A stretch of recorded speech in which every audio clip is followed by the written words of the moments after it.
Later in this video, by his collar and he smacks his face with a palm attack. Sohan smacks him once again to put him in his place. The face of Green Alliance leader is not looking well, but the cockiness on his face is not fading away. Sohan then punches through his head, popping it open like a watermelon. The leader of the Green Alliance dies just like that, and Sohan throws away his body. The body of the Alliance leader lands on the ground and everyone can see the insides of his head.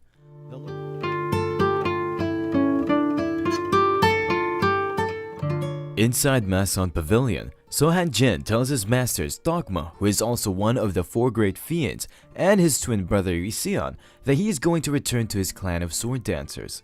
He has been training for 10 years under both of his masters, and Dogma is curious to know why he wants to return to the sword dancers, because the dark faction was after the clan and chances of their survival are pretty low. Sohan Jin tells his master that the clan took him in when he was an orphan, and they took care of him for 14 years. He is going to return to the clan to repay their favor in full by taking revenge for them. Dogma reminds Sohan Jin that his martial prowess is not completed yet, and taking revenge can be a bit hard for him. Dogma gifts Sohan with dual crescent that Dogma used to wield. His brother Iseon gifts Sohan with his white shan.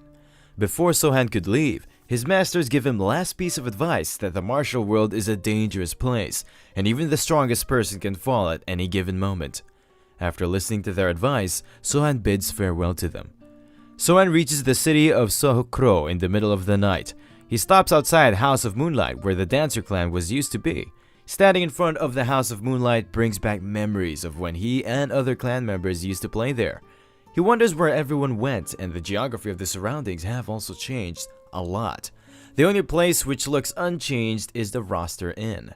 Sohan goes inside the inn to gather information. After entering the inn, he realizes that the interior of the Roster Inn has not changed as well.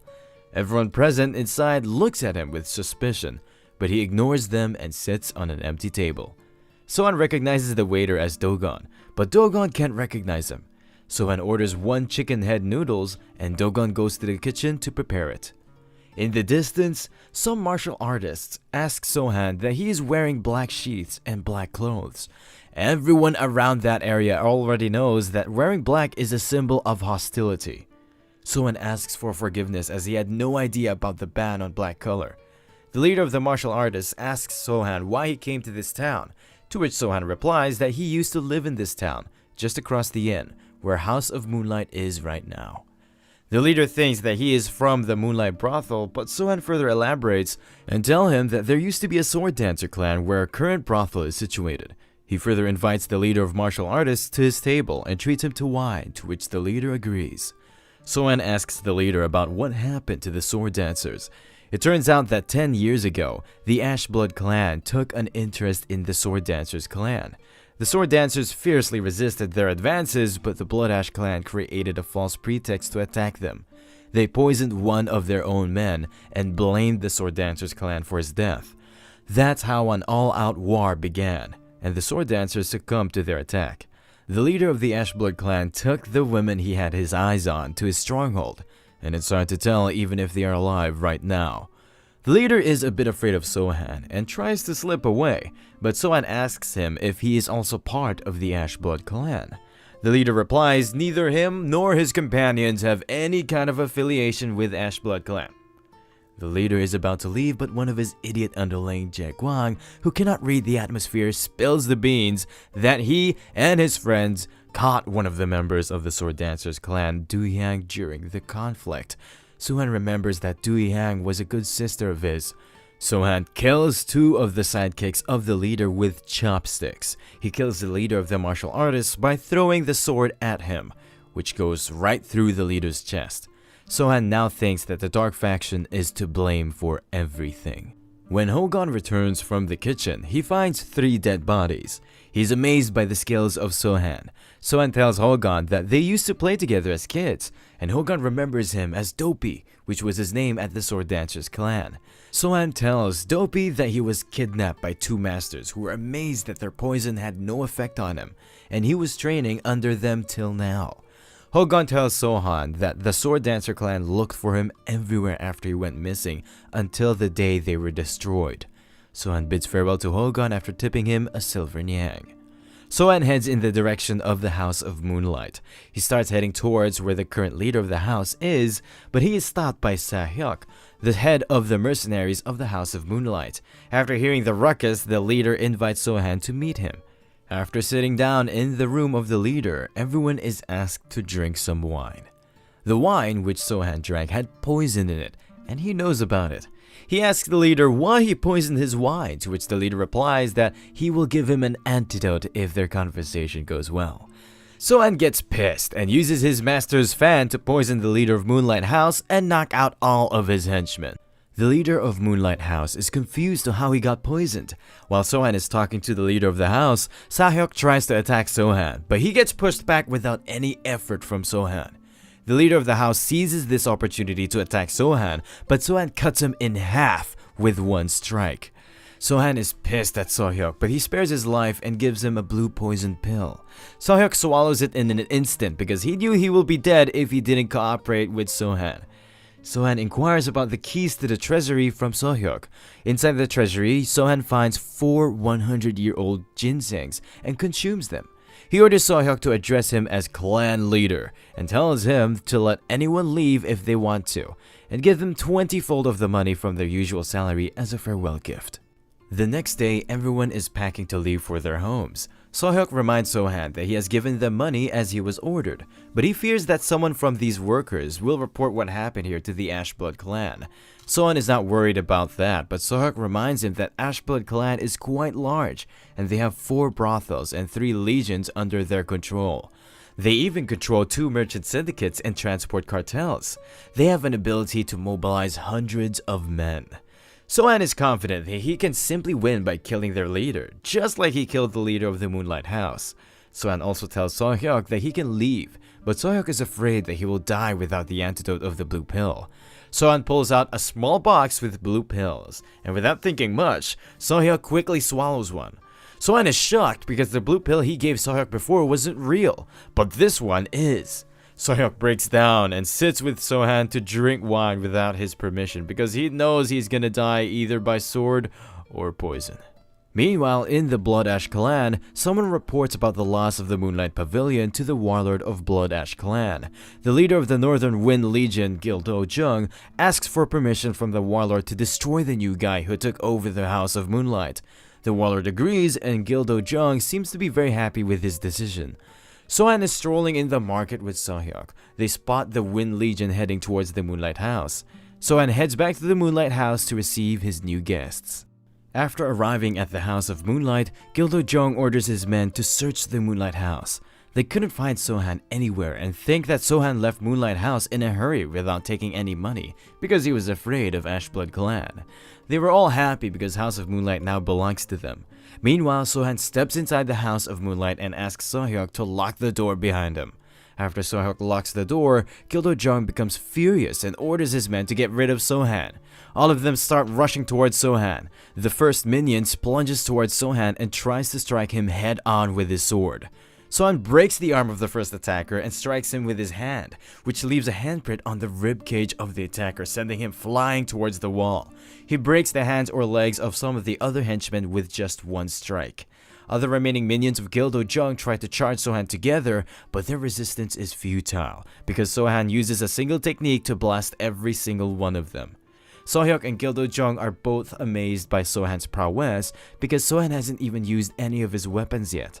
Gildo Jung becomes afraid after witnessing the power of Sohan. He tries to get away after making some excuses, but Sohan is not a naive kid. Gildo Jung now knows that he has to put his life on the line because he can't get out of this mess. Gildo Jung starts charging towards Sohan and throws one of his unconscious minions towards Sohan. Sohan blows the unconscious minion back at Gildo Jung with his hand, sending Gildo Jung into the wall. Sohan jumps towards Gildo Jung and finishes him off with just a single powerful kick. After seeing how powerful Sohan is, every single man in the room becomes amazed. After the death of Gildo Jung, the fighting stopped and the House of Moonlight is now a bloody mess. All of Gildo Jung's remaining lackeys are scared. Sohan orders Sahyuk to open the door and let survivors go back. He also passes on a message that if the warlord of Blood Ash clan wants to get rid of him, he has to come in person. After that, Sohan sits down drinking wine. The attitude of Sohyuk has also changed because he has witnessed the martial prowess of Sohan firsthand. Sohan tells Sohyuk to hide somewhere because once the whole Ash Blood clan comes to take revenge, he cannot guarantee his safety. The warlord of Blood Ash clan is pissed after hearing the defeat of Gildo Jung. He orders his henchmen to gather up all men who can hold up a weapon, and they are also gonna behead the survivors of Gildo Jung's unit. This will serve as an example to everyone. Next night, the whole Ash Blood clan is assembled outside the House of Moonlight, and Sohan wears a red robe, which sword dancers used to wear during their performances. He wants the Ash Blood clan members to know that they are gonna get slaughtered because they messed with the sword dancers clan. He asks Sohyuk to stay inside because he will be a nuisance to him. He goes outside, where the leader of the Ash Blood clan recognizes him by his childhood name, Dopey. Sohan confirms that he is the Dopey of the Sword Dancers clan and he is back for revenge.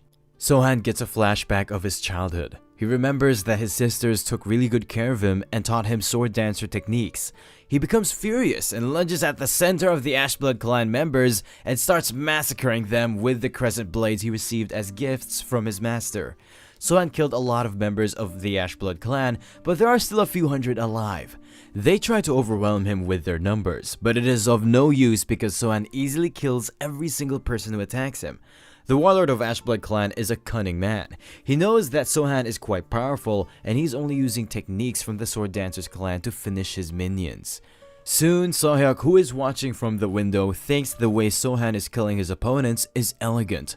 Sohyuk and the warlord of Blood Ash clan both realize at the same time that Sohan is using poison at the same time. Ash Blood clan members start dropping off like flies, either by poison or by Sohan's swords. The warlord of Ash Blood clan is afraid that Dopey of Sword Dancers clan has returned as a demon. Sohan gives a chance to all members of the Ash Blood clan to step aside if they want to live, and he only wants the head of the warlord of Blood Ash clan. Everyone steps aside to give way to Sohan. The warlord of Ash Blood clan starts offering money and other luxuries to Sohan, but Sohan walks up to him and tells him to stop talking bullshit. Sohan is about to kill warlord of Ash Blood clan, but he tells Sohan that he knows about the whereabouts of the remaining Sword Dancer clan members. Sohan hesitates a bit and warlord uses this chance to sneak attack Sohan. Sohan dodges it very easily and gets behind the warlord. He tells the warlord that he knew that the warlord is a scum and he will use underhanded methods. Sohan attacks the warlord using his swords, but the warlord manages to deflect them. Even though warlord deflected Sohan attacks, he still got poisoned somehow.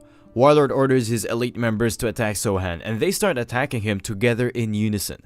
Sohan seems to be struggling against the elite members of the Ash Blood clan. He cannot attack them and only manages to deflect their attacks. This gives the warlord confidence, and he tells Sohan that they prepared expensive poison counters and Sohan cannot harm them now. Sohan is not faltered by this and uses a single strong poisonous wave which successfully poisons the warlord and his elite members in an instant. Sohan tells the warlord that the antidotes they took cannot save them from the poison of his masters. Sohan finishes off all the elite members of the Ash Blood clan.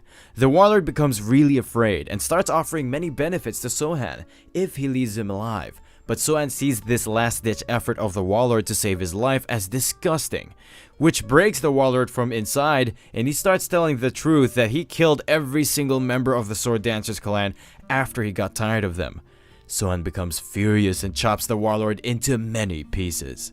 Now that the warlord is dead and his revenge completed, Sohan asks the remaining members to step forward if they want revenge for their leader, but no one steps forward. Sohyuk is amazed after witnessing the end of the Ash Blood clan. Now that Sohan has taken his revenge, he is ready to move on to the next phase of his journey. Next morning, Sohan ordered Sohyuk to change the board of House of the Moonlight to the House of the New Moon. Sohyuk has also spread the word that House of the New Moon summons anyone who either knows or have met a member of the Sword Dancers clan.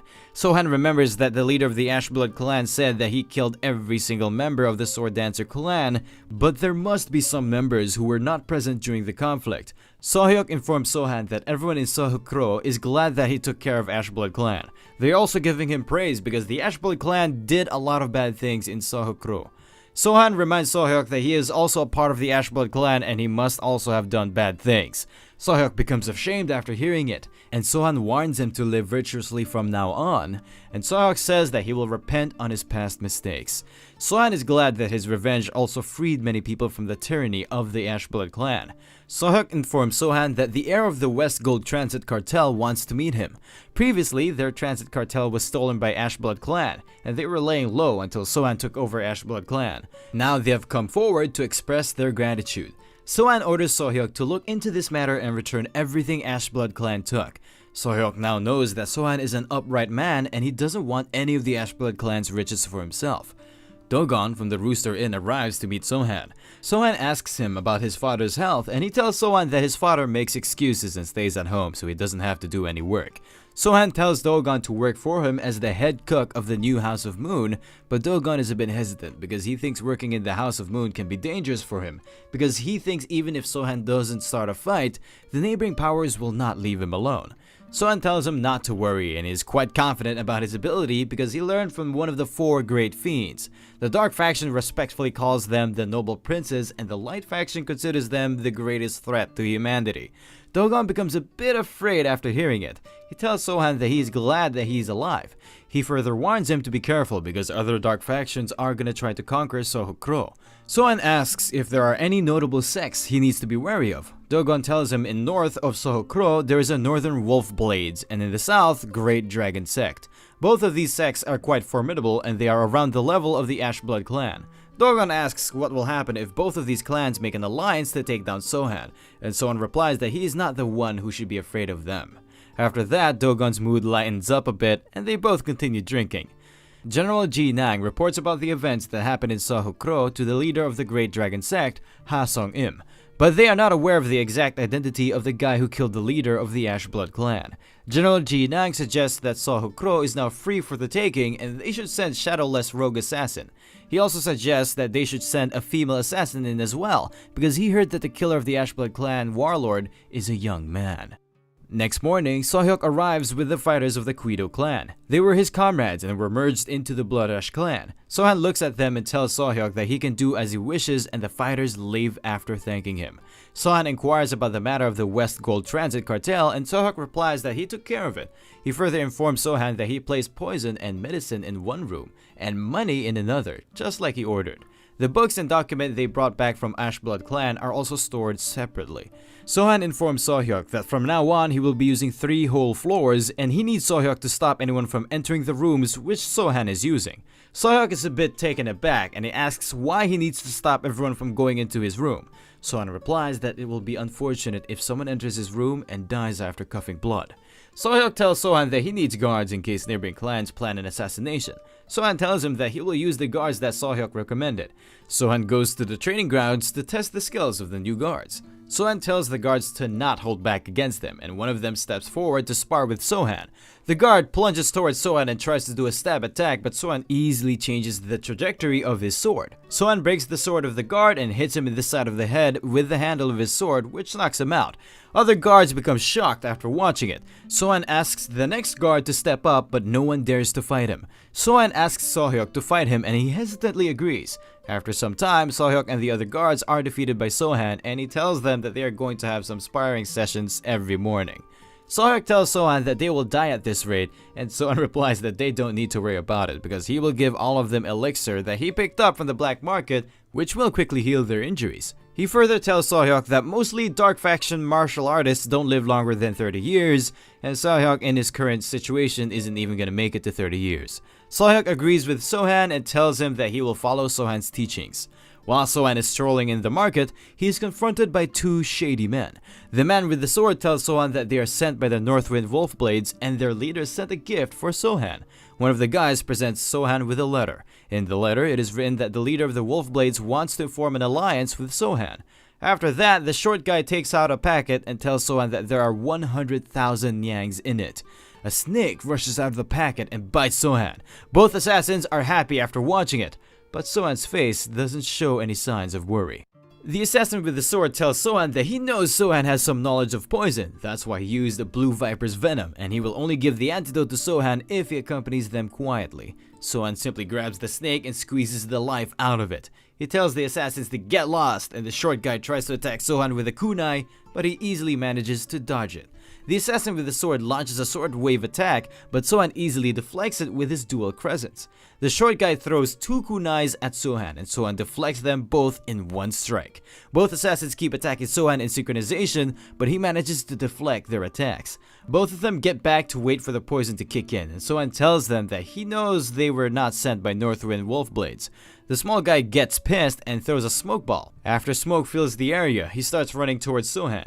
He tries to sneak up on Sohan from behind, but Sohan is able to kill him without much trouble. When the smoke dissipates, the sword assassin can see that Sohan got rid of his teammate. Sohan again asks him about the identity of the guys who sent them, but the sword assassin is too much shocked by the current events. The sword assassin comes to realization that they were baited by the shadowless rogue to gauge the abilities of Sohan. Sohan tells him that he was fooled by whoever sent him. The sword assassin becomes enraged and rushes towards him. Sohan easily deflects his attack and cuts off one of his arms. Sohan tells the assassin that he is well versed in medicine and he can easily save him if he spills the beans. The sword guy easily gets persuaded and tells Sohan that he was sent by shadowless assassin rogue. Sohan finishes him off right after he got the information. Sohan knows that they must be watching him right now from somewhere to gauge his abilities, but he is not bothered by them, and thinks of them as mere vermins. Shadowless Rogue was watching the whole battle from afar and thinks that Sohan is a heartless bastard because he killed the assassin right after he promised him mercy. Sohan tells Sohyuk that someone sent assassins after him, but he took care of some of them. He wants to know of a way to easily summon the leaders of the Wolfblades and the Great Dragon sect. Sohyuk informs him that in the past, there used to be a warlords meeting which was held once a year, but this meeting doesn't happen anymore. Sohyuk suggests that they should host a warlords meeting. Sohan agrees and Sohyuk starts preparation for it. Dogon comes in with food and wine. All three of them enjoy it till night and Shadowless Rogue seems to be watching them through the window. He gets pissed because he knows that Sohan has an idea about his existence, but he is still so much carefree. Rogue decides to finish off Sohan tonight. Sohan goes to the training field with Dogon. He's going to perform a sword dance for Dogon, which he promised him the first time they met in Rooster Inn. Sohan starts performing his techniques and sees an afterimage of one of his sisters who vanishes away after congratulating him. Dogon goes back in because it is chilly outside, but Sohan stays on the field. Shadowless Rogue, watching from a rooftop, thinks that Sohan is being so carefree that he is begging to be killed. Shadowless Rogue throws a kunai at Sohan, but he easily dodges them by leaping back. Rogue brings out a snake-shaped cane and uses Blade Barrage technique to throw knives at Sohan, but Sohan uses White Gale with his shot to deflect all of them, and they drop on the ground in front of the Rogue. After seeing it, Rogue is shocked and thinks that Sohan might be stronger than him. Sohan thinks of him as a mere vermin, which pisses him off and he starts attacking Sohan fiercely. Sohan is just standing in one place blocking all of his attacks, and the difference between their inner power is too great. Shadowless Rogue starts coughing up blood, but he knows he's gonna die the moment he stops attacking. He attacks with all of his inner force, but Sohan successfully blocks it.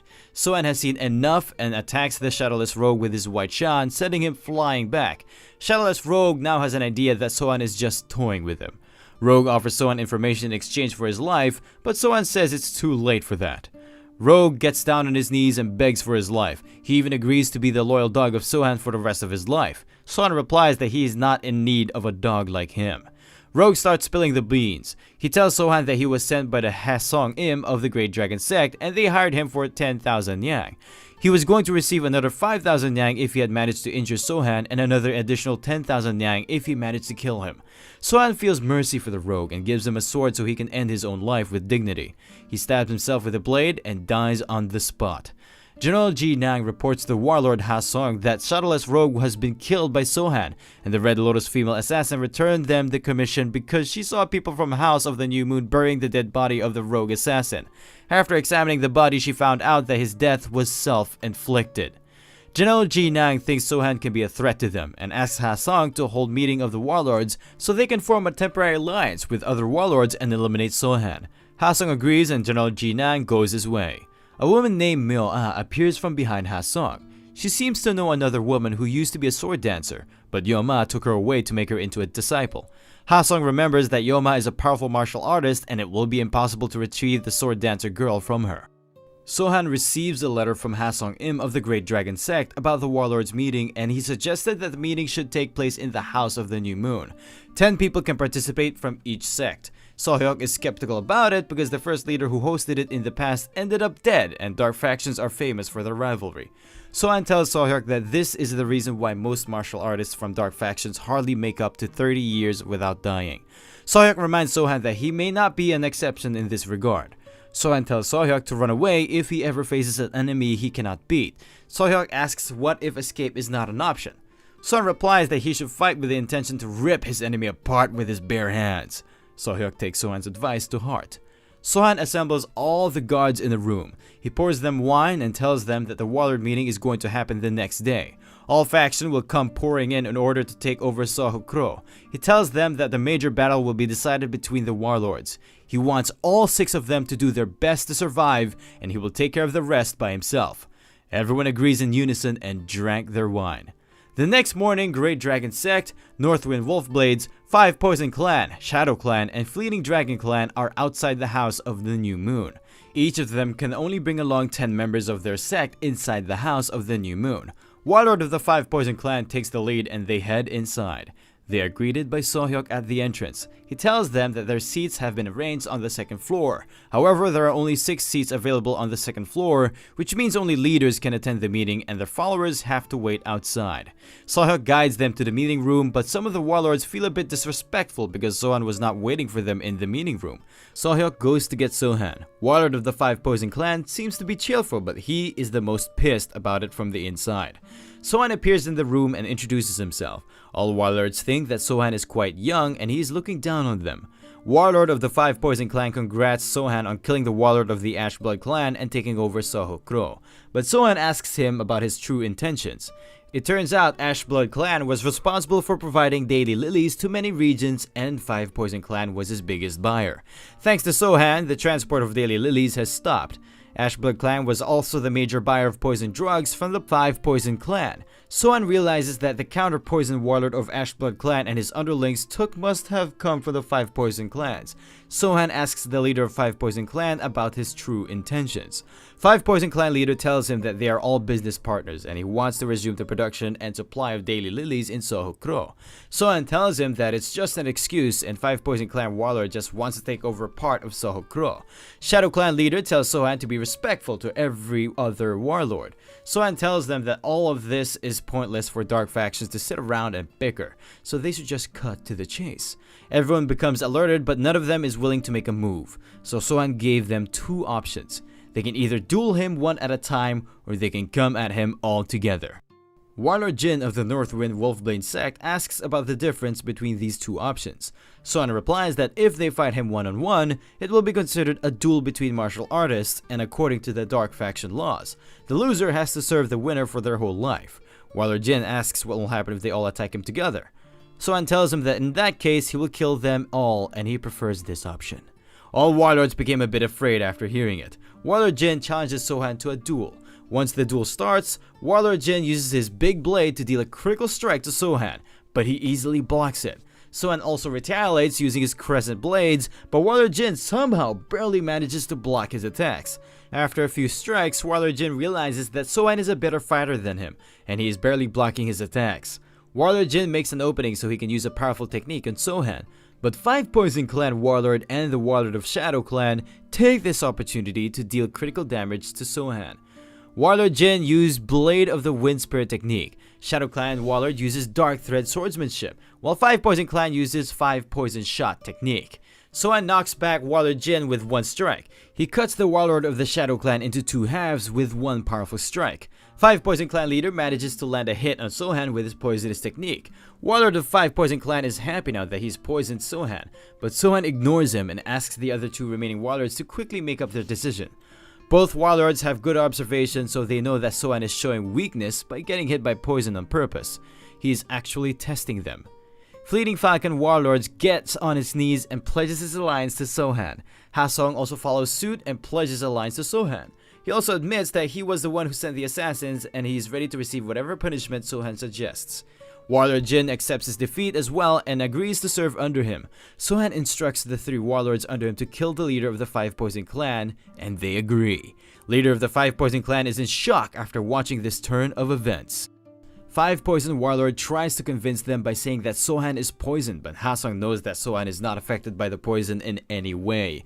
Ha-sung knows that he needs to contribute the most in the death of the 5 Poison Clan Warlord, or he's going to receive a very strict punishment from Sohan. Ha-sung uses Parting Blade of the Great Dragon technique to cut off one of the arms of the 5 Poison Clan Warlord. Other 2 warlords stab him and their swords, and Ha-sung finishes him off by cutting his head with 1 strike. Ha-sung reports that the task is completed. Sohan says that Ha-sung was the one who was supposed to die during this meeting of the warlords, and he knew the reason for that.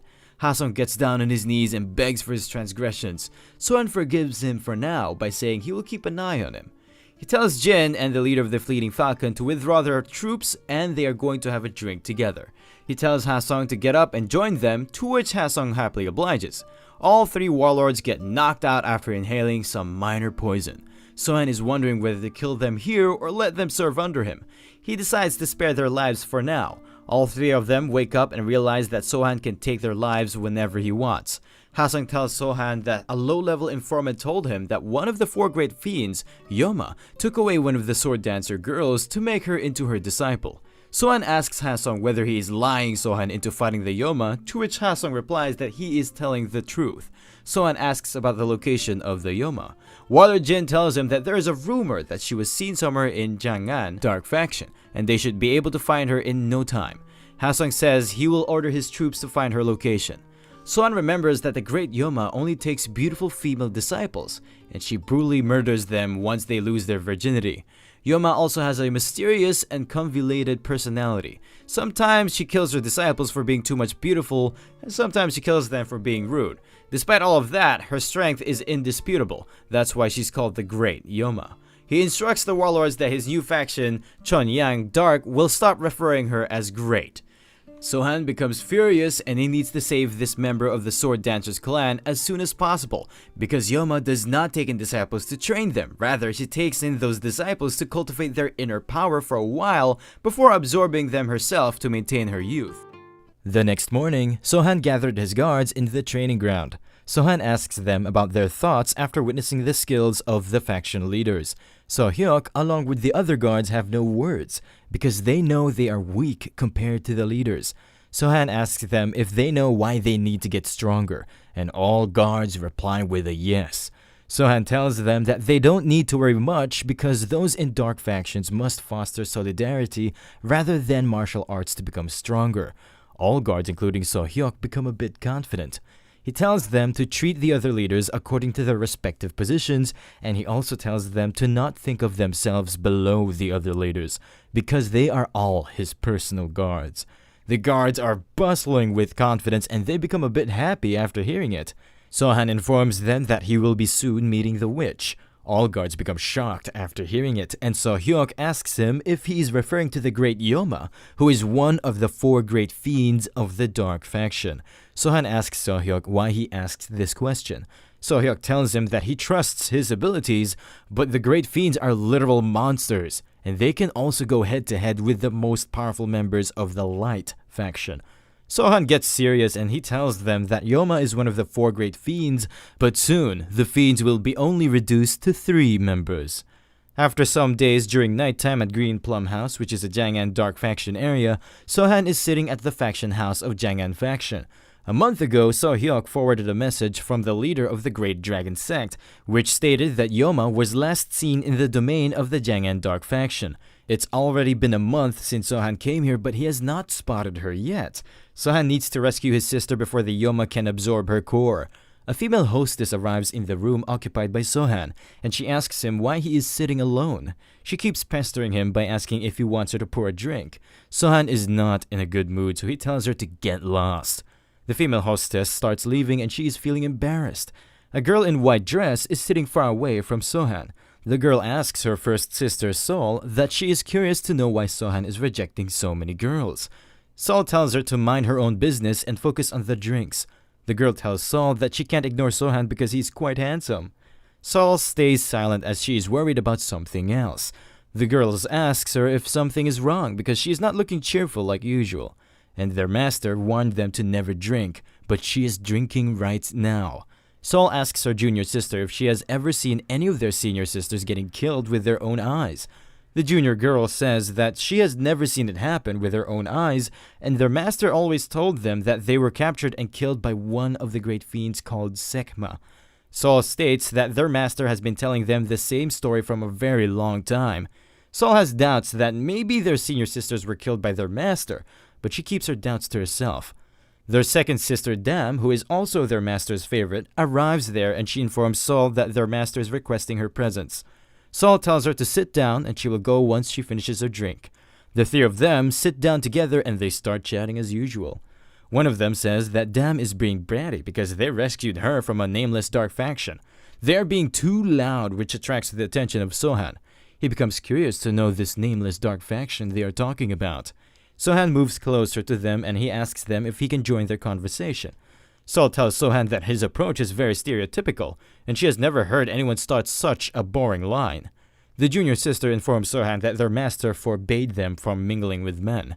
This just confirmed the suspicion of Sohan, as the great Yoma is also famous for forbidding her disciples from talking to men. Sohan looks at Dam and he thinks that maybe she was an orphan who was taken in by the sword dancers after he was kidnapped, and he needs to save her. Sol tells him that he can sit down with them, and she thinks Sohan is interested in their second sister, Dam. Sohan sits down, and because he is a smooth guy, he tells them that drinks are on him. Sol asks Sohan why he approached them. Sohan tells her that he is searching for a woman who was hiding in the Great Dragon sect dressed as a man. The expression of Dam completely changes after hearing it. This further confirms that Dam is the girl he was searching for. Sohan informs her that he came from the new Sword Dancers clan and his nickname is Dopey, and if she ever heard of this nickname before. Dam becomes more shocked and she clearly remembers a boy by the name of Dopey who went missing before she was taken in by sword dancers. Dam becomes happy and she tells Sohan that her real name is Damwal. She joined the Sword Dancer clan after Sohan disappeared, and she further informs him that their older brother Siwol mentioned him a lot. Sohan tells her that he is like her brother Siwol, and from now on he will take care of her. Damwal becomes happy and she is thinking that Dopey is just like everyone said he was. Damwal thanks Sohan for being considerate of her. Sol and junior sister become amazed after witnessing this sudden change of events. Damwal is happy that she met her long-lost senior brother, but she tells him to leave, because Sohan will be in danger if their master hears that he is with them. Damwal further pleads to Sol to not tell their master about Sohan. Sol signs, and she tells her to not worry about such a small thing. Sohan interrupts them by saying that their master must be the great Yoma. This shocks the three of them, and Sohan asks them if they practice the divine jade style. He further informs them that they must be told by their master that only maidens who haven't laid with men can quickly accumulate inner power through the divine jade style.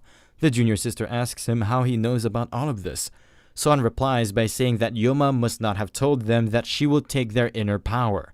This further shocks the sisters, as they already had some doubts about their master. Sohan further elaborates that Yoma is quite famous for absorbing the inner power and vital force of her disciples, and the original name of the divine jade style is demonic jade style. Damwal and Sol stay silent as what Sohan just said matches the events that happened in the past. Damwal tells her sister that she always thought that it was quite strange that their master didn't age after all these years. The three of them are quite confused as they don't know what they can do after knowing the truth. All of a sudden, they get surrounded by a sound transmission which asks them where they are right now.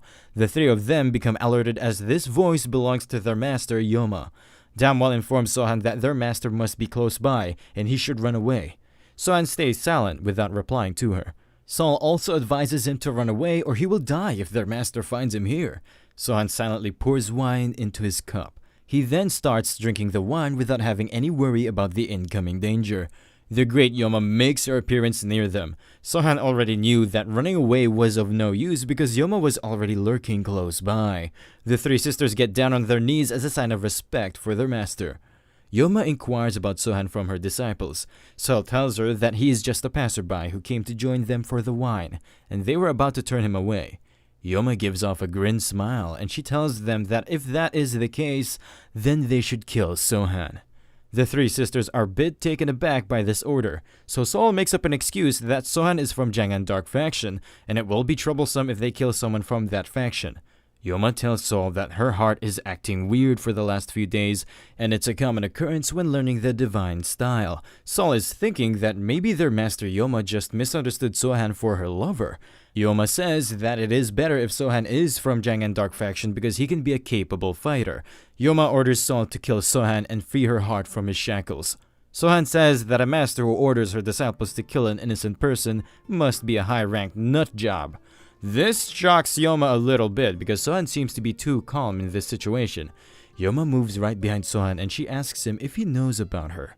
Sohan warns her to keep her distance because the smell of her makeup is ruining his appetite. This shocks Yoma as well as her disciples.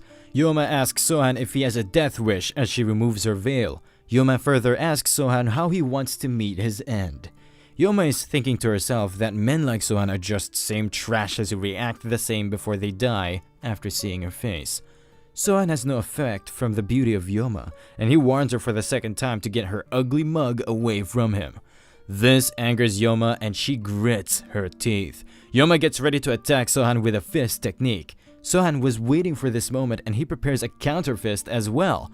Both of their hands cancel out each other's attack, which results in a big explosion, and Sohan jumps back to keep his distance. Yoma swirls her whip towards Sohan, and he dodges it by leaping back a bit. Sohan lands on a rooftop of a building. Yoma applauds Sohan for having good martial prowess, and she asks him who he is and if he approached her disciples on purpose. Sohan finally gets his dual crescents out. Yoma knows that these dual crescents belong to another fiend called Dokma, and she asks Sohan if he is a disciple of Dokma. Sohan gives off a grin smile without replying back to her. The three sisters become shocked as they also know that Dokma is one of the four fiends, just like their master. Yoma says that now she knows why Dokma was keeping such a low profile and he was fostering a disciple all this time. Yoma is thinking that Dokma is here, so she calls Dokma to come out instead of sending his disciple. Sohan tells her to shut her damn mouth because his master is not here. Yoma asks Sohan if he wants her to believe that he is challenging her alone without his master. Sohan tells her that it's none of his concerns whether or not she believes him, and he further mocks her by saying that he don't need the help of his master to take care of trash like her. This further enrages the Yoma, and she prepares her white dragon whip for the next attack. She swirls her whip towards Sohan, but he easily dodges it. She keeps on attacking him, but Sohan dodges all of her attacks. The whole building starts crumbling from the recent attacks. Sohan jumps down as the rooftops are no longer safe. Yoma uses another white dragon whip attack on Sohan, and instead of leaping back, Sohan lunges toward her. Sohan blocks the white dragon whip attack with his crescent blades, but the last attack still left a scratch on his face. Yoma tries to hit Sohan with a powerful dragon whip attack. Sohan blocks the attack, but the force of the dragon whip pushes him back. Sohan lands a bit back in the distance. He then plunges toward the Yoma at full speed. Yoma is thinking that even though Sohan is a disciple of Yoma, he is still just a rookie who is rushing toward her like a fool. After dodging the whip, Sohan dashes toward Yoma. Yoma pulls the white dragon whip towards Sohan. The tip of the white dragon whip starts moving towards Sohan at full speed, but Sohan manages to barely dodge it in time. He thought he managed to dodge the whip, but he still got a cut on his arm. Yoma keeps on pushing Sohan back with a barrage of whip attacks. Sohan suffered a lot of cuts from these last attacks, but he still keeps on rushing toward Yoma. Yoma is thinking that maybe Sohan is trying to get close to her to use his poison techniques.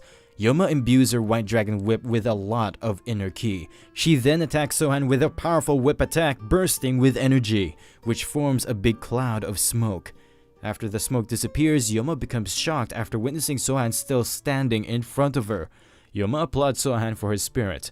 Sohan is thinking that one of the four great fiends title is no joke. She is shutting down all of his efforts to get closer to her so he cannot use any poisonous techniques.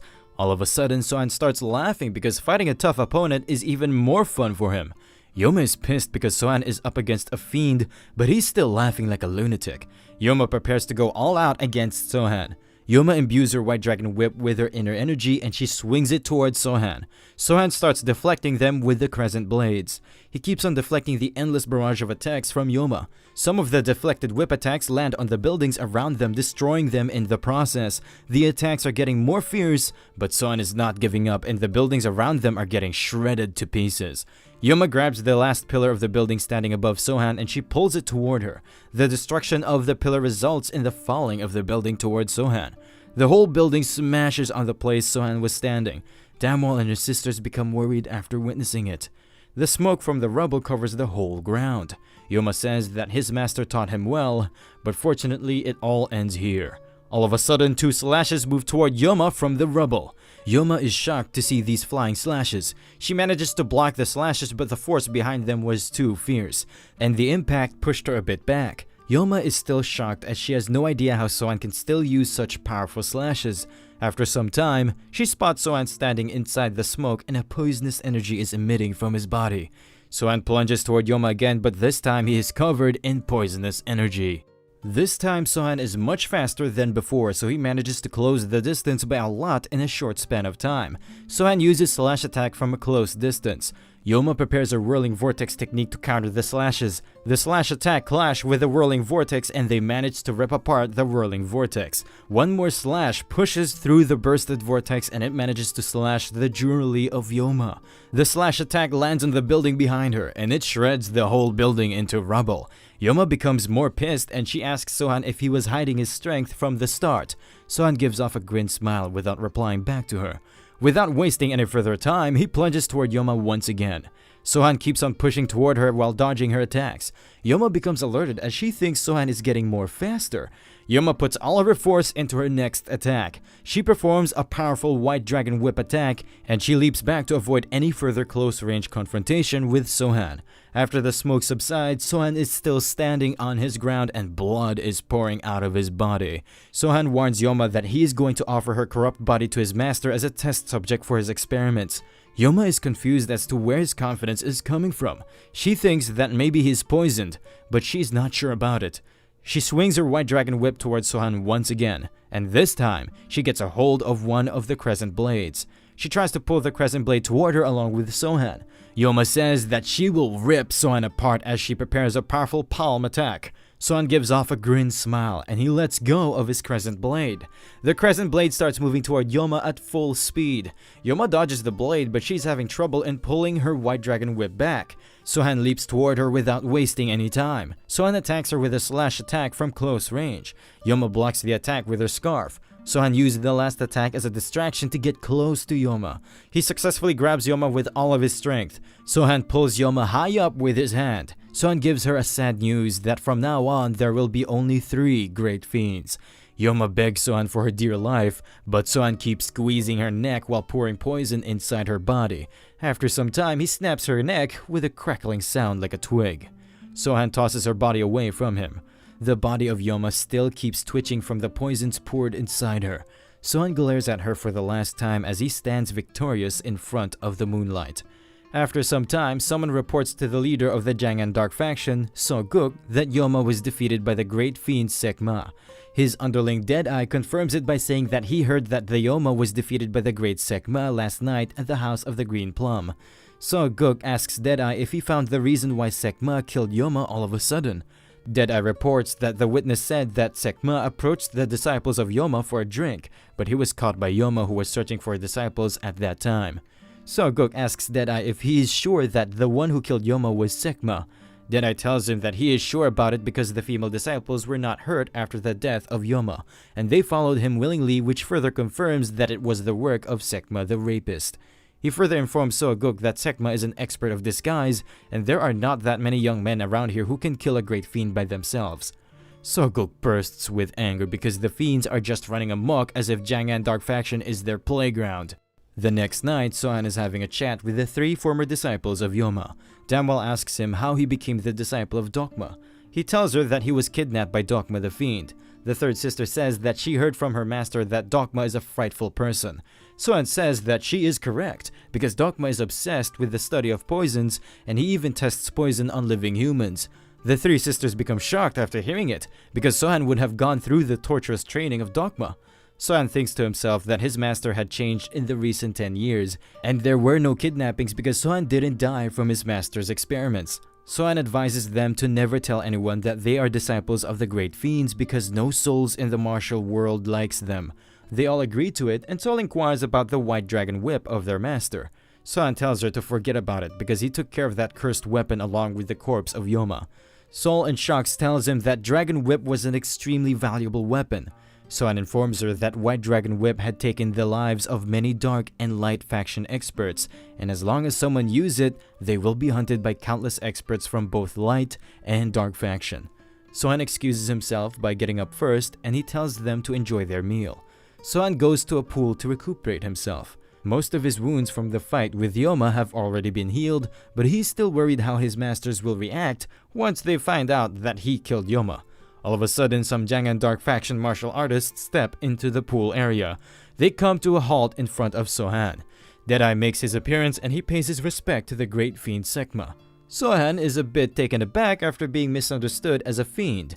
Deadeye is thinking to himself that Sekma is a master of disguise and he will be impressed by his ability to discern his true identity. Sohan becomes a bit agitated and he tells Deadeye that he must have lost his mind. Deadeye becomes shocked as he is now thinking that maybe the young man in front of him is not Sekma. Sohan gets up so they can have a proper look of his body. All martial artists become shocked as most of his body is covered in scars, plus there's a poisonous reflection staring at them. Deadeye thinks to himself that there are too many scars on his body, and he must have received those during countless battles. Deadeye again mistakes him for another fiend, Guangma. Sohan steps closer to him and he tells Deadeye that he is making a fool of himself. Deadeye stares at the martial wooden stick of Sohan, and he again says that he knew it, that he is the great rapist Sekma. This makes Sohan really angry and he starts smacking all of them. Deadeye reports everything that transpired at the pool to Soguk. Soguk tells him that he should have just died right there without bothering to report back. Deadeye starts trembling and he says that he is really sorry. Soguk just sent him to gather some information and he came back in such a miserable state. Deadeye informs his lord that he approached him with utmost courtesy, but he started beating them and his skills were extraordinary. Soguk asks him if he told them about his real identity. Deadeye replies by saying that there were terrible scars all over his body and his temper was quite fiery. He says that he is sure that young man must be Guangma. Soguk becomes angry and he gets up. He tells them to gather all the men because the great fiends are just thinking of his dark faction as fools. But one of his advisors suggests him to think again, because either they are dealing with a great fiend or a martial expert who can deal with one. Soguk angrily says that his dignity is on the line, and how can a mere expert deal with his faction of Jangan Dark? His advisor shuts his mouth as further talking reason with their lord can be dangerous for his life. Soguk further orders his advisor to get Deadeye to work as a hall boy from now on. Deadeye barely contains his tears as he has been demoted to a hall boy. The next morning, Sohan is having a drink by himself when he gets approached by the three sisters. Damwal asks him if he had a good sleep last night, and Sol mocks him by calling him Sekma. Sohan pauses for a second and he tells her to not call him Sekma ever again. Sol tells him that she will not call him Sekma, and as she is about to say something, Sohan interrupts her by saying that neither is he a disciple of Sekma. Sol gets impressed by the ability of Sohan to read minds, as he already predicted what she was about to say. Before they can continue their conversation, they get alerted after hearing a loud voice coming from outside. The whole Jangan Dark faction is gathered right outside the inn.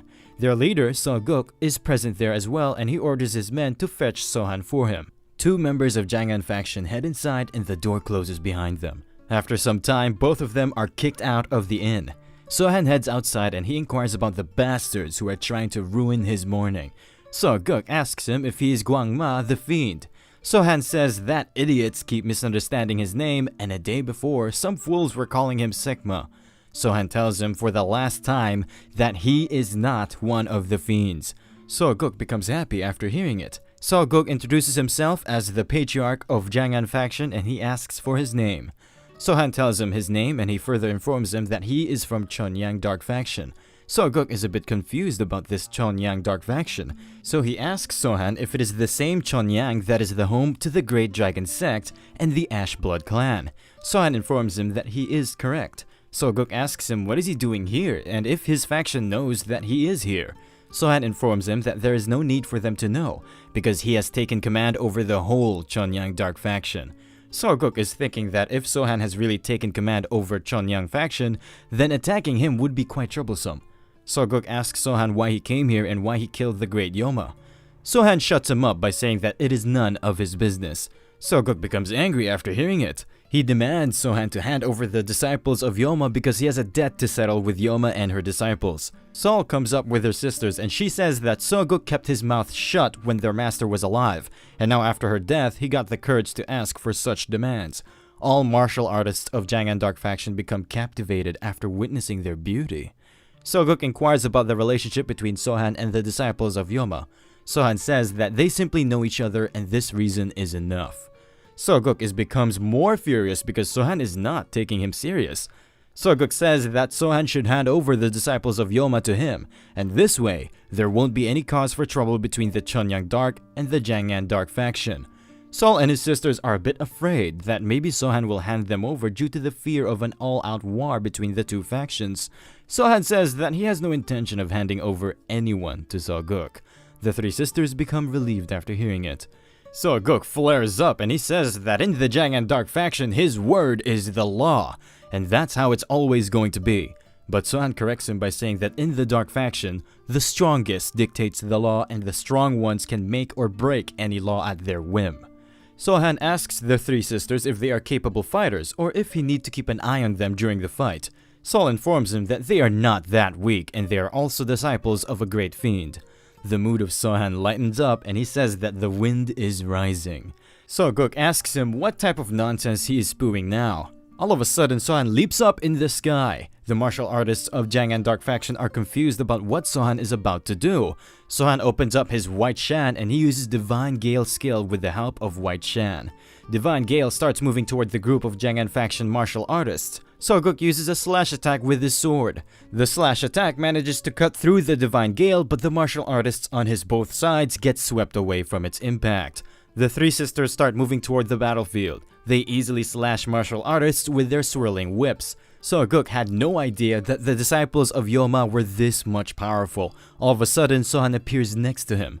Sohan compliments him for splitting the Divine Gale. Soguk grits his teeth and he angrily performs a sword slash attack on Sohan, but his slash attack gets easily blocked by the White Shan of Sohan. He keeps on attacking Sohan, but Sohan blocks all of his attacks without fighting back. Sohan tells him that he is quite disappointed to find out that all this time, Jangan faction was ruled by a weakling. Sohan attacks him with his White Shan. Soguk manages to deflect the attack of Sohan with his sword, but he gets pushed back. Even though Soguk deflected his attack, but his arm has gone numb. He is still confused as to how a young man can have such a great amount of inner power. The martial artists behind him are dying like flies, which is also quite worrisome for him. Sohan flaps open the White Shan and Soguk starts grinding his teeth with anger. Sohan glances at the ongoing battle between the martial artists from the Jangan Dark sect and the three disciples of Yoma. The brutes fighting against them have fairly good teamwork, and they look like the top brass of Jangan faction. Sohan is glad that none of the disciples of Yoma are struggling against such formidable foes. Soguk becomes more pissed as Sohan is ignoring his opponent like he is looking down on him. Soguk fiercely grips his sword and he rushes towards Sohan at full speed. Sohan blocks his sword attack with his White Shan. Soguk keeps on pressing his sword towards Sohan, but he cannot move him. Sohan pours some of his energy in the White Shan and he starts throwing jabs at Soguk, which he barely manages to block. Soguk bursts with anger and he performs a sword slash attack with his sword. Sohan moves his White Shan toward his sword. Upon impact, the sword breaks and the front part flies up in the sky. Soguk is still persistent, so he tried to attack Sohan with his broken sword, but Sohan puts his White Shan near his head and he tells him to order his men to stand down. Soguk is a bit hesitant to comply with Sohan because of his pride, but after seeing rage in one of the eyes of Sohan, he finally orders his men to stop. His lackeys are a bit confused because their leader is a stubborn fellow who will never stop until he achieved what he wanted. Soguk shouts at his men to withdraw their weapons. All of his men drop their weapons and the fighting stops. Sohan says that he will respect his claim to be the strongest man in Jangan faction, but he warns Soguk to always remember that he is beneath him. He further informs him that from now on, the whole of Jangan Dark faction will be under the command of Chonyang Dark faction. Sohan tells him either he can accept this offer or die right here. Soguk has no other choice because Sohan is way above his league, so he drops his weapon and agrees to serve Sohan. Sohan orders him to send all of his men back and wait for him at the Pine Grove Inn with his best men. Soguk is a bit relieved because he got away with his life after causing such a ruckus. Sohan asks the three sisters if they got hurt, and they tell him that they are alright. With that said, they start heading inside the inn. Soguk is waiting for Sohan in the Pine Grove Inn with his top brass. One of his men informs him that he sent his men to scout around the area, and they found no signs of Chonyang Dark Faction forces. Another man tells him that if Sohan comes in alone, that's going to be their last chance to get back at him, and whatever Soguk decides, they will follow it. Soguk informs them that Sohan didn't show the true extent of his power during their fight, and they cannot best him even if they attack at once. His men become surprised after hearing it. Sohan had 2 blades under his robe, but he easily dealt with him by only using a white metal shan. He shows them his wrist, which almost broke after deflecting the attacks of Sohan. Plus, his men couldn't even defeat the disciples of Yoma. His men apologized to him for their incompetence. Soguk says that he is not blaming them, and he was just stating the facts. All of a sudden, Sohan steps inside the room and he asks them if they are done with their strategic meeting. Sohan sits down in the main seat and he asks Soguk if he has made a decision yet. Soguk says that he is not sure what Sohan means by this question, because he already agreed to serve under Chonyang Dark Faction. Sohan says that he knows that he agreed to serve under him, but his heart was not in this decision.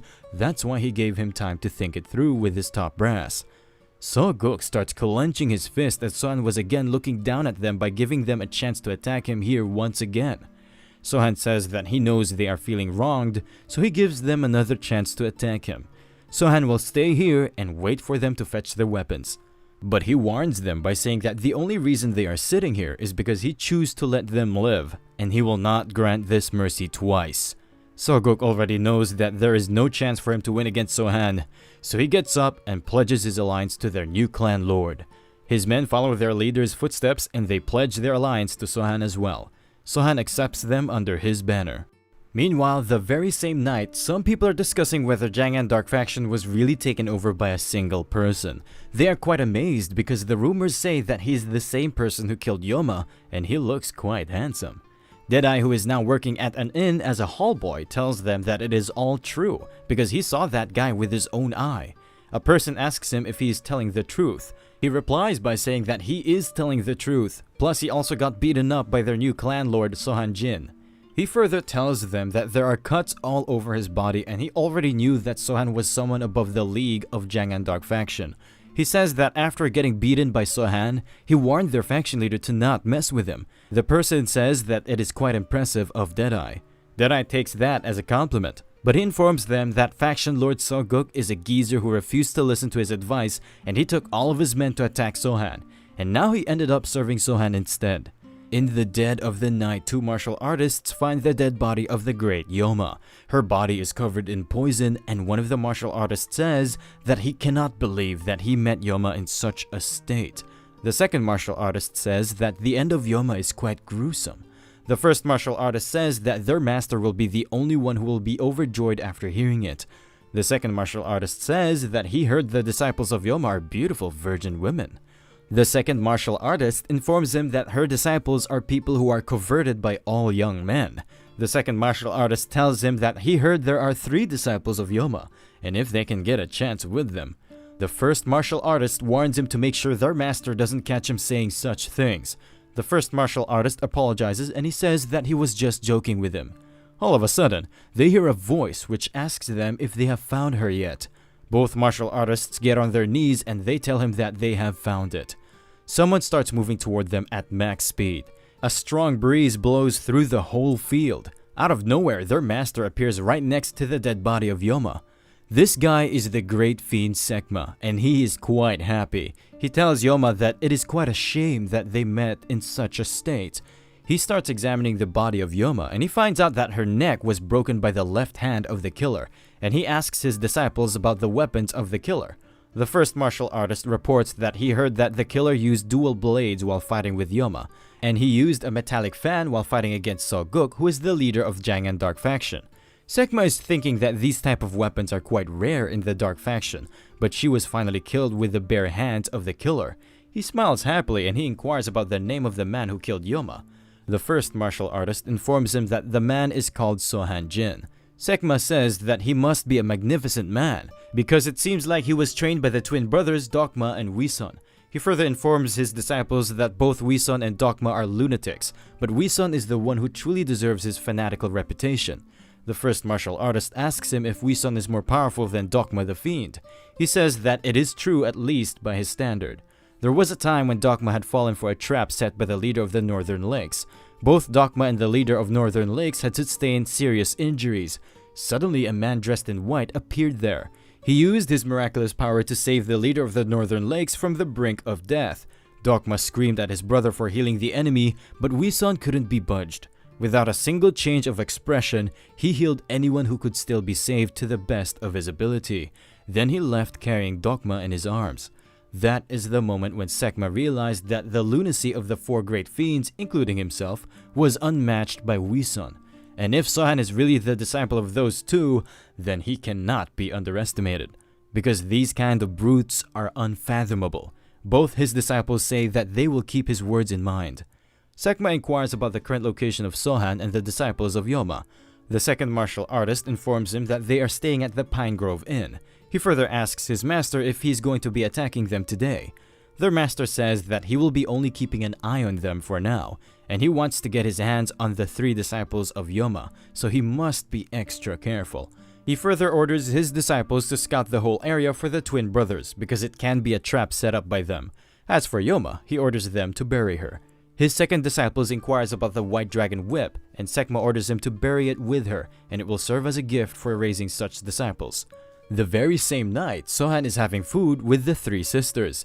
Damwal informs Sohan that their junior sister had a dream recently. Their master was in her dream, and she said that they worked with the great Sekma to kill her. Sohan says that maybe she misunderstood him as Sekma. He tells them that it must have appeared in a dream because the idiot Deadeye asked him the same question. Damwal says that it can be the case. From what Sohan heard, Deadeye is working somewhere in an inn. The following day, Soguk is having a talk with Sohan. He informs Sohan that the rumors of Sohan being the new Lord of Chunyang Dark have already spread quite far. Soguk suggests that they should both take a walk at Green Plum Lake today. Sohan can also tell him more about how he defeated Yoma on their way. Sohan agrees to his offer without any resistance. Soguk is glad that Sohan is a guy who is easier to talk to, and he treats Soguk with a certain level of respect. All of a sudden, a martial artist arrives in the room. He informs them that Deadeye is requesting an audience with Sohan. Soguk apologizes to Sohan for the impudence of his clan member, but Sohan tells him to let him in. Soguk says that there is no need for that, but Sohan is curious to know what Deadeye wants to say. Deadeye arrives in the room and sweat is dripping from his face. Sohan asks him if he's the one who took a beating from him in the pool area. Deadeye says that he is that guy and he apologizes for his recent behavior.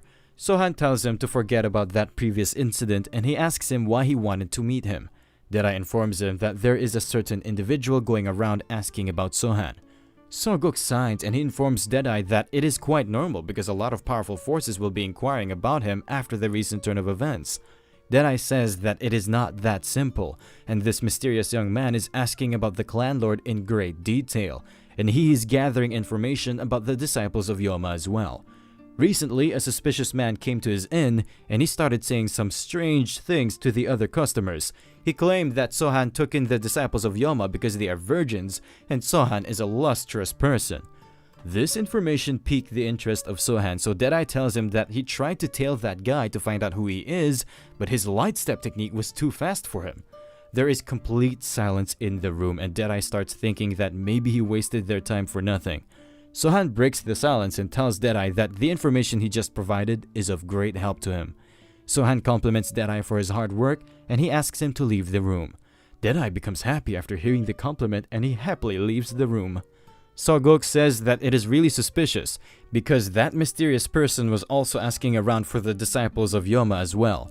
Sohan says that they should make a plan. They need to work on the perfect trap of the dark faction. Soguk says that maybe there is no need to go that far, but Sohan says that there are two reasons why this person appeared in Jang'an. The first is just as Deadeye pointed out that he is after the disciples of Yoma because they are virgins. The second reason is because he is confident he can escape even when the whole region is after him, and this person has never been caught before. Soguk asks Sohan if he knows who this person might be and Sohan replies with a yes. Sohan tells him that he is Sekma, one of the four great fiends. Soguk becomes alerted after hearing it. Sohan says that they can get outplayed if they are not prepared well. The martial arts of Sekma are impressive, and he has some extraordinary light step technique so he can run away at any given moment. Soguk asks him how can a great fiend run away from a fight.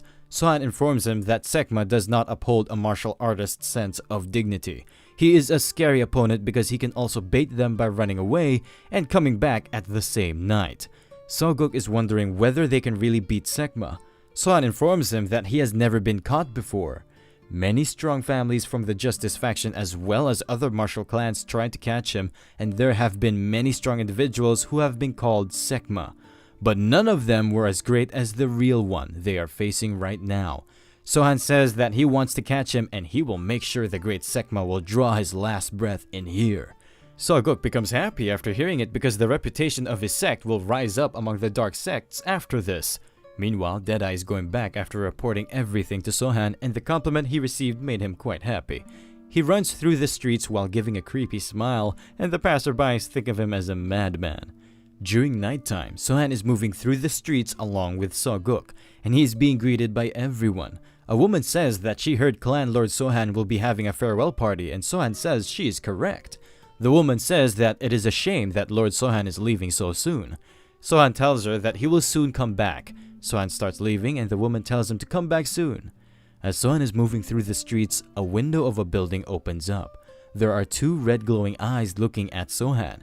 It turns out to be Sekma, who is giving off an evil smile. The next morning, Sohan visits the Pine Grove Inn. Saul says she was worried because Sohan was not present in his room. Sohan tells her that he was taking a stroll outside. Damwell asks him what type of stroll he was having, which took him a whole night. Sohan sits down next to them and he tells them he was expecting Sekma to make a move, but he didn't show up. The three sisters know that Sekma is actually after them, and Sohan is trying his best to protect them. The very same day, a crowd is watching a performance by a martial artist. Sohan hears the sound of the crowd and he tells them that the event prepared by Soguk has begun.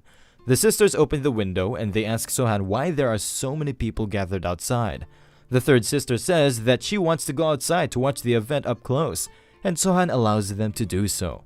Sohan moves through the crowd along with the three sisters, and the people around him greet them. Sohan goes to the stage and the performer greets him.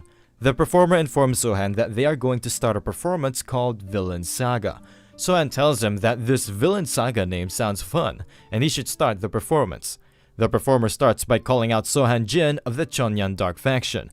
A guy cosplaying as Sohan steps on the stage. The cosplayer tells the Jangan Dark faction to kneel before his might. He removes the fan from his face and he looks like a man pretending to be a woman. The whole crowd starts laughing after watching his face. The performer mocks the cosplayer by saying his face is like an ugly duck.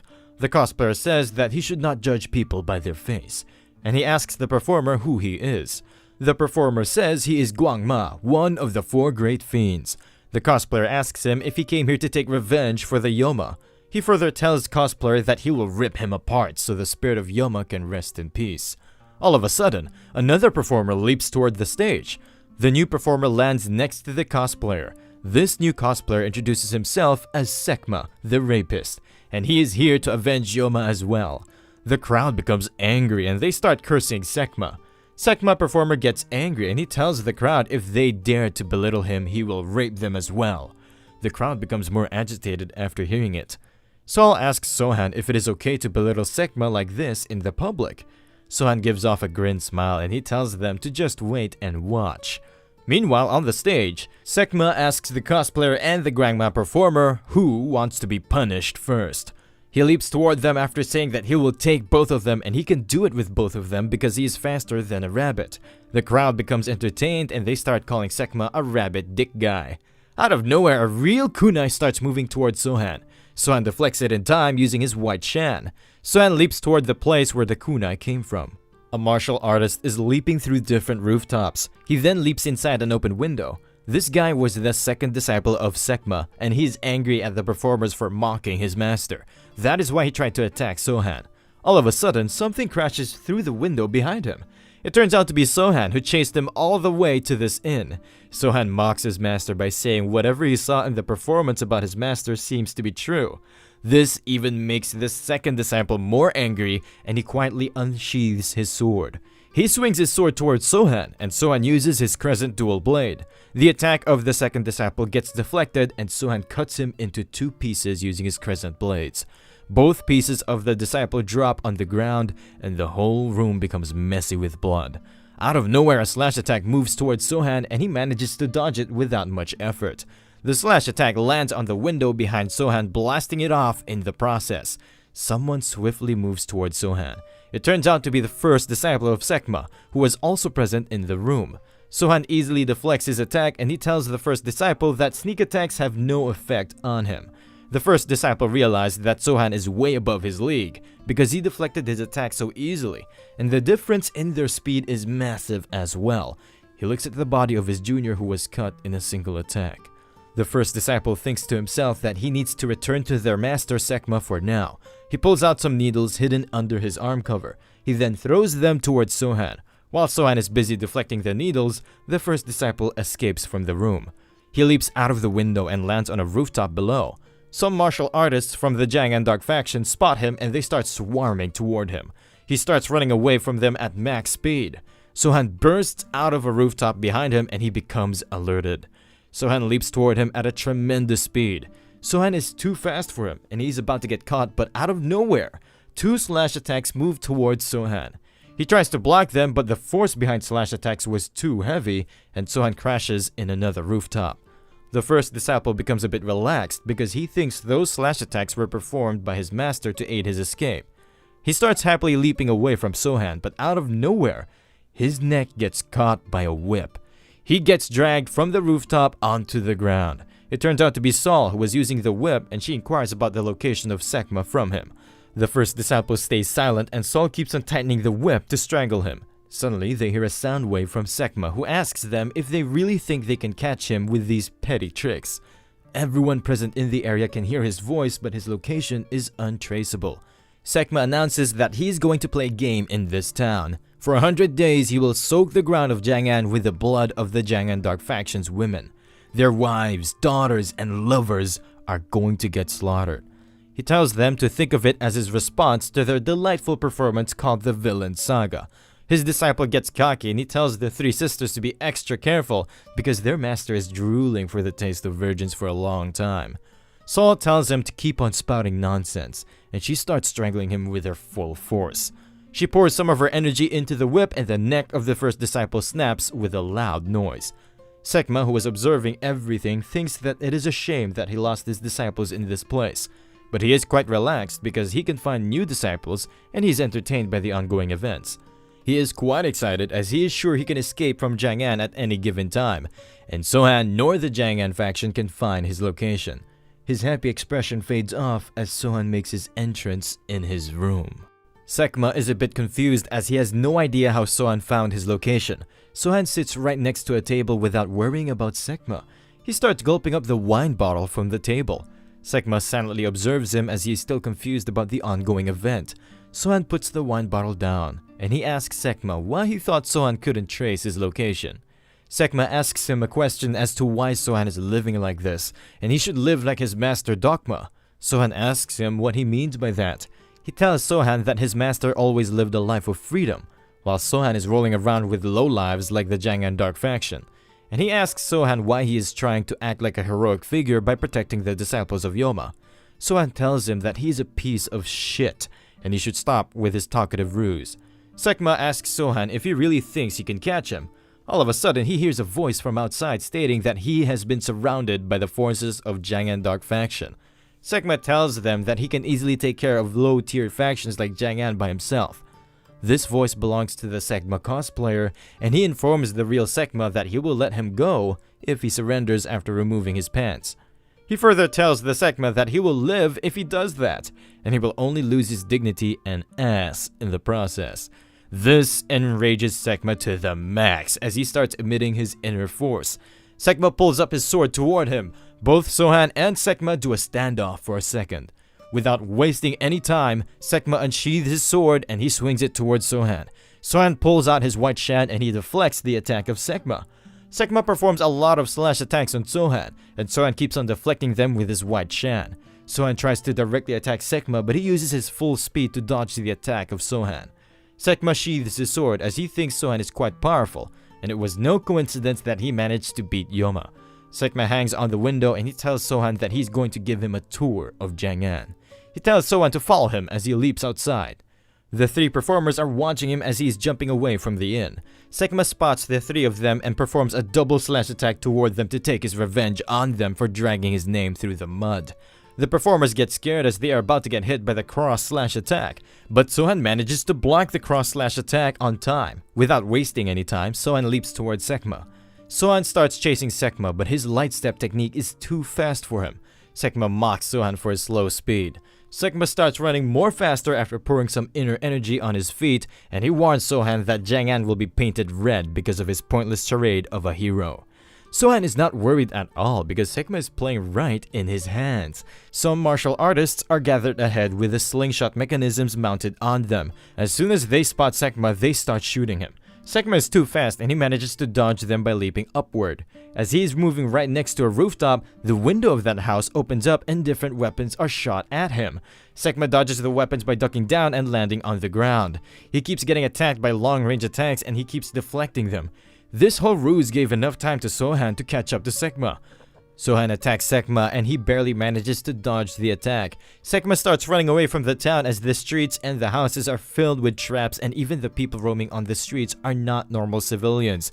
Sekma is furious to take his revenge right now, but he needs to get out of here first. Sohan calmly keeps on watching him from a rooftop while Sekma makes his escape from the city. After leaving the town, he lands in a forest to catch his breath. As he is thinking about what he's going to do in the future, he hears a voice. A horse rider is moving toward him and he tells Sekma to get ready for his death. The horse rider is pretending to be someone by the name of Guanu. Sekma becomes more enraged as the cosplays of these Jang'an Dark Faction lunatics are becoming more bizarre. Guanu attacks Sekma with his long spear. Sekma tries to block his attack, but the spear of Guanu shatters in the process. Guanu gives out a loud roar and he tells Sekma that he will get his revenge. Sekma gets ready for a serious fight, but Guanu runs away from him. Guanu tells him that he will fight him again after he finishes a round of wine. Sekma gets more enraged as things are getting more stupid. All of a sudden, an arrow is shot towards Sekma. He manages to dodge the arrow, but the force behind it was so great that it pierced through many trees. Sekma spots the attacker, who is pretending to be someone known as Huang Chun. He shoots another arrow towards Sekma, and Sekma performs a slash attack to counter it. The cross slash slashes through the arrows and it is about to hit Huang Chun. Sohan saves him in the nick of time with his white shan. Both Sohan and Sekma do a standoff and Huang Chun pulls out another special arrow. He thanks Sohan for helping him and he aims the arrow towards Sekma. Huang Chun shoots the arrow towards Sohan and Sohan pushes it towards Sekma with his white shan. The arrow had a poison bottle on it and it bursts on the way. Sekma manages to deflect the arrow, but he is about to get surrounded by the poison. Sekma quickly tries to disperse the poison with his fist. He disperses the poison, but it left quite an impact on him because of high acidity. A paralyzing agent was mixed in it and he starts feeling weaker. Without wasting any time, he leaps away from Sohan, and Sohan starts chasing after him. There are a bunch of traps along the way which get triggered while Sekma moves through that area. Inside the Green Plum Lake, Deadeye is lying in ambush with his martial artist friends. He was ordered to throw spears at Sekma when he shows up. Deadeye spots Sekma in the distance and he gets happy as this is his time to shine. They start throwing spears at Sekma when he's within their range. Sekma dodges the first volley of spears. Deadeye throws another spear at him with full force and he calls the name of a granny who lives next door for luck.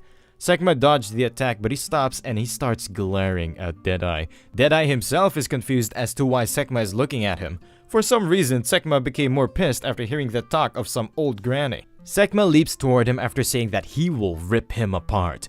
Deadeye starts running away for his dear life. Sekma uses cross-slash skill on him. Deadeye barely manages to dodge the attack. This distraction gave enough time to Sohan to catch up to them. Deadeye fainted out of shock.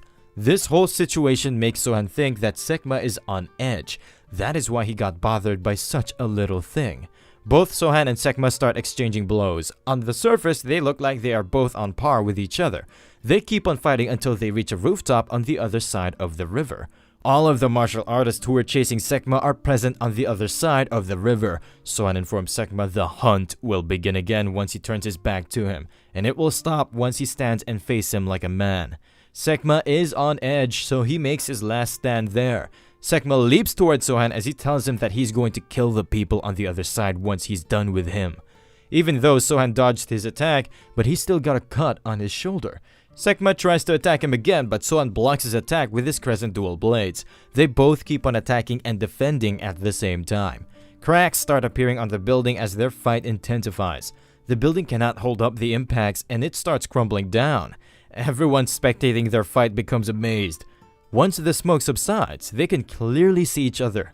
Sohan informs Sekma that Yoma died right here. Sekma asks him, so what if she died here? Sohan tells him that she also laughed just like him, but her laughter turned into a confused screaming before she died.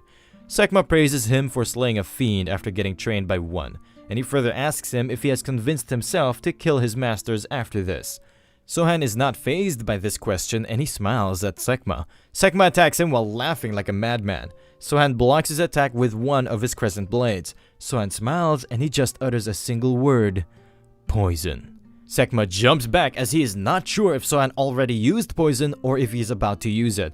Sohan combines both of his crescent blades into one. He then utters a single word: full moon. Sohan then leaps high up in the sky. He then leaps towards Sekma at max speed. Sekma performs a lot of sword slash attacks to break the speed of Sohan, but Sohan is unstoppable as he pierces through all of his attacks, and in the end, he slices Sekma into 2 pieces. Sohan then crashes into the ground, leaving a massive blast. Sohan moves out of the rubble and he detaches both crescent blades into their normal form. The people from Jangan faction are wondering what would have happened to them if they didn't surrender to Sohan at that time. Sohan puts his crescent blades back in their sheaths and he looks at Sekma, who is now a bloody mess. Sohan remembers how his masters told him to make his opponents believe that they have the upper hand until the very end, and it is a key element in a psychological warfare.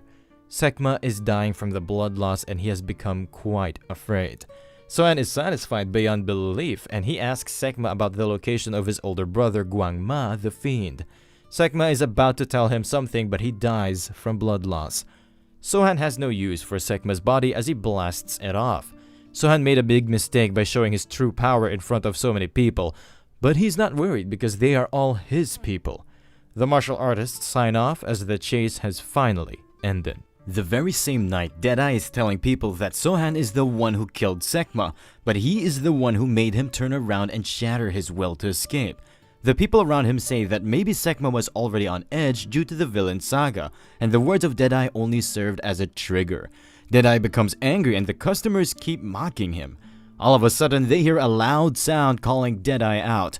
Deadeye heads outside and this guy turns out to be Gahyo from the Jangan faction. Gahyo informs him that there is a special reward for him from the clan lord Sohan. The customers also head outside to hear what is going on. Gahyo starts reading the message of Sohan, which states that the trap which was set for Sekma all began with a report given by Deadeye. If Deadeye had not made that report, the trap would not have been set in motion. Deadeye displayed remarkable sharpness in judging the significance of said events, and he exhibited bravery in the face of fear by speaking up to Sohan himself. A reward of 5,000 yang shall be given to Deadeye. Everyone becomes amazed after hearing it because 5,000 yang is a big amount. Deadeye gets down on his knees and he thanks Sohan for everything. Gahyo hands over a monetary statement for his reward. Deadeye is crying with happiness while receiving the reward. Deadeye tells everyone that the drinks are on him and the whole atmosphere lightens up.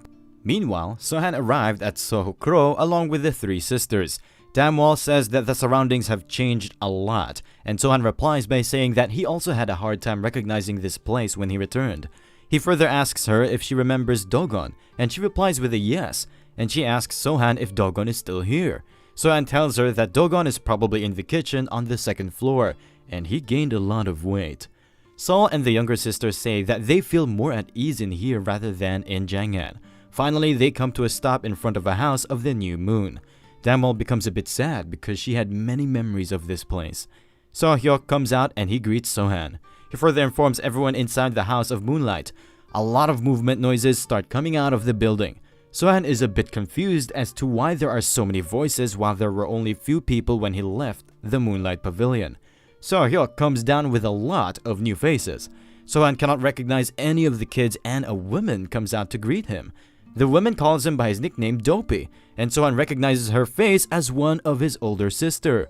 The woman dashes towards Sohan and she hugs him. While crying, she tells him that she is glad her little brother is alive. Sohan hugs her and he is feeling very good after meeting his long-lost sister. Damwon also recognizes the woman and everyone present lets out some tears of happiness. The woman hugs Damwon after recognizing her as well. Sohan pays his respect to the man who came out with the kids. The man greets Sohan as clan lord and he introduces himself as Taesan Jun, who used to be known as Chumyeon. Sohan remembers that Chumyeon was the only man who stepped forward to help the Sword Dancers clan back then. Sohan always wondered where he went, and it turns out he was with his sister Eunhye. Sohan tells him since he's the husband of his sister, he will treat him with respect. Sohyuk is in shock because he has never seen this soft side of Sohan. Sohyuk is not the only one, as Sol is in shock as well. Sohyuk tells them all to head inside as the wind there is quite chilly. All of them head inside while Sohan is watching them from back. Dogon arrives there and he tells Sohan he was quite worried about him. Dogon hands over a daily smoke to Sohan and he tells him he brought it for him. Sohan starts smoking and Dogon informs him about the events that happened in his absence. He further tells Sohan that he is quite sad, because out of all members of the Sword Dancers clan, they could only find Eunhye. Dogon gets up as he needs to cook something for them. Sohan silently gazes into the sky as he wishes for everyone to come back safely, because he is here now to protect them. After some time, Sohan is having a meeting inside the pavilion and he informs So-guk about the events that transpired in Jang'an. So-hyuk is amazed after hearing that Sohan took care of 2 fiends in one place. So-hyuk asks him why he let So-guk live. Sohan tells him that he let So-guk live because he took over the Jang'an Dark faction. Sohan further instructs So-hyuk to inform the leaders of different factions in advance that he will be soon summoning them either in Jang'an or in Cheonyang Dark. A female sound comes from outside as someone inquires about Dopey. Someone tells her to come in and So-hyuk leaves the room. Sohan tells Eunhye that he was waiting for her, and Eunhye warns him to get ready as she is about to begin her nag. She is quite worried about him because he's a good guy and the dark factions are filled with backstabbers. Sohan remembers that Eunhye was like this from the start and she would always nag them to be careful in the future. Sohan gives off a smile after remembering her younger self. Eunhye asks him why is he laughing and if everything she just said is a joke to him. Sohan becomes a bit serious and informs her that he is already a fiend. He further informs her about everything that happened recently and how he killed the leaders of different factions and the fiends. He further informs her that on their way back to Sohokro, he fought with 2 dens of thieves, and when he went to their base, he found out that there were many people they kidnapped as slaves, and most of them were children. He set them all free after killing the thieves, and as one of them was about to die, he told him that the Green Alliance will come after him for revenge. His blades have already started to accumulate grudges since he already killed 2 of the great fiends. Guangma will come after him one way or another. An ordinary man cannot face all of these threats by himself. That's why he must face them as a fiend. Eunhye starts crying and she tells him that she wanted him to live a happy life away from the dark faction. Eunhye asks him how he escaped from the great fiend Dokma, and he informs her that he made sure that Dokma will never be able to kill him by winning over his affection. He informs her that Dokma has a twin brother called Ri-sun, who saved him every time Dokma poisoned him. One of the brother makes lethal poisons while the other one is obsessed with saving the people. At first, Sohan was just a tool for them as they would take turns to improve their abilities using his body. At one point, Sohan made an oath to himself that he will win over the favor of both of his masters. He started taking care of Ri-sun like his kid, and he started cooperating willingly to the experiments of Dokma. He also entertained them from time to time using the performances he learned at the Sword Dancers clan. One day he got shocked after hearing his master say that he made a new lethal poison which can kill Sohan, but Dokma was worried as well. At that day, Sohan became happy as he managed to soften the heart of a fiend. Sohan tells her that from day onwards both brothers worked on ways to strengthen his body so he would not die from their experiments. Eunhye signs after hearing all of this. Sohan tells her that she don't need to stay here and he will arrange an abode for her family, but Eunhye says that she will wait right here for others to arrive. Sohan informs her that if they stay here, they will be targeted by other powers and he couldn't keep his focus on suppressing his enemies as he will always be worried about them. He promises her that he will visit her once in a while, and he also needs a place to rest from time to time. There is a reason why he told Eunhye about his master, as if a fight between his masters and the light factions breaks out, he will be forced to fight along with his masters. They keep on talking for the whole night, and the next morning 2 people come to visit him. So-hyuk informs Sohan that 2 people from the Jaegal clan came to meet him, and Sohan tells him to let them in. Both of them head inside and they pay their respects to the clan lord Sohan. One of them introduces himself as Hyun Jaegal, and the other one is called Tan Jaegal.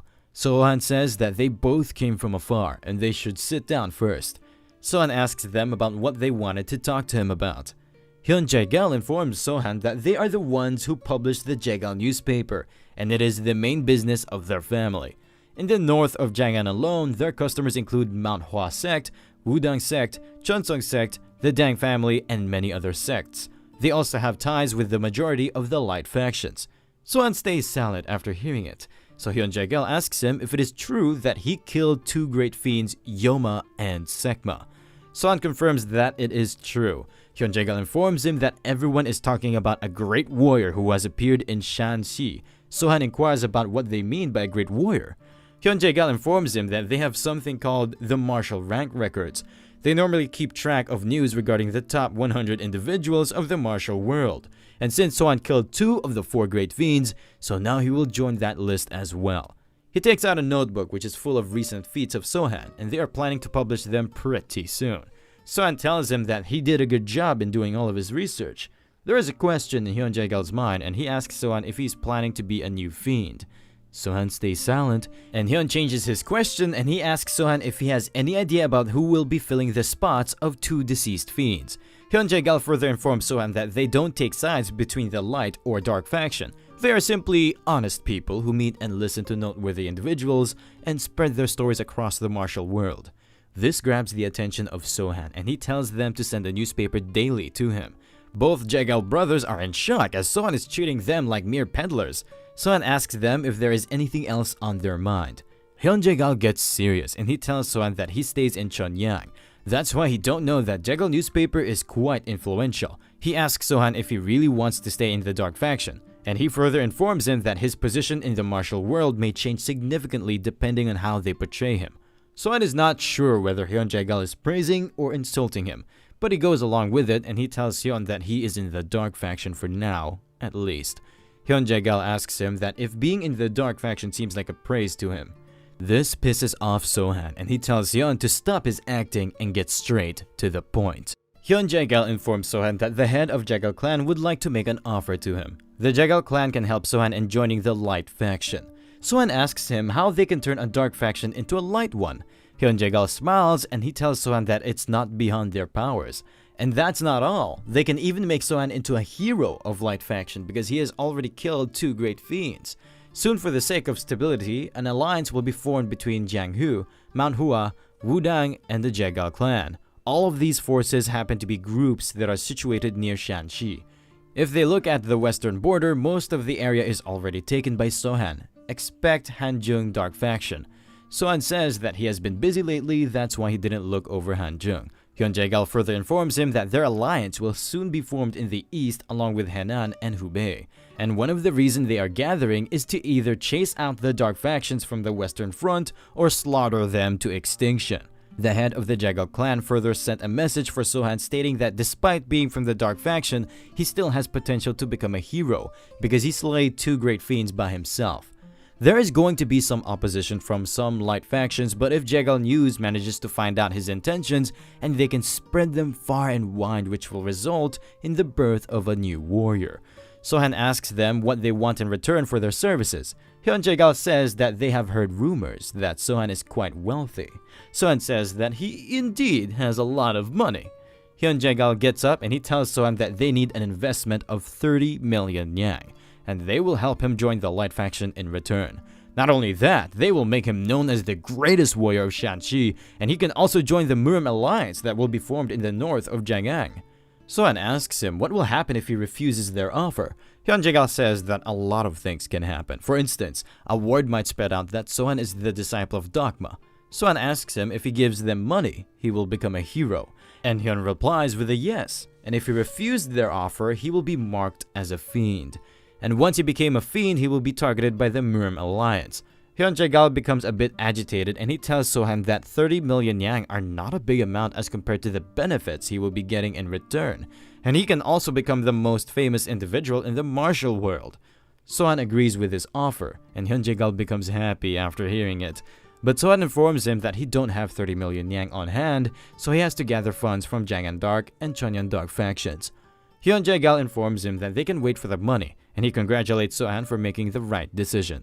He further informs Sohan that no matter how much they investigated, they could not find the specific details as to how Sohan killed Yoma and Sekma. Hyun asks him to tell them about how he killed them both, and they will carefully record his words and spread news of his heroic feats. Sohan tells them that he killed Yoma by snapping her neck like a twig. As for Sekma, he was sliced by him. An arm of Sekma fell off and a deep cut was made into his body. Both Jekyll brothers become a little bit afraid after hearing it. Sohan asks why his expression changed and if he's feeling warm. Hyun Jae-gal starts spinning his fan and he tells Sohan that the atmosphere has suddenly become too hot. Sweat starts dripping from his body and he asks Sohan to continue his story. Sohan continues the story and he tells them that Sekma was still breathing after his body was cut into 2 pieces and he had a fear of death visible in his eyes. All of a sudden, the vision of both Jekyll brothers start fading out. Sohan gives off a grin smile and both Jekyll brothers fall unconscious on the table. Sohan puts his white shan back into his clothes, which indicates he was using some type of paralyzing poison while talking to them. Sohan calls for So-hyuk and he orders him to air out the room because it's becoming a bit stuffy in there. During nighttime, Hyun Jae-gal is being tied to a chair with a rope. After waking up, he's confused as to what happened to them and where he is right now. He starts speculating that maybe he was poisoned. So-hyuk comes into the room and he congrats Hyun for waking up. Hyun Jae-gal warns him that they will not get away with this. He starts screaming something about Manhwa sect, but he gets slapped in the face. He is then again about to threaten So-hyuk with another sect name, but this time he gets slapped the crap out of him. So-hyuk tells him that he forgot to threaten him with some other major sect name. Hyun Jae-gal starts laughing and he tells him that they can never face the big sects of the Light faction. This time So-hyuk smashes his head with a punch. So-hyuk gives off an evil smile and he tells him that his clan lord will take care of all of them. Hyun Jae-gal yells at him that even if his clan lord killed 2 fiends, it does not mean that he is invincible.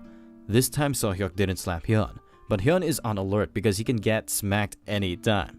So-hyuk turns around and he tells Sohan that Hyun just asked if he is invincible.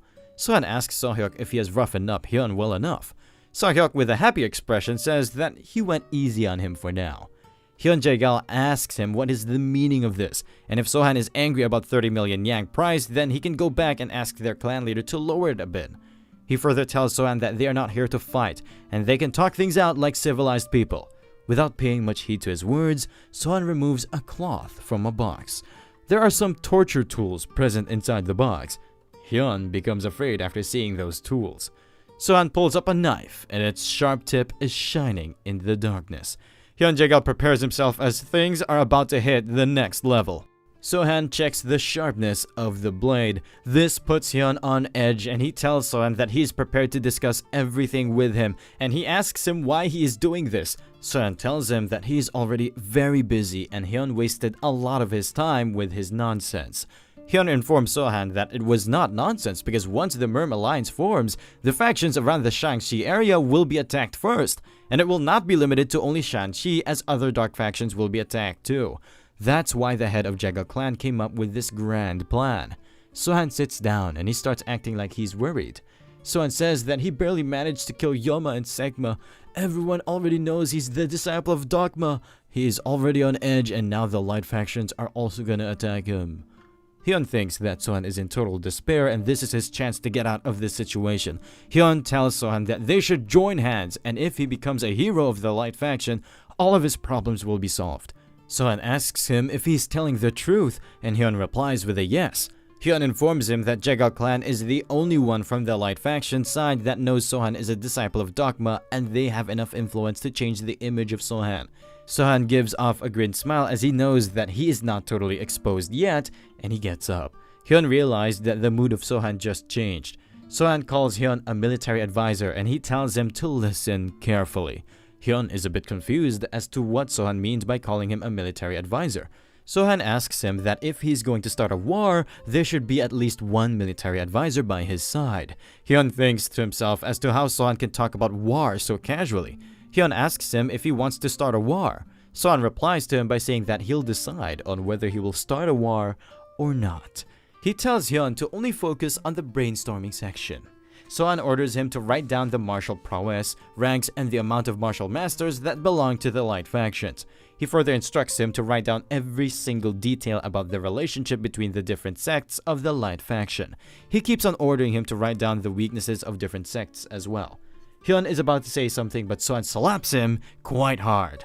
The slap pushes Hyun quite back along with his chair. Sohan steps up near the knocked Hyun, and he pulls his chair back up. Sohan asks military advisor Hyun again if he listened to everything Sohan just said, and Hyun replies with a yes. Sohan tells him to speak up right now if he's going to waste any more of his time so he can kill him right now. Military advisor is afraid and he tells Sohan that he will listen to all of his commands. Sohan further instructs Hyun to put him in his place and come up with a plan with his knowledge as to how they can destroy this Murim alliance. Sohan tells him that he should also think about outside forces as well, and if there are any other factions which can become his potential allies in the future. Hyun says that he understood everything, and Sohan starts leaving. Sohan instructs So-hyuk to only free the hands of Hyun so he can write, and So-hyuk should also provide food to him on regular intervals. Hyun cannot hold himself anymore, so he inquires about Tan Jae-gal from Sohan. Sohan goes away after saying that he has no idea. Meanwhile, on the outside, Tan Jae-gal just defeated another martial artist from Sohan's faction. He is feeling very tired because he is facing one martial artist after another. His hands can barely keep up and they are bleeding. Tan Jae-gal angrily looks at Sohan, who is using him to train his men. Sohan orders the next martial artist to step up. The next martial artist leaps toward Tan Jae-gal. He attacks Tan Jae-gal with his wooden sword and Tan dodges it by ducking down. Tan Jae-gal feints a sword attack. The martial artist pulls up his wooden sword to block the attack, but instead of attacking with a sword, Tan Jae-gal spins around and then he kicks the martial artist, sending him flying back. Tan Jae-gal leaps toward the fallen martial artist. He is thinking that he cannot kill him because he have his brother, so he is about to break the leg of that martial artist. Sohan knows well what he is up to, so he throws a stone toward him. The stone shatters the wooden sword of Tan Jae-gal.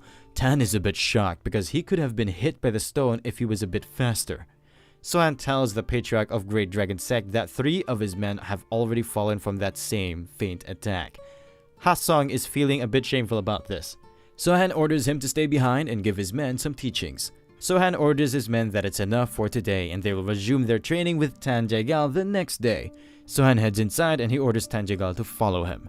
Tan Jae-gal is quite pissed at him, but he has no other choice. Sohan and Tan Jae-gal sit inside the building. Tan Jae-gal is confused as to why Sohan didn't take away his sword, but he knows that he has no chance of winning against Sohan either way. Sohan is far more skilled than the information given to them. Sohan asks him how old is he, and Tan Jae-gal tells him that he is 25 years old. Tan Jae-gal then inquires about his brother if he is alive. Sohan tells him he is alive and he locked him away. Sohan asks him that if he starts a war without listening to their requests, which side the Great Justice will be on. Tan Jae-gal with a serious face informs him that Great Justice doesn't even exist in the Dark Faction. He even swears upon his life. Sohan then says from what he observed, both Hyun Jae-gal and the Jae-gal clan are trash. Tan Jae-gal barely holds himself back and he says they are not trash. Sohan tells him that with the 30 million yang they requested, he can feed the orphans of all regions under him for their whole life. Tan Jae-gal then mockingly asks him that if the 10 yang he is in charge of has no hungry orphans or beggars. Sohan tells him that there will always be orphans, but they took in orphans, gave them names, and a place to stay. Sohan tells him that he was an orphan himself until he was taken in by the Sword Dancers clan. He further ordered the clan patriarchs to report to him about unfair wrongdoings that happened in their areas. Tan Jae-gal tells him all of these things are good, but if they really work. Sohan says that nothing works 100%, but if it doesn't work, he can just kill the patriarchs for insubordination. He can do whatever he wants because he is a fiend. Plus, his subordinates know better than the Jae-gal clan how he bested the 2 great fiends. The Chang'an Dark faction is quite wealthy. Soguk and his sect seem to be living a pretty decent lifestyle due to it. And if he asks Soguk to prepare half the money Jaegal clan requested, Soguk will ask the people under him, and just like a chain reaction, they will ask the people under them. Inevitably, there would be those who will be robbed of all they had, and then as a result, more beggars and orphans will appear on the streets. Jaegal is a bit taken aback by this, as he thought Sohan was just a merciless fiend. Sohan tells him that if he pays them that money, he will become a great warrior of the Light faction, but many innocents will suffer for him. Sohan asks Jaegal to look him in the eye and tell him who is the trash in here. Jaegal is feeling shameful, so he looks away. Sohan then asks him again that if a war breaks out, whose side the great justice will be on. Jaegal stays silent as he is gathering his thoughts. Sohan pours a glass of wine for him and asks him to drink it. Jaegal drinks the wine and he requests to ask a question. Sohan tells him to go ahead, and he asks Sohan why he learned martial arts. Sohan says that he learned martial arts to just survive. So-hyuk comes inside and Sohan orders him to lock Jaegal below and treat him as a warrior. Jaegal starts heading to the basement with So-hyuk. All of a sudden, he stops and he tells Sohan he has one more question for him. This time, he asks Sohan why he didn't take his sword away. Sohan tells him not to worry because he don't drink with trash. Jaegal becomes happy and he thanks Sohan for the drink. The next morning, Sohan reads the report Jaegal just wrote. Sohan thinks that Hyun did a pretty good job in this short span of time.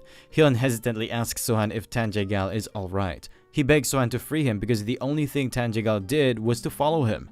Sohan tells him not to worry because Jaegal is doing better than him. Sohan asks him about this ultimate martial master he wrote about. Hyun tells him that it is a phrase they use to describe someone who is in the top 10 ranking. Sohan tells him that he is glad there is only one ultimate martial master in the alliance. Jaegal is worried that maybe Sohan is a lunatic and he will start a war with the alliance.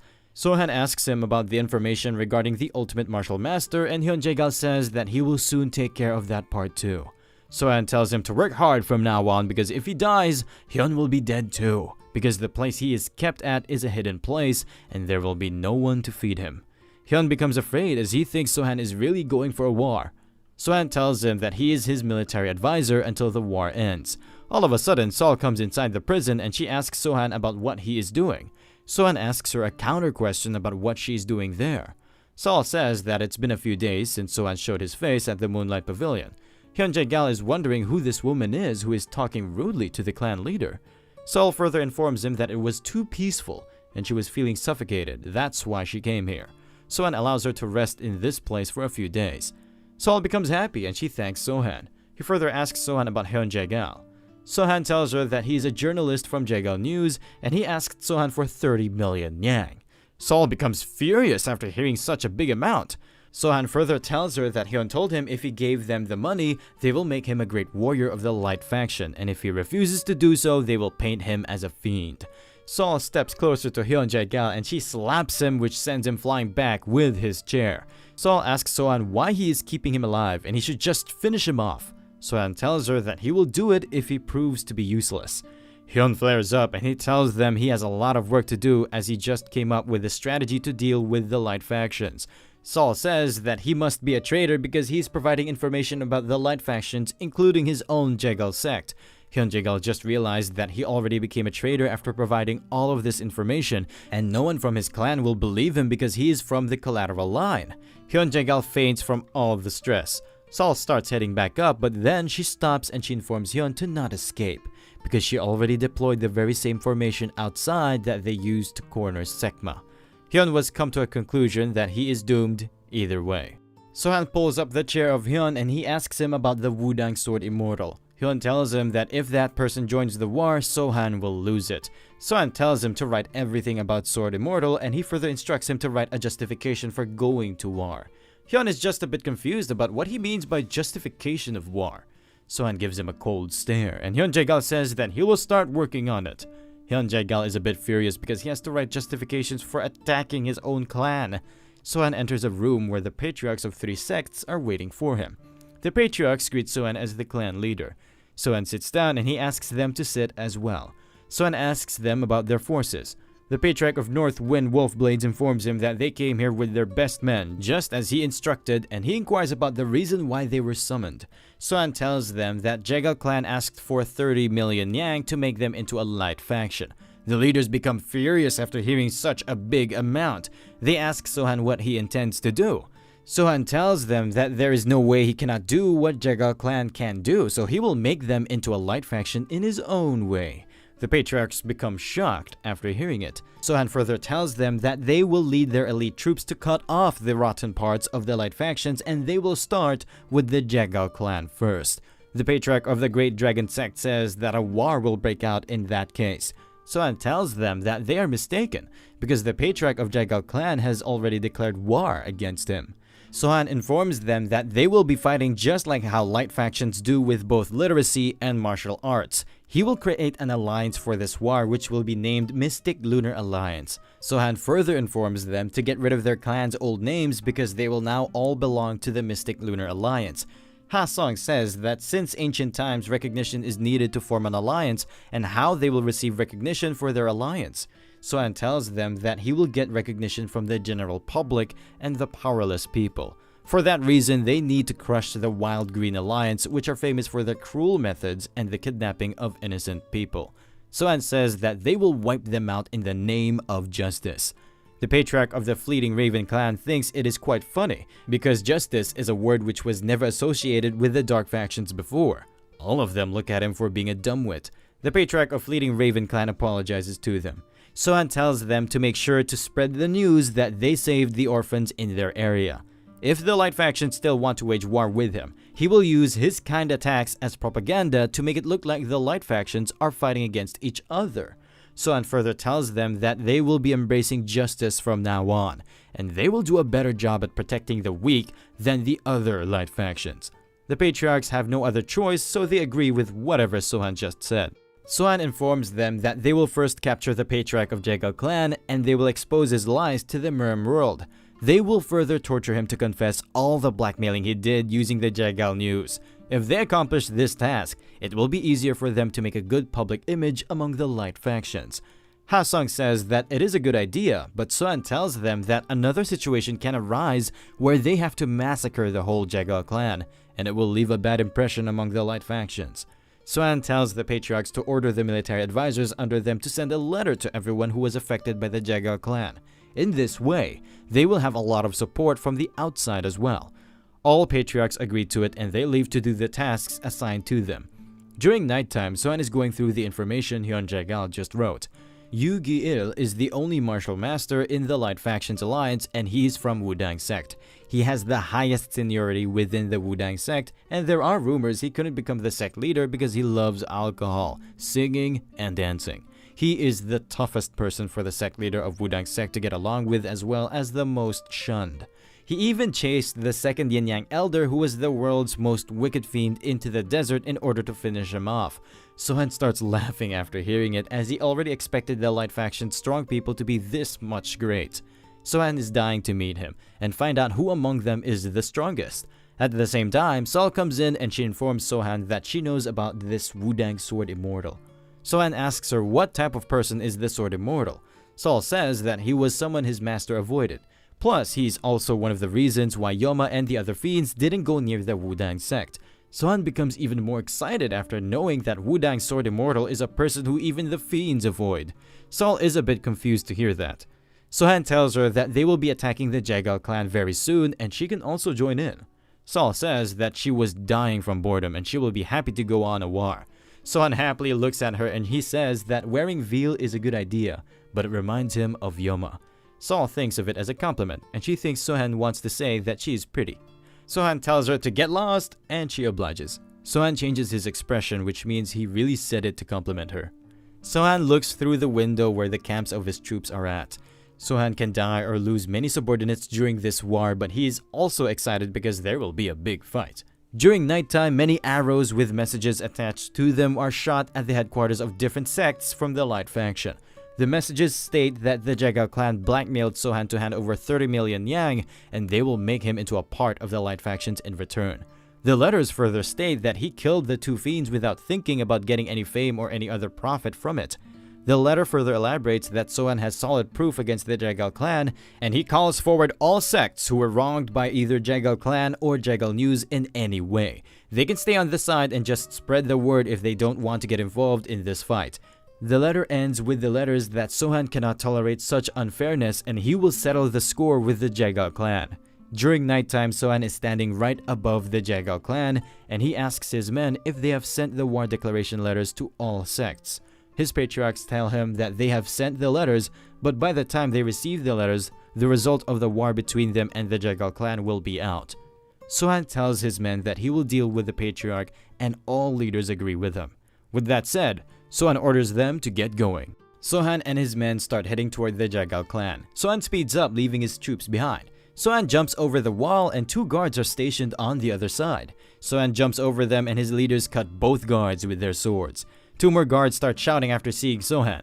Sohan pulls out his crescent blade and he performs a cross slash toward them which throws them flying away into the distance. One of the guards stationed on a watchtower spots the destruction caused by the cross slash of Sohan and he uses a tool to alarm the whole clan. The Jagal clan members respond quickly and they start gathering outside. They are surrounded from all sides but they keep on going forward.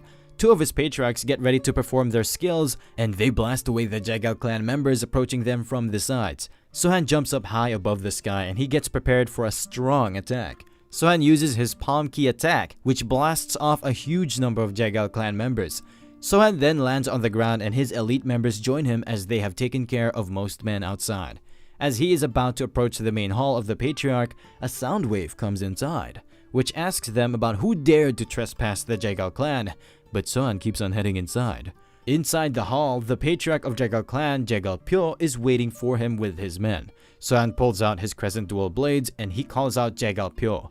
Jagal Pyo orders his men to subdue Sohan, and they start swarming him like flies.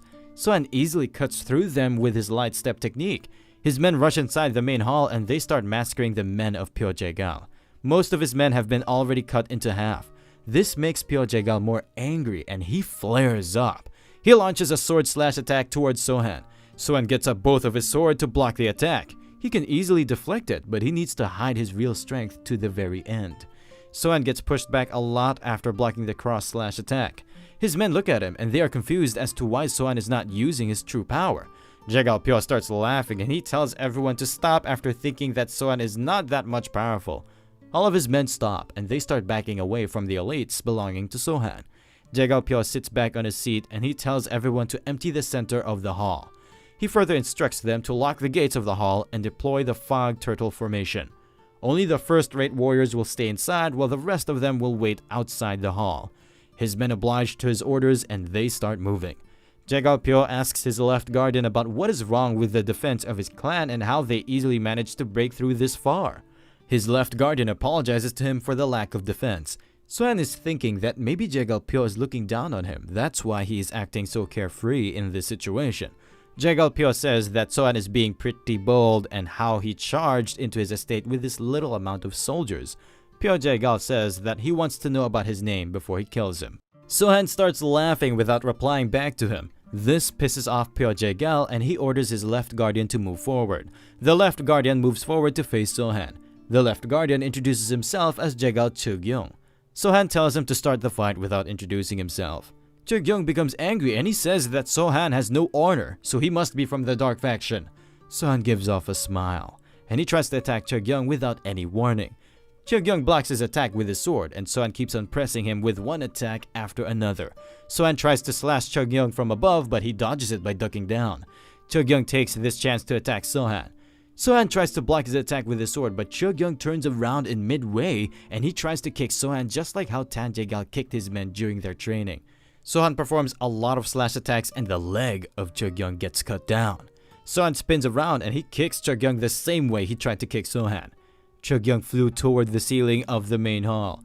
Pyo Jagal is thinking that Sohan has quite strange twin blades and he is strong enough to subdue his left guardian in an instant. Pyo Jagal now knows he is Sohan, and he came here because 30 million was too much for him. Sohan says that it was a big amount and he is here to deliver it to Pyo Jagal along with some interest. He instantly guesses the identity of all masked men along with him. He congratulates Sohan for gathering all famous people from Chonyang and Jiang'an to the same place.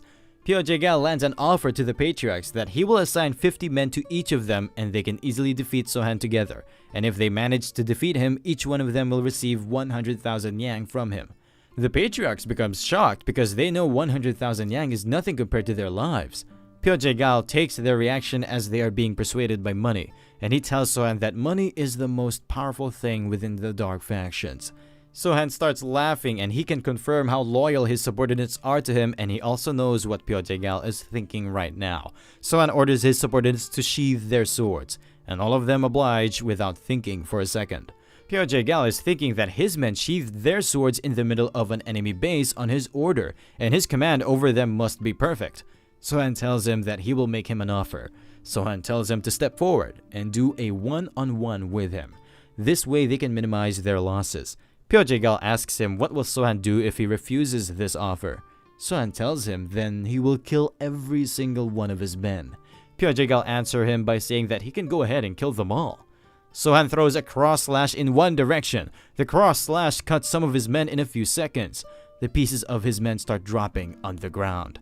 All of his remaining subordinates become afraid after witnessing it. Sohan stays still and he says what a waste of lives. Sohan then leaps toward his men, cutting them left and right. Pyo Jae-gal, who is watching the ruthlessness of Sohan, is quite afraid. Sohan says that all of these pitiful subordinates are dying because their patriarch doesn't wish to step up. The remaining men of Pyo Jae-gal are wishing for their patriarch to step up and save their lives. Pyo Jae-gal has no other choice left, so he powers up. He then leaps towards Sohan to attack him. He further powers up and Sohan gets ready.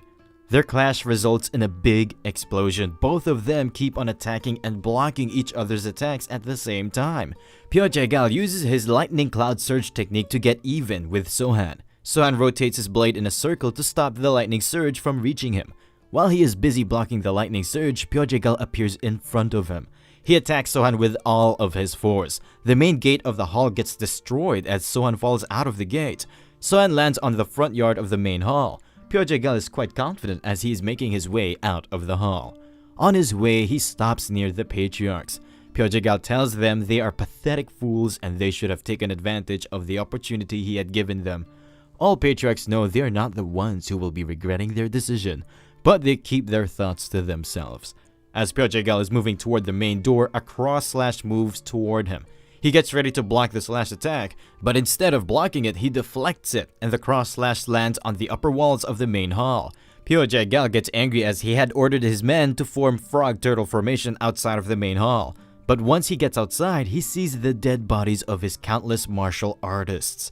Sol is standing on a rooftop behind Sohan, and it looks like she killed all those men to break the frog turtle formation from outside. Sol says that Pyo Jae-gal is quite a manly man to fight Sohan in a one-on-one fight. Pyo Jae-gal suffered a lot of losses as he was not expecting more people helping Sohan. Seeing all of this enrages Pyo Jae-gal and he powers up to the max. Both of them again start clashing swords with each other.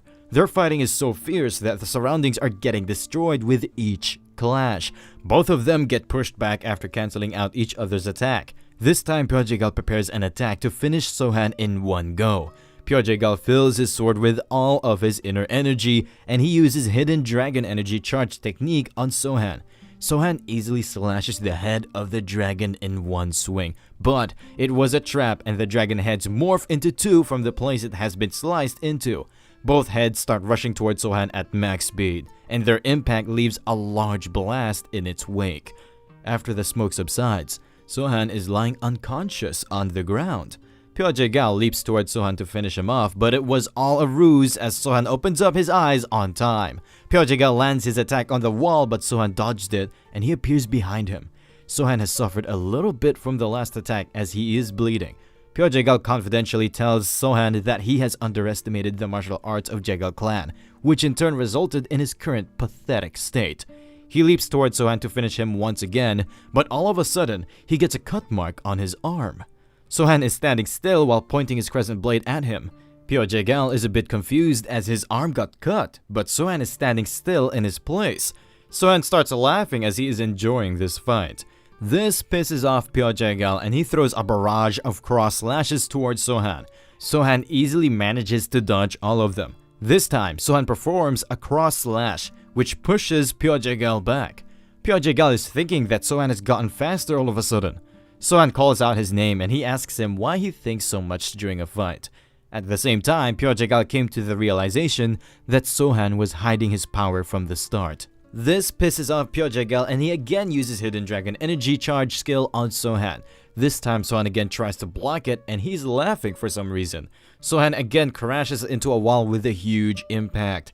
Saul signs as she thinks Sohan is repeating the same thing for the second time. After the smoke dissipates, Sohan appears out of it and he tells Jae-gal that his last attack got weaker than before. Jae-gal rushes towards Sohan after pouring all of his energy into his light step technique. Jae-gal slashes the place where Sohan was standing, but Sohan already dodged the attack by jumping above him. Jae-gal throws cross-slash skills towards Sohan, and Sohan counters them with his own cross-clash skills. Sohan finally makes his landing on the ground. Jae-gal is feeling exhausted and he thinks he got infected with a paralyzing poison. Sohan tells him that this is the reason why he should have done his homework on Sohan before sending someone to ask for 30 million yang. Sohan attacks Jae-gal with a barrage of slash attacks. Some of the attacks get through and they manage to put cuts on Jae-gal's body. Sohan gets ready for a decisive blow and he tells Jae-gal that he must have never forgotten that Sohan was a disciple of Dogma. Sohan performs a slash attack on the arm of Jae-gal and it flies off after getting chopped. Sohan then stabs his crescent blades through his body. Sohan bids him farewell after telling him that he managed to entertain him for a while. Jae-gal begs Sohan to let him live as he has already won the fight, but Sohan finishes him by pulling his blades. Finally, Jae-gal drops dead on the ground. All of the remaining Jae-gal clan members are shocked to see the dead body of their patriarch. Sohan orders all survivors to take care of the corpse of their leader and report to him in the main hall, and those who want to die can stay outside on the main grounds. Sohan orders So-guk to leave the bulky items behind and collect all the assets of the Jae-gal clan. He further orders others to move to the inn they already prepared, and So-guk will move the assets back to Chang'an. He don't even need to send all the assets back by himself, he can just assign some men for this job. So-guk obliges to his order. He tells the remaining people to stand by in the inn, and if Sohan is not back by 2 days, they should depart for Chang'an. Sohan tells them that he cannot move with them because the clans in alliance with the Jae-gal clan will be marking their moves, and he needs to deal with them as well before going back. All of his subordinates advise their clan lord against it, but Sohan corrects them by saying that he is no longer their clan lord as his name is Jae-gal Sohan from now on. After a few days at the Jae-gal clan estate, Sohan moves out with So-hyuk to take a walk. The Jae-gal clan members are working on the repairs. Sohan passes through them and they have mixed expressions about the ongoing events. Sohan comes to a stop after witnessing a quarrel between 2 members of the Jae-gal clan. So-hyuk informs Sohan that there have been all sorts of commotion happening in the Jae-gal estate over the last few days. Sohan says that it was to be expected as he made sure that people know that there is a great difference between the people with the family name Jae-gal and the normal martial artists from the collateral families. So-hyuk says that the normal martial artists are enraged, but those under the Jae-gal name don't understand what the problem is. Sohan orders So-hyuk to gather both the Jae-gal and the normal martial artists in front of the main hall. After some time, everyone gathers around the main hall. There is a table in the center with both Jae-gal martial artists and normal martial artists section, but the things on the normal martial artists side have both low quality and quantity. One of the normal martial artists screams that it is not fair they are given less than the Jae-gal clan martial artists. On the other side, the Jae-gal martial artists are quite satisfied with the treatment and they mock the normal martial artists. Sohan gets up and he holds a sword in his hand. This stops the bickering of both sides and there is a complete silence in the hall. Sohan asks them how do they feel after experiencing it themselves. Both sides are completely silent as they don't know what to say in this situation. Sohan tells them that a few days ago he didn't even knew who was a part of the Jae-gal clan and who was not when they died by his sword. He simply killed them because they were his enemies. Sohan tells them that what's certain is that when an enemy arrives, it does not matter whether they are a part of the Jae-gal clan or not. Sohan asks them why there is a difference between both sides while both sides are equally risking their lives. He further says that different treatment must be based on their rank and experience. The Jae-gal martial artists become red with anger, but they don't say anything. Sohan says that he is curious to know which side is more stronger as compared to the treatment they are getting. He further tells them that he wants to see a match between both sides and he asks anyone to step forward. A man by the name of Kang Gi-chan comes forward. So-hyuk informs Sohan that among the normal martial artists, he has openly expressed his dissatisfaction about the difference in treatments. From the Jegal side, Woo Myung comes forward. Sohan asks them if they will be fighting with wooden swords, but both sides say that they will be duking it out with real swords. Both martial artists unsheath their swords and Sohan tells them to get started. Kang Gi-chan leaps forward to attack Woo Myung, but he manages to block his slash attack. Woo Myung is pissed because he thinks Kang is treating this match as a fight to the death instead of a sparring match. Both of them keep on attacking and blocking each other's attacks. All of a sudden, Kang performs a kick attack, which successfully lands on Woo Myung, throwing him down as a result. Woo Myung becomes a bit shocked as he is already defenseless on the ground and Kang is trying to finish him off with his sword. But Sohan tells him to stop and he comes to a halt. Woo Myung is pissed because Kang tried to kill him in a sparring match. Sohan announces that the winner of this match is Kang Gi-chan. The Jegal martial artist side is quite dissatisfied with the results. Sohan tells them that he was very amazed by the sword formations of the Jegal clan when he first arrived here, and he would have a hard time if the Jegal clan had already prepared those formations before he ambushed them. Sohan asks them how many people are required for the sword formation, and he would like to see them fight using those formations. One martial artist from the crowd tells him that a minimum of 28 martial artists are required for such formation. Sohan tells both sides to spar with sword formation. Both sides get ready in an arrow formation and Sohan tells them to start the battle. Both sides start duking it out using real swords. The martial artists from both sides are giving their best for the spar. Even Sohan thinks this sword formation is quite incredible. After some days at the Okso Inn in the Hebei clan area, Sohan is sitting inside the inn and he's remembering the time he watched that battle of sword formations of Jegal and the normal martial artists. At that time, Sohan went back inside the building because both sides were fighting with all their heart and he didn't want it to disturb them. At the same time, a waiter arrives at the table of Sohan with the food he ordered. Sohan starts munching on the food while in the distance, some martial artists are discussing about how a dark faction declared war on Jegal clan. A martial artist asks them when will the alliance of the light factions be formed, and another martial artist says that he don't know when, but once it happens, they will be at the core of it. Sohan knows they are not from Wudang sect and he's wondering if they are from the Hebei sect. A martial artist notices Sohan by his dress and he addresses him as a member of Jegal clan. Sohan, while eating, pays his respect back to him. The martial artist thinks that this Jegal clan member is being rude because he paid his respect while having food in his mouth. Another martial artist asks him what he's doing here and if he's heading to their clan as a messenger. Sohan quickly starts gurgling the food in his mouth, which makes the other martial artists feel a bit awkward. After gulping down the food, Sohan tells him that he is not a messenger and he's on a mission assigned by their patriarch, so he cannot tell them the details. The martial artist says it is a pity because he wanted to ask him to join them for a drink, since Jegal and Hebei clan might become one family in the future. Sohan gets up and he sits on their table. Sohan says that since Hebei and Jegal might become a family soon, so he cannot reject them for drinks. Sohan shouts at the waiter to get more wine for their table. The martial artists introduce themselves as Oh Jae-hyun, Jang So-duk, and Kwon Sol. Sohan introduces himself as Jegal Han from the Jegal clan. The Hebei clan martial artists think Sohan is being disrespectful because he keeps on talking in a formal manner to them. After some time, all of them start drinking the wine in unison. Sohan complains that he has never drank such a bad-tasting wine before. Sohan asks the waiter if they have other types of wine and the waiter replies with a no. Waiter says that if he wants expensive liquor, then they have only Dukang liquor. The martial artists become shocked after hearing Sohan order something so expensive. Jae-hyun tells Sohan that they are not rich enough to afford such an expensive liquor. Sohan tells them that this liquor is on him because they already offered him the best wine they could. The Dukang liquor arrives at their table and Jang So-duk thanks Sohan for treating them to such an expensive luxury. Sohan asks them to not worry about it, and he asks them about how the alliance is progressing. Jang So-duk informs him that they are making good progress as the patriarchs are gathered at Wudang Mountain and one of the great elders is there as well. Sohan asks him by great elder is he referring to the sword immortal. Kwon Sol tells him that he is right, and all the patriarchs will probably recommend him to be the alliance leader, and he will reject as usual. Then they will hold a sparring match to decide the leader and he will be appointed as the judge. Sohan is thinking to himself that he missed an important competition. It was an opportunity for him to see the Wudang Sword Immortal and the abilities of other patriarchs as well. Sohan asks them who do they think will become the alliance leader. Jaehoon tells him that they are hoping for their patriarch to become the alliance leader, but Manhwa and Jeongnan clans are also powerful, so they can't say for sure who will win.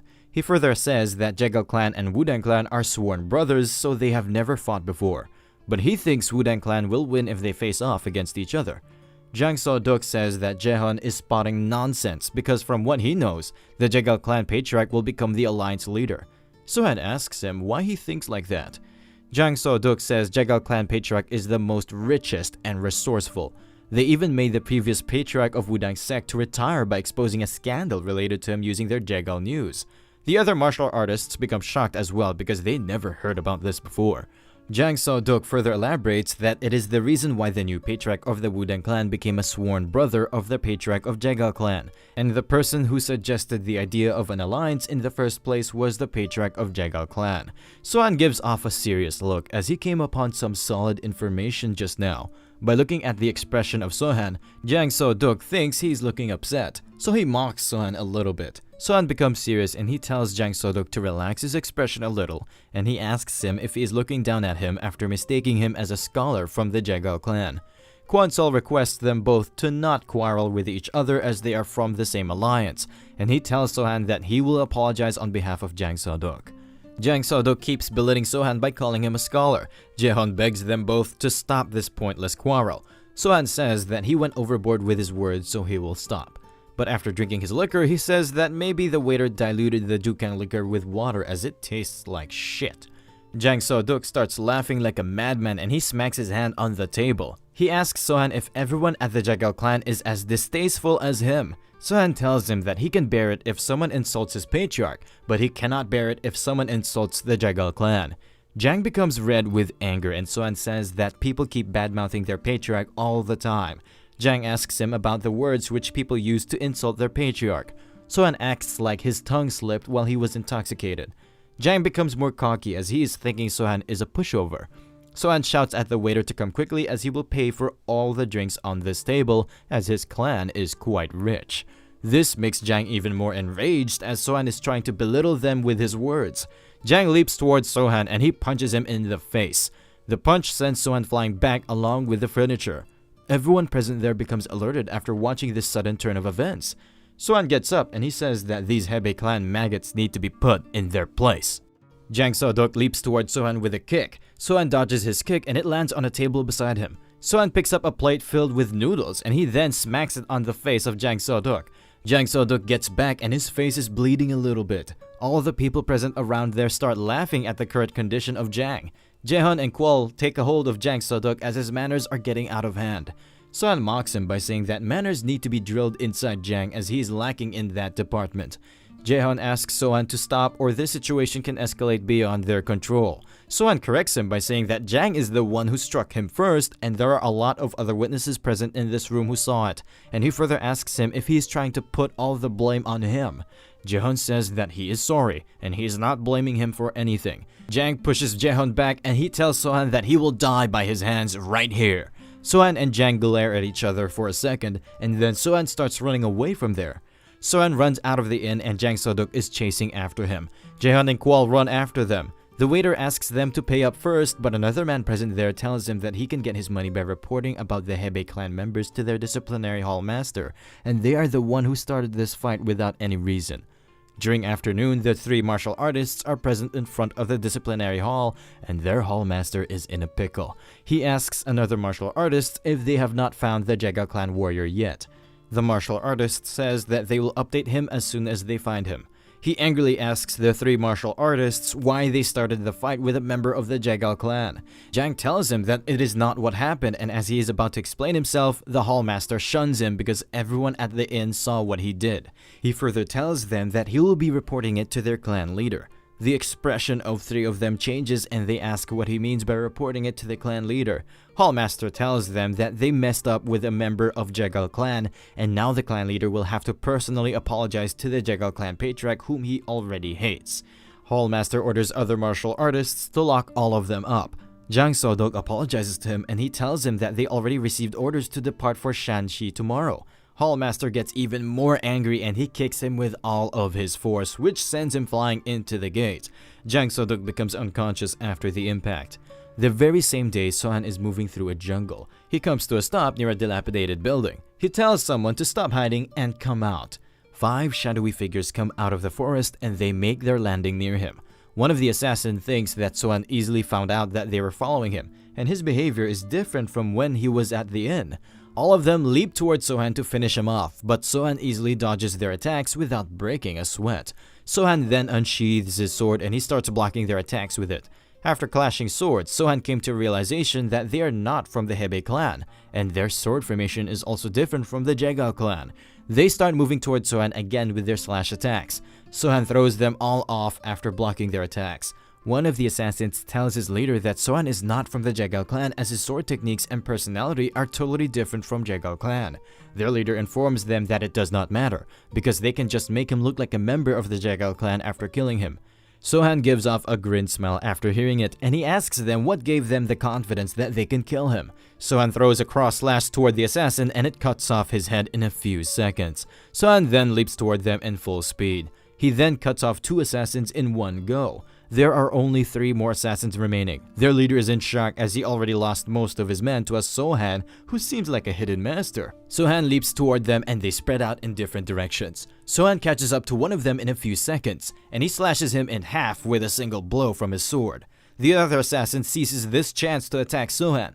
As soon as he attacks Sohan, a lot of blood spurts out and it turns out that Sohan appeared behind him and he mistakenly attacked his own ally. Sohan smacks his head with a fist and a bit of blood spurts out of his head. He falls on the ground and slowly his consciousness starts fading away. He wakes up during nighttime and he still can't believe it, that he is still alive. He knows well that only torture and interrogation awaits him. His weapon was not taken by Sohan, so he gets a hold of his sword as he gets up. But Sohan already knew he woke up. He knows he can't win against Sohan in a one-on-one fight, so he drops his weapon on the ground. He asks Sohan what he can do to stay alive. Sohan stays silent without answering back to him. He asks Sohan why he is not asking him any question like who he is and who sent him here to kill him. Instead of these questions, Sohan asks him how long have he been learning swordsmanship for. Assassin replies by saying that it has been 15 years. Sohan says that he is pretty weak considering he has been learning for so long. The assassin asks Sohan why did he run away after messing with Hebei clan, and from what he saw, Sohan is not from the Jegal clan. Sohan asks the assassin what gave him the right to ask him anything. The assassin says that he is going to die regardless of whether he asks it or not. Sohan asks him if he's not afraid of death. The assassin tells him that his life has always been filled with danger, so he's not much qualms about it. The assassin further says that it seems like they have same goals. The expression of Sohan relaxes a bit and he asks the assassin about what he means by same goals. Assassin says that from what he observed, both of them want to drive a wedge between the Hebei and the Jegal clan, and he suggests that they should both tell each other about which group they belong to. Sohan says that he is not interested in that and he asks the assassin to tell him something interesting. Sohan says that if he tells him something interesting, he will spare his life, but if he finds it boring, he will kill him. The assassin tells him that he is a believer and he has a religion, but Sohan says it's boring. The assassin further informs him that the person they worship was originally someone who rules the light factions, and their religion is not an organization which does bad things. The assassin thinks to himself that he told the most important thing to Sohan because he panicked. Sohan says that this information seems interesting, so he tells him to keep going. The assassin tells him that this story starts a long time ago where that person helped them. That person was their hero as well as their god. Sohan tells him that stories about fanatics are not interesting. The assassin begs Sohan to spare his life. Sohan asks him why should he spare the life of a trash from the White Heaven demonic cult. The assassin asks him how did he knew that, and Sohan starts laughing like a madman.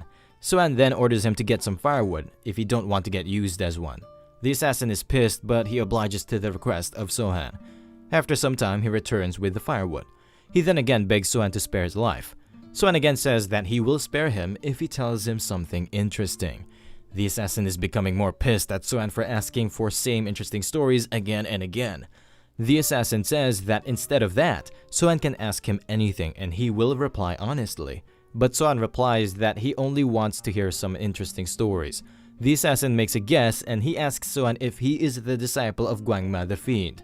The expression of Sohan completely changes after hearing it, and the assassin says that he can kill him if he's really his disciple because he has been rude to him all this time. Sohan, without replying to his question, orders him to go back and bring more wood or he will kill him. The assassin starts leaving to get more firewood, and he is thinking that someone with a screw loose in his mind must be the disciple of Guangma the Fiend. After some time, the assassin returns with the firewood. He says that he has thought about something really interesting. He removes his mask and he tells Sohan his name is Li Haryu and the name of his dead older brother is Sangryu. He joined the White Heaven demonic cult on the recommendation of his brother. The White Heaven demonic cult is a religious group that rules over Hebei and has been around for over 100 years. They had 7 cult leaders before and it is now ruled by the 8th one. Sohan says that he already knows that, and it shocks Haryu as it is confidential information. Sohan asks him if he's looking down on the Jegal clan, and Haryu knows that Sohan is not from Jegal clan but he keeps it to himself. Haryu asks him if he knows that Hebei clan was formed because of them, and it was quite powerful at start because it was made by gathering powerful martial artists from all over the world. But their cult leader suffered a great defeat by the Hebei clan 14 years ago, and since then they are preparing for their comeback. And the reason for the Hebei clan to become trash over the past 10 years is because of their interference. And their grand plan includes conquering the whole Murim after getting rid of the Hebei clan. Sohan tells him that they are filthy cockroach bastards who keep coming back no matter how many times they crush them. He further says that they bedazzle normal people with their ridiculous religious logic. Plus, they learn dark faction techniques to harm others. Haryu says that they don't mess with powerless people and they simply want to purify the whole Murim. Sohan asks him what kind of nonsense it is and how they can purify the Murim. Haryu says that God can do it. He further suggests that Sohan should meet their cult leader and with his martial prowess, he will be given a high-ranking position. Sohan says that he will only meet him as an enemy once the time is right. Haryu thinks he is screwed because what he just told Sohan doesn't look interesting at all. He once again begs Sohan to spare his life. Sohan takes a hold of his sword and he tells him that his cult is a demonic one, and their leader is not a god but a crazy human being, and the Murim world cannot be purified. Sohan gets up and he tells him that they have foolish ideals and he dislikes fools. Sohan unsheathes his sword and he tells Haryu that he don't deserve to be spared and he even don't deserves to be treated as a human being. Haryu gets on his knees and he starts begging Sohan, but Sohan says that he will give him a painless death because he helped him pass some time. Haryu is thinking that he's going to die now, but then he remembers that a few moments ago he was not even afraid of death. So what made him change his mind? All of a sudden, his eyes become red as he has been poisoned by Sohan. He comes to a realization that he is not afraid of death, but he is afraid of this man in front of him. He starts sweating and he asks Sohan if he can try telling him something interesting for the last time. Sohan allows him to go ahead. He screams out that he now understood that everything is meaningless when his life is on the line. He further says that the White Heaven cult is a demonic cult and their leader is just a human. He was just another foolish human up to this point who was thinking that the Murim can be purified. His expression is not looking well and he says that he don't deserve to be treated as a human being. He begs Sohan to give him an opportunity to become his servant. Sohan asks him if he wants to become his servant in order to survive. Haryu screams that he is correct and he wants to survive. Sohan starts laughing and he says that now finally he told him something interesting. After hearing it, Haryu starts thanking Sohan non-stop. After some days, Sohan arrives at the Wudang Mountains. He is going through the market but the shopkeepers keep pestering him by saying that they have not seen him around before. For the last few days, he has been observing how the Wudang clan rules over this place, but he is not liking it. The residents keep pestering him by asking him mundane questions. The atmosphere around this area is really mysterious and strange. He thinks it was crazy for him to try to infiltrate the Wudang sect alone and maybe he should head back. There are rumors that Shaolin is the best in the north while Wudang is the best in the south, and it really deserves its reputation. Sohan starts heading back through a flower field. All of a sudden, a grasshopper challenges him to a duel. Sohan is about to crush him with his feet, but he signs and let it go. He is thinking that maybe he got affected by this calm atmosphere of Wudang Mountain. Sohan starts playing with him and he gives him the title of the bravest mantis in the Wudang Mountain. All of a sudden, an old man appears behind him. The old man asks him about what he is looking at so intently. Sohan becomes alerted after hearing his voice and he tells the old man that he was looking at the praying mantis. The old man asks him what is on his mind because normally people don't usually talk with a mantis. Sohan says that it looked courageous to him, so he named him the bravest mantis of Wudang Mountain. The old man starts laughing and he says Sohan is quite an interesting fellow. Sohan is thinking that this old man is a bit weird because he didn't notice his presence until he was right behind him.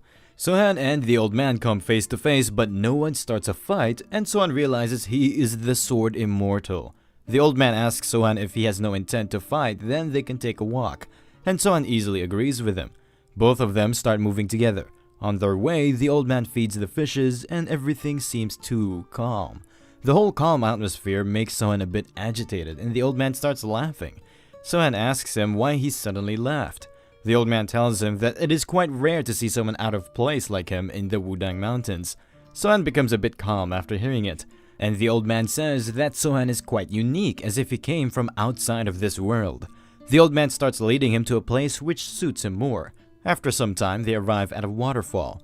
The old man then again asks Sohan why he didn't kill the mantis. Sohan informs him that there was no reason for killing the mantis, that's why he spared it. All of a sudden, the old man says that maybe the mantis deserved to be spared more than the patriarch of Jegal clan. Sohan tells him he is correct, as the patriarch of Jegal clan was far worse than the mantis. The old man starts laughing after hearing it. The old man informs Sohan that Pyo Jegal was a unique man, as he understood the power of literature more than anyone. Moreover, he was a hypocrite that acted like he wanted to uphold justice on the outside. He compliments Sohan for killing him, as the hands of this old man are tied, and if he killed Pyo Jegal, it would have led to a clash between Wudang sect and Jegal clan. Sohan says that he can understand it because both of them are in different positions. The old man asks him if he has seen the symbol of Taiji before, and Sohan says that he knows about that white and black symbol.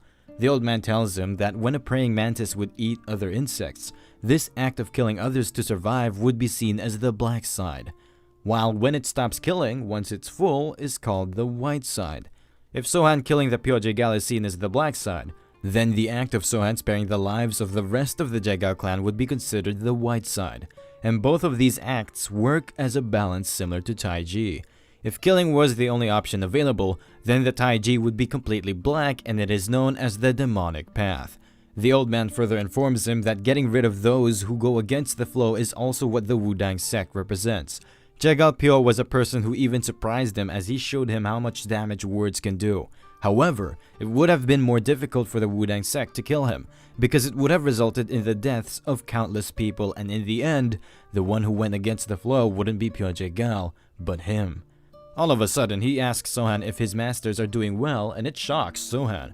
He informs old man that he has not seen them since he left the mountain. The old man says that he heard Sohan is a special disciple to them because Dogma has not killed anyone in the last 12 years, and for someone like the Dogma to change is a rare occurrence. Sohan is amazed by the information network of Wudang sect, as they know about things which are pretty rare even in the dark factions. The old man informs Sohan that he is Taiji to his masters, because one of them killed people while the other saved them. Sohan may think he was just trying to survive their experiments, but he meant a lot to both of them. The old man asks him if he understands the Taiji and the flow a little more. Sohan replies with a yes. Both of them stop talking as they start cultivating. Sohan remembers all the people he killed and saved throughout his journey. He then starts gathering energy near his chest. After some time, the Taiji starts forming near his chest. The old man says that he hopes that throughout his journey, Sohan will remember the Taiji the old man just taught him, as this is the only gift he can give Sohan. Sohan thanks him for his teachings. He further tells Sohan that now he has seen him, he can consider it as having seen the Wudang sect. Sohan once again thanks the Sword Immortal for his teachings. The Sword Immortal says that it was nice meeting him, and he would like to meet him again. Sohan says that he would love to meet him again. With that said, the Sword Immortal vanishes into the air, and Sohan keeps staring at the waterfall. The very same evening, Sohan is moving through a forest. Some martial artists are also following him at the same time. These martial artists have Greenhound stronghold banners with them. Sohan thinks maybe they are trying to take revenge on him because he annihilated one of the strongholds belonging to their alliance in the past. The martial artists throw daggers at Sohan. Sohan easily manages all of them. Sohan speeds up to find a quiet place so he can get rid of them. But as Sohan is moving forward, more and more strongholds belonging to the Green Wilderness Alliance start swarming him. Sohan comes to a stop in front of them. The martial artists throw spears at him and he dodges all of them by moving in a zigzag formation. Sohan then keeps on running away from them and they keep chasing after him. After some time, Sohan comes to a stop near a cliff. The martial artists corner him and he prepares to make his stand there. They once again throw their spears at Sohan and Sohan deflects them using the sheath of his sword. After the barrage of spears ended, Sohan is standing still in his position. This shocks all of the martial artists. Sohan gives out a loud sound transmission as he tells the leader of the Green Wilderness Alliance to come out. The sound transmission was too loud and it put a strain on some martial artists. All of them unsheath their swords and they start rushing towards Sohan. Sohan says that their leader is a coward who just sent his men to get slaughtered in his place. Sohan rushes toward the martial artists and he kills everyone on his way.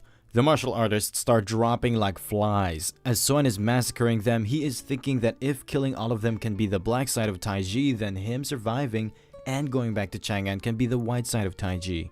And if the Green Alliance destroying things around him is the black side, then making it such that they can't come after him again would be the white side.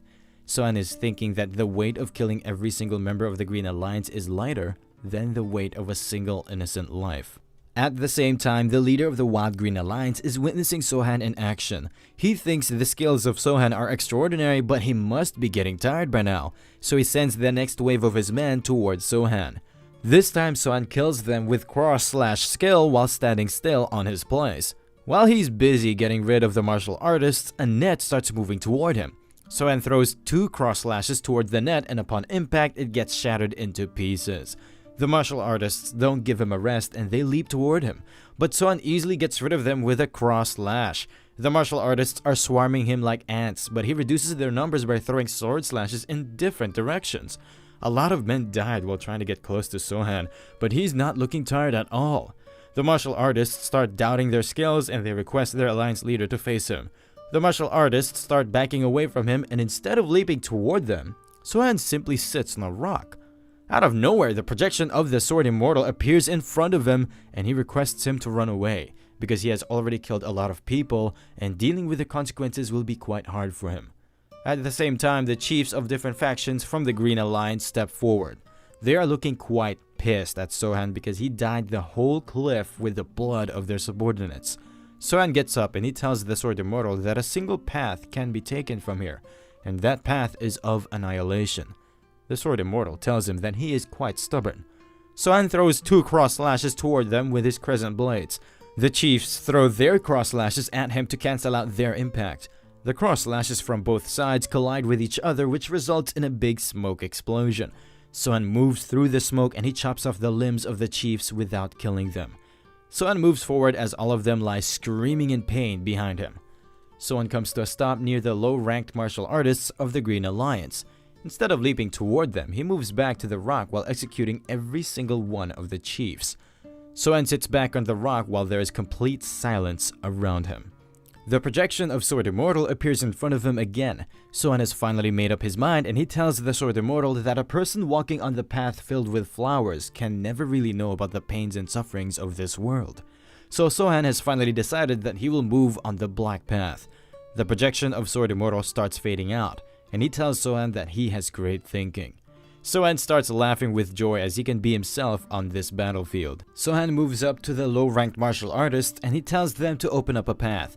The martial artists move to a side while opening a path leading straight to their alliance leader. Sohan puts both crescent blades in their sheaths and he starts walking toward their alliance leader. Sohan then jumps up and he lands in front of the Green Alliance leader. Sohan asks him what the hell he does. The Green Alliance leader stays silent so he can ask him the same question once again. The Alliance leader is confused as to what Sohan is trying to get at. Sohan tells him that no matter how he looks at him, he doesn't seem strong enough to take him on, so he asks him again why he is doing something like throwing away the lives of his subordinates at him. The Alliance leader gets pissed and he attacks Sohan with his spear. Sohan easily catches the spear without breaking a sweat. Sohan then imbues his internal energy into the spear. The internal energy of Sohan is too much for the Alliance leader to handle, so he leaps back to avoid the backlash. Sohan then catches him by his collar and he smacks his face with a palm attack. Sohan smacks him once again to put him in his place. The face of Green Alliance leader is not looking well, but the cockiness on his face is not fading away. Sohan then punches through his head, popping it open like a watermelon. The leader of the Green Alliance dies just like that, and Sohan throws away his body. The body of the Alliance leader lands on the ground and everyone can see the insides of his head. The low-ranked martial artists are very afraid as they don't know what Sohan will do to them. Sohan sits down on the Green Alliance leader chair and he orders all of them to start moving towards Shanyang. With that said, they start moving towards Shanyang without wasting any time. After some time, when everyone has gone a bit far, someone steps toward the dead Green Alliance leader. After examining the body, he comes to a conclusion that Sohan is really a treasure. He thinks that Dokma and Wison created something unique.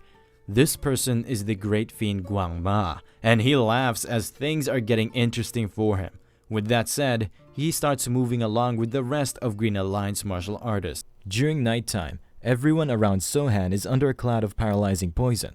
Sohan sheathes his white shan which he was using to spread the poison. Most of the bandits are dead, but almost 30 bandits are still paralyzed. Sohan unsheathes his sword, and he is thinking that this method of killing them with poison was better than fighting them head-on. Sohan goes to a bandit who is the furthest away. He is thinking that maybe this bandit somehow managed to survive with his internal energy. Based on his outfit, he looks to be about a middle-rank executive.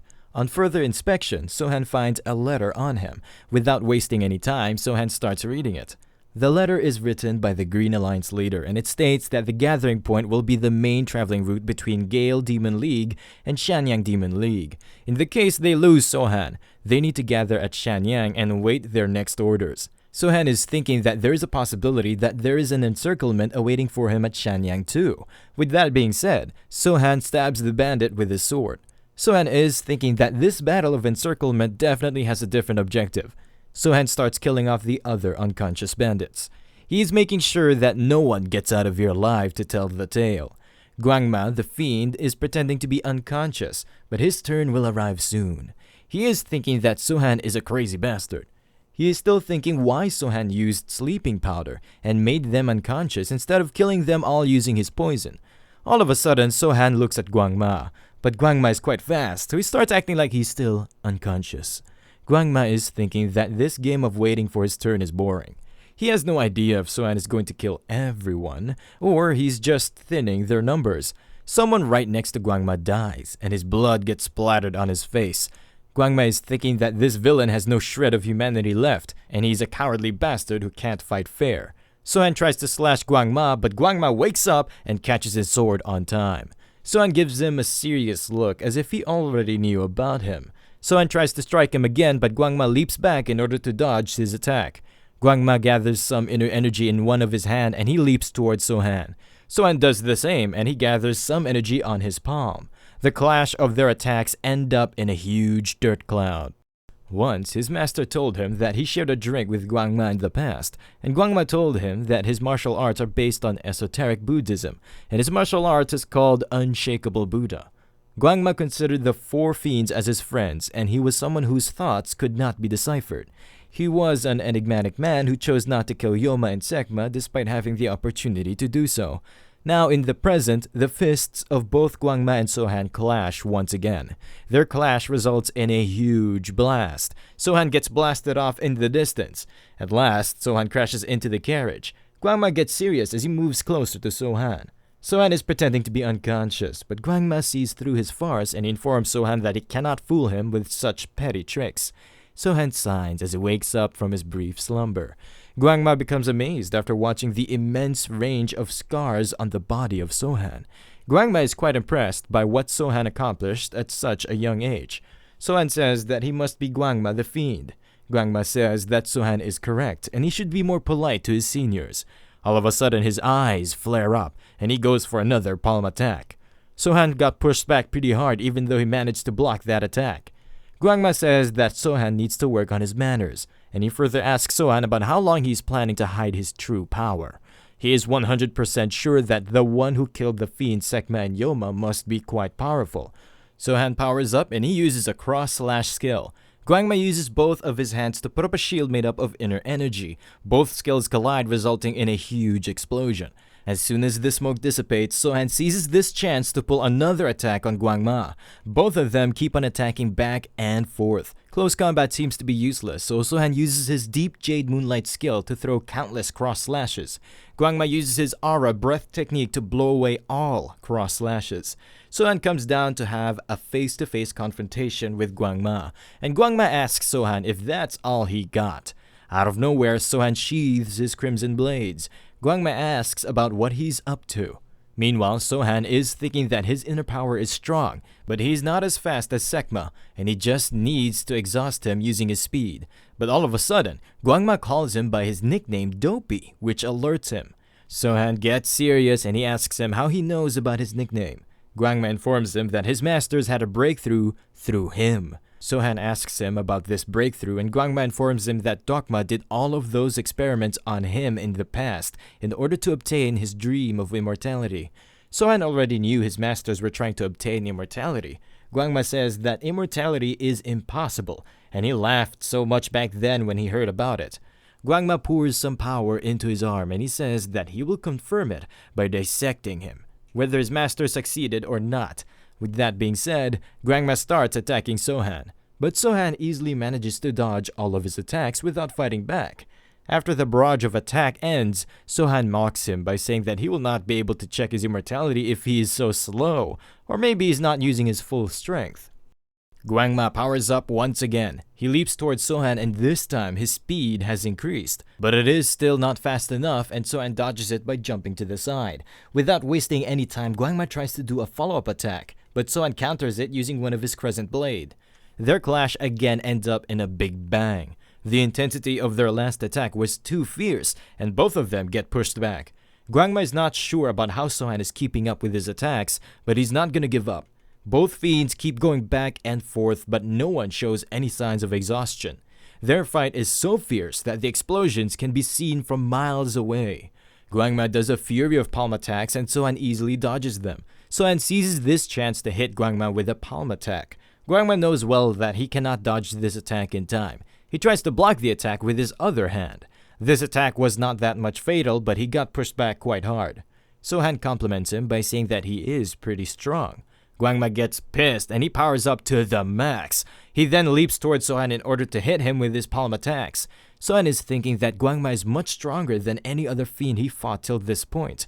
While dodging the attacks, Sohan mocks Gwangma by saying that his face is so ordinary and he's not sure how can someone gain fame in the Murim with that kind of face. Gwangma is enraged and he tells Sohan to shut up. Sohan dodges his attack and he asks Gwangma why he was hiding in the ranks of the Wild Green Alliance. Sohan then pulls up his other crescent blade. He performs a cross-slash skill on Gwangma, but Gwangma barely manages to dodge it in time by doing a backflip. But before he can land, Sohan starts throwing more cross-slashes toward him. Gwangma manages to dodge all of them, but it seems like he is getting slow. Sohan performs another barrage of cross-slashes. This time, instead of dodging, Gwangma uses his fists to deflect them. Sohan mocks him by saying that maybe he became a fiend after jumping around like a maniac, and he's learning a lot from him. Gwangma releases a lot of ki, and he tells Sohan that he will let him live today if he don't crosses the line. Sohan again mocks him by saying that his threats carry no weight as long as he uses this ordinary face. Gwangma rips off his own fake face.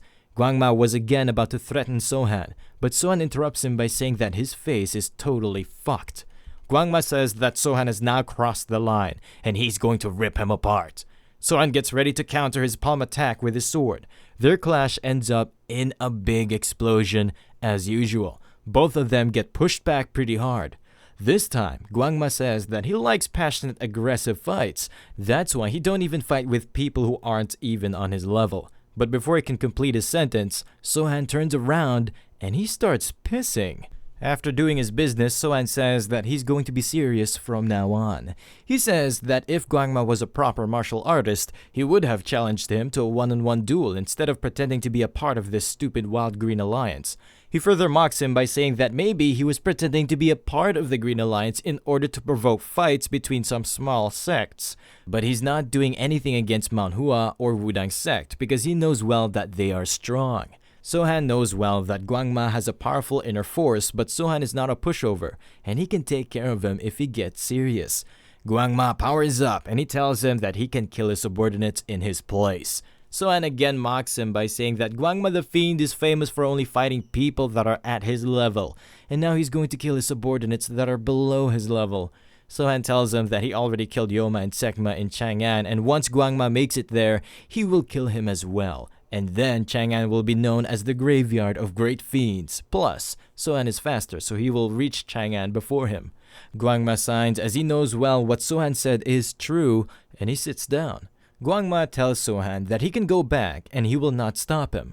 Sohan starts leaving without saying much, which makes Gwangma even more anxious.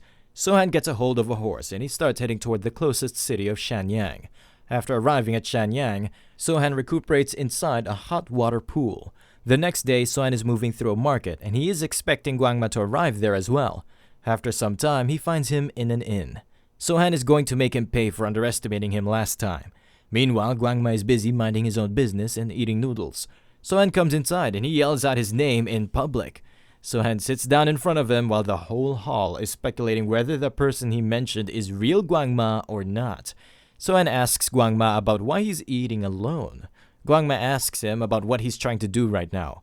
Sohan says that he just wants to eat with him. He then orders the waiter to bring in some noodles and the most expensive drink. Gwangma tells him that if he's trying to use poison, then it will not work on him. Sohan says that he has standards and he would not play around with shit like that. He then shouts out loud saying, "How can you be so petty as the head of the 4 great fiends?" The citizens take this as a cue and leave the establishment in an orderly manner. In a few minutes, the whole hall becomes empty. Gwangma ignores him and starts eating his noodles. Sohan turns around and he shouts at the waiter to hurry up while he strikes the table with his palm. This in turn shakes the table and some curry of noodles gets splattered on the face of Gwangma. Sohan says that he is sorry and his hands just slipped. Gwangma tells him to eat up and they will have a fight after finishing the food. Sohan punches the table while saying, "Let's have a duel like men after eating, and maybe they should fight at Shanyang Demon League because it has a spacious ground." This time, the bowl of noodles got completely splattered on Gwangma the Fiend. Sohan says that he's sorry, and he will order another bowl for him. At the same time, the waiter arrives with a bowl of noodles along with the expensive wine. Sohan starts gulping up the noodles. Gwangma is thinking that he just arrived at Shang'an while Sohan had a bath and he even slept. He is thinking whether he can beat him or not, as he has not even recovered from the previous fight yet. Sohan tells him to stop staring at him, as his gay-like gaze is making him lose his appetite. This pisses off Gwangma and he tries to get Sohan with a sudden attack. Their clash once again ends up in a big bang. After the smoke subsides, it turns out Sohan put 2 holes inside the hand of Gwangma using the chopsticks. Sohan shuns him by saying that he needs to work on his manners because even dogs don't attack others during mealtime. Gwangma tells Sohan to follow him, and Sohan happily tells him to lead the way. Gwangma starts leaving the building and Sohan is following him. Sohan is thinking that he made enough commotion and soon the news about the arrival of Gwangma and Sohan will spread throughout Shanyang. He just needs to buy some time until his subordinates or nearby forces arrive. Gwangma starts running away as soon as he leaves the building. Sohan starts closely following him. Gwangma knows well what Sohan is up to and he will not let the things go his way. After some time, he looks back, but he cannot find Sohan. He thinks that maybe Sohan got left behind, so he starts finding a place to rest. Gwangma finds an empty building inside the city. He lies on the bed in order to get some sleep. He has not slept or rested for 2 whole days because of Sohan. All of a sudden, he feels a presence outside his door, and he asks about the identity of that person. The person tells him that he wants to have a drink with him. Gwangma is thinking that this voice is different from Sohan, so he asks for the identity of the person. The voice calls him senior, and recently Sohan is the only one who calls him by that title. Gwangma asks him about what he's trying to pull and if he's changing his voice in order to provoke him. Sohan compliments Gwangma for being quick-witted. He further says that his subordinates who respect him a lot came all the way from Chang'an. There are 100 of them gathered here and they are making a fuss to have a drink with him. Gwangma takes a look outside of his window to find out if there are really 100 people there. But there is no one outside the building. Sohan tells him that there is no one outside the building because they are all waiting for him on the 1st floor. He further informs him that there is a man called Sogok who is quite good at making the inescapable net formation, which they used in order to capture Sekma the Fiend. Gwangma asks Sohan if he's really thinking that he can capture him using some net formation from unorthodox faction. Sohan mockingly says that they don't know until they try it, and they even caught Sekma with it, who was faster than him. Gwangma bursts through his window and he lands on the ground. He looks inside the building to kill off the subordinates of Sohan, but there is no one present in there. He then looks around to find out that there are only civilians present around the area, and maybe Sohan lied to him. Sohan comes up to the broken window and he feels pity for the great Gwangma, who fell so low that he broke the window of an inn, and now he's maybe trying to run away without paying for the damages. Gwangma is thinking that Sohan is again pulling pranks on him, and he tells Sohan to fight him. Sohan says that he's not interested in a fight and maybe they should have a drink. Gwangma gets pissed and he shoots a key blast. The key blast was quite powerful and it severely damages the building. The civilians become quite afraid and they start running away. Sohan comes out of the rubble and he asks Gwangma about why he's so hot-tempered. Sohan just asked him for a drink and he destroyed the building in return. Sohan says that they happen to be in the same place and keep running into each other, so he thought that maybe they should grab a drink together. Gwangma is on edge, but he agrees to grab a drink with Sohan. Sohan happily says that his senior is the best as he finally understood his sincerity. After some time, Sohan pours a drink for Gwangma, and Gwangma says that poison won't even work on him, so he asks Sohan not to do anything stupid. Sohan says that he's making the wine taste bad by saying the same stuff again. Gwangma asks Sohan to stop torturing him. Sohan says that he should not be hearing these words from him as he's the one who was manipulating smaller sects to attack Sohan and his underlings. Gwangma signs as what Sohan just said is true. Before they can continue their discussion, two martial artists arrive at the inn. These two martial artists turn out to be Ha-sung and So-guk, who are bickering about some mundane matters. Both Ha-sung and So-guk pay their respects to their alliance leader and they say they are sorry for being late. Sohan says that they did great and he orders them to take a seat. Both martial artists agree without any questions. They sit a bit far away from their leader, but they are still bickering about who arrived at Shanyang first. After a few minutes more, martial artists arrive at the inn along with North Wind Wolfblade. All of them greet the alliance leader and apologize for being late. Sohan tells them that it's okay and they should take a seat. More and more martial artists keep on arriving after an interval of few minutes. In just a few hours, the whole hall gets filled to the brim with martial masters belonging to the unorthodox faction. Sol arrives at the hall and she compliments Sohan for looking so good and healthy. Sohan orders her to take a seat as well. Gwangma is thinking that all of these unorthodox faction martial masters who cannot even stay in the same room before shedding each other's blood are now coming to this inn for Sohan. Sohan pours wine in a cup, and he asks Gwangma about how he dared to mess with him. Gwangma looks back and all martial masters are giving off some intense bloodlust. Gwangma says that maybe he fell for his trick again and he should have gotten rid of him instead of accepting his offer for a drink. Gwangma gets serious and he says that they should start the fight since everyone's gathered here, but he warns Sohan that half of his subordinates will be dying here. Sohan tells him to wait a moment and he pours some wine into his cup. Sohan says that they should have a drink because it can be the last cup of wine for one of them. Gwangma takes up the cup and informs all martial artists to have a cup because it can be their last as well. The martial masters are not budging an inch and they are ready to fight Gwangma to their last breath. Sohan gets up and he orders his men to fill up their cups. Without wasting any time, all of them start filling their cups. All of them raise their cups as they wait for the next command of their leader. Gwangma is sure that half of the people present in this hall will die by his hands, but their eyes tell that all of these martial masters follow Sohan with the bottom of their hearts. In the past, Sohan asked him about what did he accomplished in his life. Gwangma is thinking that maybe Sohan is correct as he has not accomplished anything till this day. He is now getting a bit jealous from Sohan who has accomplished so many things at such a young age. Gwangma starts laughing out loud and he compliments everyone present in that room for being true men. He then praises them all for their bravado. Sohan tells his men that they will keep on going until they will die as a part of the unorthodox faction. With that being said, everyone starts drinking their wine. After having their drinks, they break their cups. Gwangma and Sohan come face to face for the last time. Gwangma heads outside the building, but there are a lot of low-ranked martial artists present there. Gwangma warns all small fries to step back, but his warning falls on deaf ears as no one moves their place. Sohan orders his men from inside the building to stand down as this fight is only for the leaders.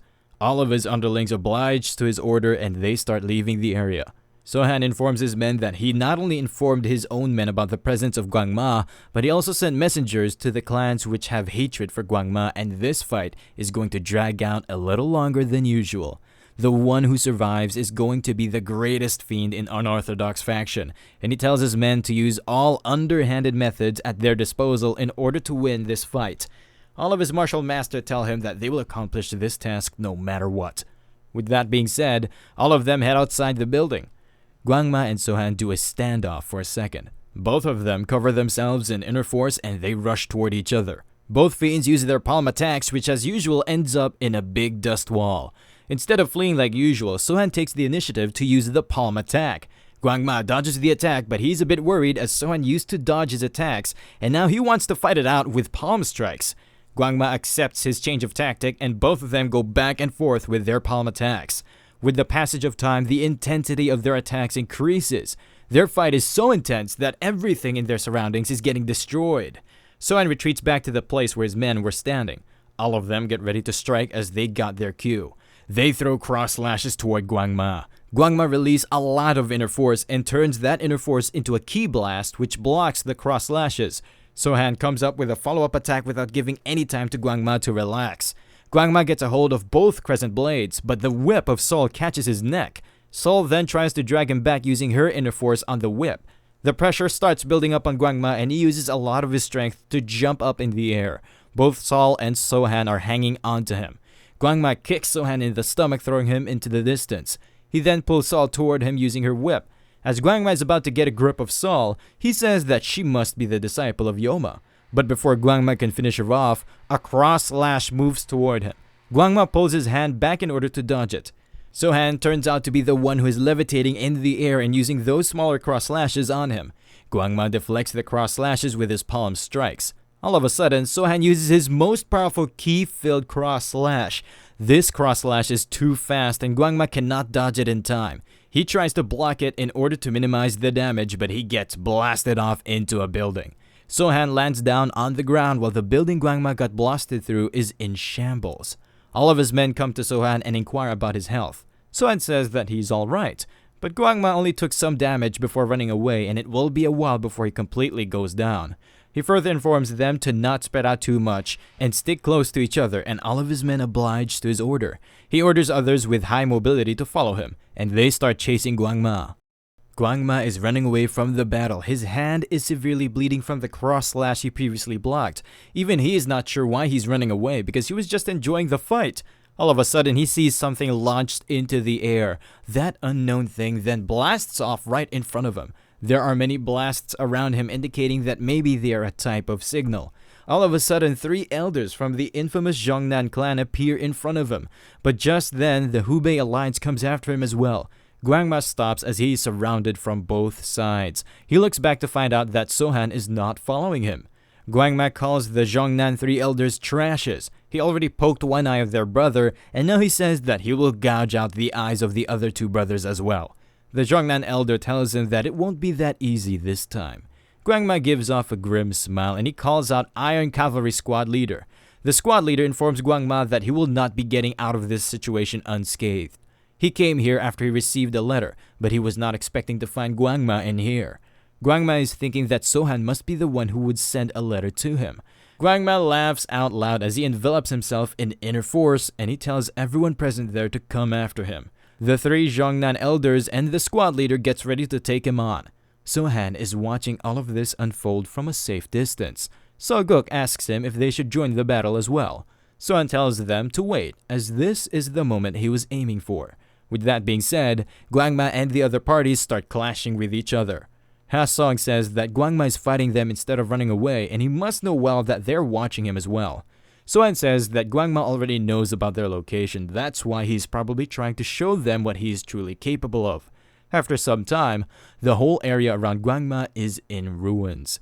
Gwangma won against the 3 elders and the cavalry squad leader, but his condition is not looking well because his enemies messed him pretty bad before dying down. The 3 elders are totally annihilated, but the cavalry squad leader is still hanging on to his dear life. Gwangma goes to the cavalry squad leader and he says that squad leader is making a face that tells him that the squad leader was not expecting this outcome. The squad leader says that he never imagined that they will lose to a single person, but he knows well that Murim is such a brutal place filled with endless outcomes. Gwangma laughs out loud and he says that squad leader is correct. Murim is really a brutal place. The squad leader requests Gwangma to kill him.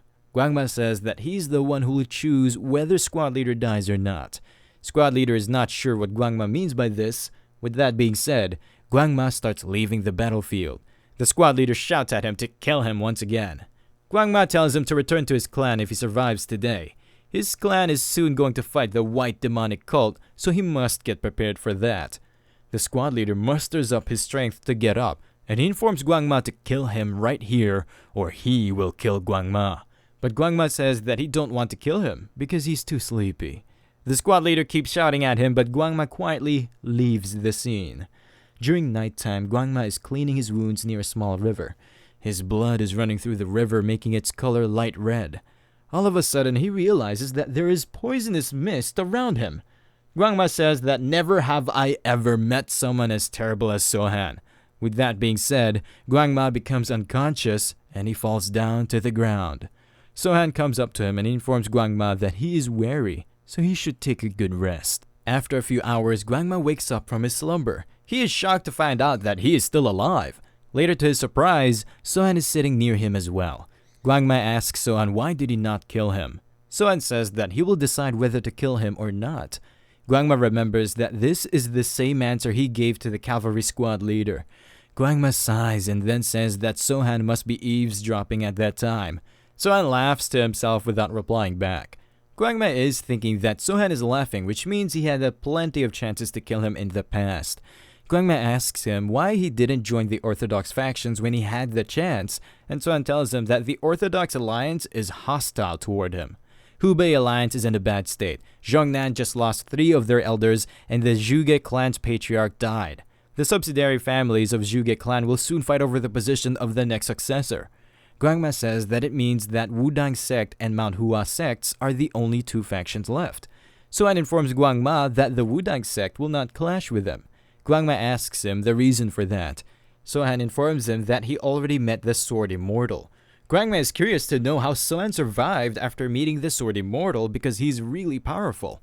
Sohan says that he's not an evil person like the 4 fiends, so why would the Sword Immortal kill him? And Gwangma replies by saying that Sohan is worse than the 4 fiends. Sohan replies by saying that he is wrong, and he only killed Yoma and Sekma because they came after him. Plus, he only killed those who deserve to die, and the Wudang sect has done the same thing for as long as he can remember. While the whole Wudang sect thinks of the unorthodox factions as the demonic cult as their enemies, but the Sword Immortal is different. He doesn't differentiate between the orthodox faction, unorthodox factions, and even the demonic cult. He only differentiates between those that should be killed and those who should not be killed. Sohan also spared Gwangma for now because he's not that much evil, and he never killed women or children. Gwangma asks him what he's going to do with the Manhwa sect, and Sohan replies by saying that he will know what to do once he meets them. Gwangma asks Sohan once again why did he spare his life. Sohan tells him to shut up and make sure to answer his questions properly. Gwangma says that he's not afraid of death, and he further elaborates by saying that he is confident in his ability to fight, and he can at least chop off one arm of Sohan before dying. Sohan tells him to go ahead and try his best, which shocks Gwangma a little bit. Gwangma tries to gather his inner force, but for some reason he cannot gather it. Sohan gets up and he tells Gwangma what would have happened if he really wanted to kill him. First, he would strip him naked and throw him in front of the doorsteps of a smaller or unknown orthodox sect. Then, they would become pretty popular for slaying the berserk fiend Gwangma, and everyone will say that Gwangma must be a loser because he got killed by these nobodies. This pisses off Gwangma, but he keeps his feelings to himself. Sohan says that if he don't want that to happen, then he should take his own life right here. After that, Sohan will spread the rumors that Gwangma took his own life because he was scared of Sohan. Gwangma is not afraid of dying, but getting his reputation ruined by this vicious bastard Sohan. Gwangma asks Sohan what he wants from him, and Sohan replies by saying that he wants information about the White Heaven demonic cult. Gwangma says that the White Heaven demonic cult was formed by the followers of the Absolute Ruler. The real Absolute Ruler is dead for a long time, and the current cult leader is probably the 8th generation. If they chose to reappear in the Murim, then it means that they have learned their lessons from the past. Sohan asks him if the white demonic cult bastards are strong, and Gwangma says that he has no idea. Sohan tells Gwangma that he wants him to stand in the vanguard if a war between White Heaven demonic cult, the South Yangtze River forces, or the Murim's top 10 strongest warriors breaks out. Sohan further says that he wants Gwangma to be the vanguard leader. Gwangma asks why would he do that. Sohan says that he is simply finding a place for him to die, but Gwangma says that he will find his own grave. Sohan threatens him by asking if he's in the position to choose where he dies. Gwangma stays silent because he's out of options. Sohan tells Gwangma to throw away his identity as Gwangma the Fiend right here, and Sohan will help him with it. Gwangma asks him what he means by that. Sohan says that he will use his subordinates to spread the rumor that Gwangma is dead. Sohan further explains that Gwangma can change his appearance using face masks, which is pretty useful. No one will be able to guess that someone on the level of Gwangma is hidden within his forces.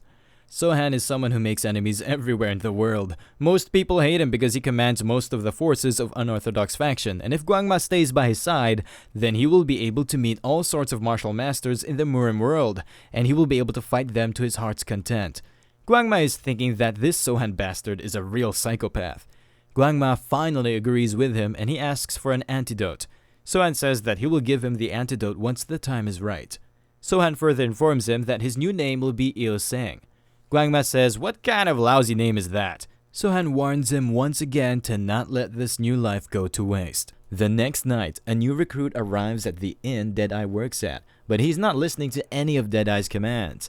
Deadeye throws his cloth on the table and he orders the new rookie to clean up the place.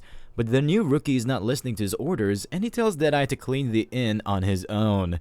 Deadeye gets furious and he tries to scare the newbie, but the newbie seems to be unfazed by his empty threats. Deadeye gets back and he asks the newbie for his name. Newbie informs him that his name is Il Sang. Deadeye says that he looks so fucking normal but he's acting so high and mighty. Gwangma asks Deadeye for his name. Deadeye says that he can't share his name with nobodies like him. Gwangma uses some of his inner force to scare Deadeye. This trick works on Deadeye as he has some good intuition and he introduces himself to Gwangma. He further says that Il Sang must be pretty strong since he is sent here by Sohan himself. Without wasting any time, Deadeye starts cleaning the tables while Gwangma is thinking that this bastard is so weak, but Sohan must have put them together for some purpose. Gwangma asks Deadeye for some liquor. Without wasting any time, Deadeye runs toward the kitchen to get alcohol. After some time, Deadeye explains how he helped Sohan by stopping Sekma the Fiend in the past. Gwangma starts laughing out loud after hearing that stupid story. Gwangma is thinking that Sekma must have gone real nuts because a lowlife like Deadeye managed to stop him. Gwangma laughs out so loud that he drops to the ground, and Deadeye is thinking that there is definitely something wrong with this guy's head, but he's really strong as well. A martial master arrives at the inn carrying a message from Sohan. In the message, Sohan stated, "Come if you enjoy hot springs." Deadeye becomes happy as he just got invited by their alliance leader himself. The martial artist shuns him by saying that this message was not for a weakling like him. After a few hours, Sohan is relaxing at the hot springs. Gwangma arrives there and Sohan inquires about his injuries. Gwangma says that his wounds healed a while back. Gwangma further says that Sohan has some real balls because he lied to him about the poison. It turns out Gwangma was not poisoned and his internal energy is recovering quickly. Sohan compliments him by saying that he is straightforward and he could have hidden this fact. Gwangma gets serious and he asks Sohan if he's truly not afraid of him. Sohan says that this is the same question he wants to ask him. Gwangma says that their conversation is becoming pointless.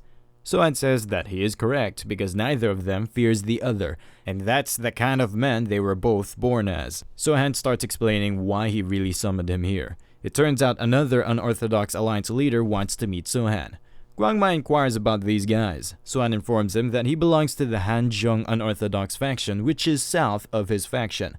They are probably trying to show that they are the strongest in the Shaanxi unorthodox factions. The meeting they asked for is just for formalities. It's quite obvious that they want to use this meeting as an excuse to get rid of Sohan. Plus, they have limited the number of people who can attend this meeting to 10. Il Sang says that he wouldn't be surprised if the whole Hanzhong unorthodox faction appears at the meeting location. He further explains that most of the unorthodox factions are like this, and they are totally unpredictable. He is sure that they will be planning a few things like traps, poison, or hidden weapons at the meeting location. Sohan informs Gwangma that they already know Sohan has caught up to their plans. They think that Sohan will appear at the meeting place thinking that the meeting is a trap. Gwangma says then this is going to be quite interesting. Sohan says that it is indeed interesting, so they will be bringing more than 10 people. Gwangma asks Sohan what is he planning to do next. Sohan says that they should both head over to the Hanjong meeting place by themselves. Gwangma stops replying for a second, and Sohan wonders about what this lunatic may be thinking about. Gwangma don't want to go there alone with Sohan, so he makes up an excuse that he will protect his faction in his absence. But Sohan is not buying any of his bullcrap, so he tells him that it is now final that he will be going together with Sohan. This makes Gwangma quite angry, but he keeps it to himself. He then calms himself down and asks Sohan about what he intends to do to Hanjong unorthodox faction after the meeting. Sohan says that if they are all trash like the Wild Green Alliance, then they will all die by his hands. However, if they are familiar to his image of an unorthodox faction, then he will take them in. Il-seng says that there is no need to take them in because there are only going to be 1 or 2 of them who can prove to be useful. Sohan says that he don't care about the level of his subordinates. There are always people who can improve later, and someday he will make his unorthodox faction so strong that no one can dare to mess with them. Sohan further orders Gwangma to scout out true men among the Hanjong unorthodox faction. If there is a scheme, he needs to destroy it, and if there is anyone who deserves to die, then he needs to kill them. And if he feels like it's no longer fun anymore to live as Il-seng, then he can leave at any time and live his life as Gwangma the Fiend. Gwangma asks Sohan if he will really allow him to leave like that. Sohan asks him, is there anyone capable of holding him here? This gives Gwangma some relief, and he compliments Sohan by saying that he is a strange person. Gwangma starts leaving, and he tells Sohan that he can call him once he's ready to leave for the meeting. The very next day, both of them start moving toward the meeting place. Gwangma asks Alliance leader Sohan Jin to pick up the pace because they are almost at the meeting place. Sohan seems to be busy looking at the river, and he asks Gwangma if he knows how to swim. Gwangma starts bragging about how he won hundreds of battles on mountains and more than 50 battles on water, so swimming is going to be a piece of cake. Sohan tells him to stop bragging about his fights, as he only asked him if he knows how to swim. Gwangma is pissed at him, but he keeps his feeling to himself, and after a while, they arrive at the meeting place. There seems to be some people already present at the spot. Gwangma says that there are barely 5 people present here instead of 10, and maybe they only came here with their best people. Both of them move up to their final destination, and the Hanjong faction martial masters get up to greet them. Their leader introduces himself as Song Jung-hoo. Sohan politely introduces himself to Song Jung-hoo. Song Jung-hoo says that he finally met the infamous Sohan Jin, but he's wondering why he only brought 1 person instead of 10. Sohan says that this is just how he rolls. Song Jung-hoo asks Gwangma about where he's from. Gwangma sits down without replying to his question. This pisses off the martial masters of the Hanjong faction. Sohan tells them to not care about his subordinate, and he will introduce him later to them. All of them sit down so the meeting can officially start. Gwangma keeps on sighing again and again. This pisses off Sohan, and he tells him to stop spoiling the atmosphere. Gwangma shuts up, and Sohan asks the Hanjong faction leader if there is no wine here. Song Jung-hoo asks him why he needs wine. Sohan says that his subordinate will only stop if he stuffs himself full of wine. Gwangma asks Sohan to talk in a nicer tone to him. Song Jung-hoo is thinking that they are both not afraid and that they can poison the wine. Song Jung-hoo orders the staff of a nearby inn to bring some wine for them. Sohan compliments Song Jung-hoo for choosing this place as the view here is really great, and it's quite impossible to plan an ambush here because this is an open area. The martial masters belonging to the Hanjong faction remain silent as they don't know whether Sohan is complimenting or badmouthing them. Sohan introduces Gwangma as his escort Il-seng, and he further informs them that he got a bad temperament, but he will shut up once he will get some wine. Gwangma asks him when did he become his escort. Sohan replies by saying that you should have told me earlier if you're not my escort. The whole atmosphere becomes silent. But the martial masters of the Hanjong faction become mad because Sohan is taking this meeting as a joke. After a while, the errand boy arrives with the wine. There is something fishy going on, as if this errand boy is waiting for a signal. Sohan tells him to stop staring and pour the wine. The errand boy starts pouring the wine while Song Jung-hoo is thinking that this is going more smoothly than expected, and Sohan is a fool who didn't realize that they already poisoned the wine. Sohan gets angry at the errand boy and he tells him that he's a fool, and who do he thinks he is serving the wine to first? The errand boy is not sure what Sohan means by that. Sohan grabs him by the collar and asks him, who do you think he is? The errand boy says that he knows that he's the alliance leader Sohan. Sohan smacks his face while saying that you know that I am the leader, yet you are serving wine to my escort first. Sohan is about to smack him again, but Song Jung-hoo tells him to stop, and he will apologize on his behalf. Sohan asks Song Jung-hoo why he is so riled up for a mere errand boy who works at an inn. Song Jung-hoo says that beating an innocent civilian is not so great. Sohan says that it is okay if he's a mere waiter, and then he smacks him once again. After that, Sohan throws him away. The waiter starts bleeding from his mouth, and he's giving off an angry look to Sohan. Sohan says that his eyes look like he's dying to kill someone. He will even believe him if he tells him he's an assassin. The martial masters become alerted after hearing it because they think that maybe they got exposed. The errand boy gets afraid and he says that he's not an assassin. Sohan tells him to get out of his sight and he starts leaving. Gwangma asks Sohan about why did he beat him, because it is understandable that Gwangma is older, maybe that's why he was serving him first. Sohan tells him to shut up and enjoy his drink, and he wishes Gwangma best of luck for ingesting the poison. Gwangma says poison my ass and he drinks the wine. Song Jung-hoo is thinking that everything is going smoothly, and if now Sohan drinks the wine, then it will become easier for them to take care of him. Sohan interrupts his thoughts by asking him about why did he call him here. Song Jung-hoo says that he heard Sohan was thinking of unifying the Hanjeong unorthodox faction, so he thought he should come for a visit. He further reminds Sohan that Hanjeong unorthodox faction has never bowed to anyone before. Sohan sits down while saying that he is correct, and an unorthodox faction should never bow to anyone. Sohan asks him about what he should do in order to unify the Huashan unorthodox faction. Gwangma says that he don't need to do anything as they will fight among themselves and a few of them will end up dead. Sohan tells him to stay quiet and mind his own business. Gwangma stops for a few seconds and he gets back to drinking the wine. Their bickering is getting annoying and Song Jung-hoo thinks that they're doing this on purpose. He then uses telepathy to tell his fellow martial masters to look for a chance to attack first. Gwangma catches up to their scheme. He puts down his cup on the table. Then he starts pouring some inner force into his arm. His veins start popping with poison from the wine he just drank. He then pours all of that poison back into their cup. All martial masters get stunned after watching this incredible act. Gwangma says that this poison is quite deadly, and one of them will have to drink it today. Sohan asks faction leader Song if he really poisoned his wine, and if he has anything to say in his defense. Song Jung-hoo remains silent. Sohan says that they will put the poison aside for now and resume their talk first. Song Jung-hoo is thinking that maybe Sohan is out of his mind, and he still wants to talk in this bizarre situation. Sohan says that he will ask 3 questions. First, if the Huashan and Hubei factions made a union, and if this union overturned Chang'an unorthodox faction and went down toward Huazhong faction, then what will they do? Song Jung-hoo is not sure why Sohan is asking these stupid questions. Sohan says that his silence means that he has not thought about this situation before, so he moves to the next one. He informs Song that he killed the patriarch of Jegal faction in order to destabilize the union of orthodox factions. The 3 elders of Zhongyan faction and the Iron Cavalry squad of Hubei was also destroyed by Gwangma before he was killed by Sohan. Therefore, the orthodox union will not be formed for a while. Meanwhile, Gwangma is thinking that this vicious bastard already planned it all out, and he killed them using him. Sohan further informs them that the White Heaven demonic cult will resume its activities soon as well. This information shocks the faction leader Song Jung-hoo.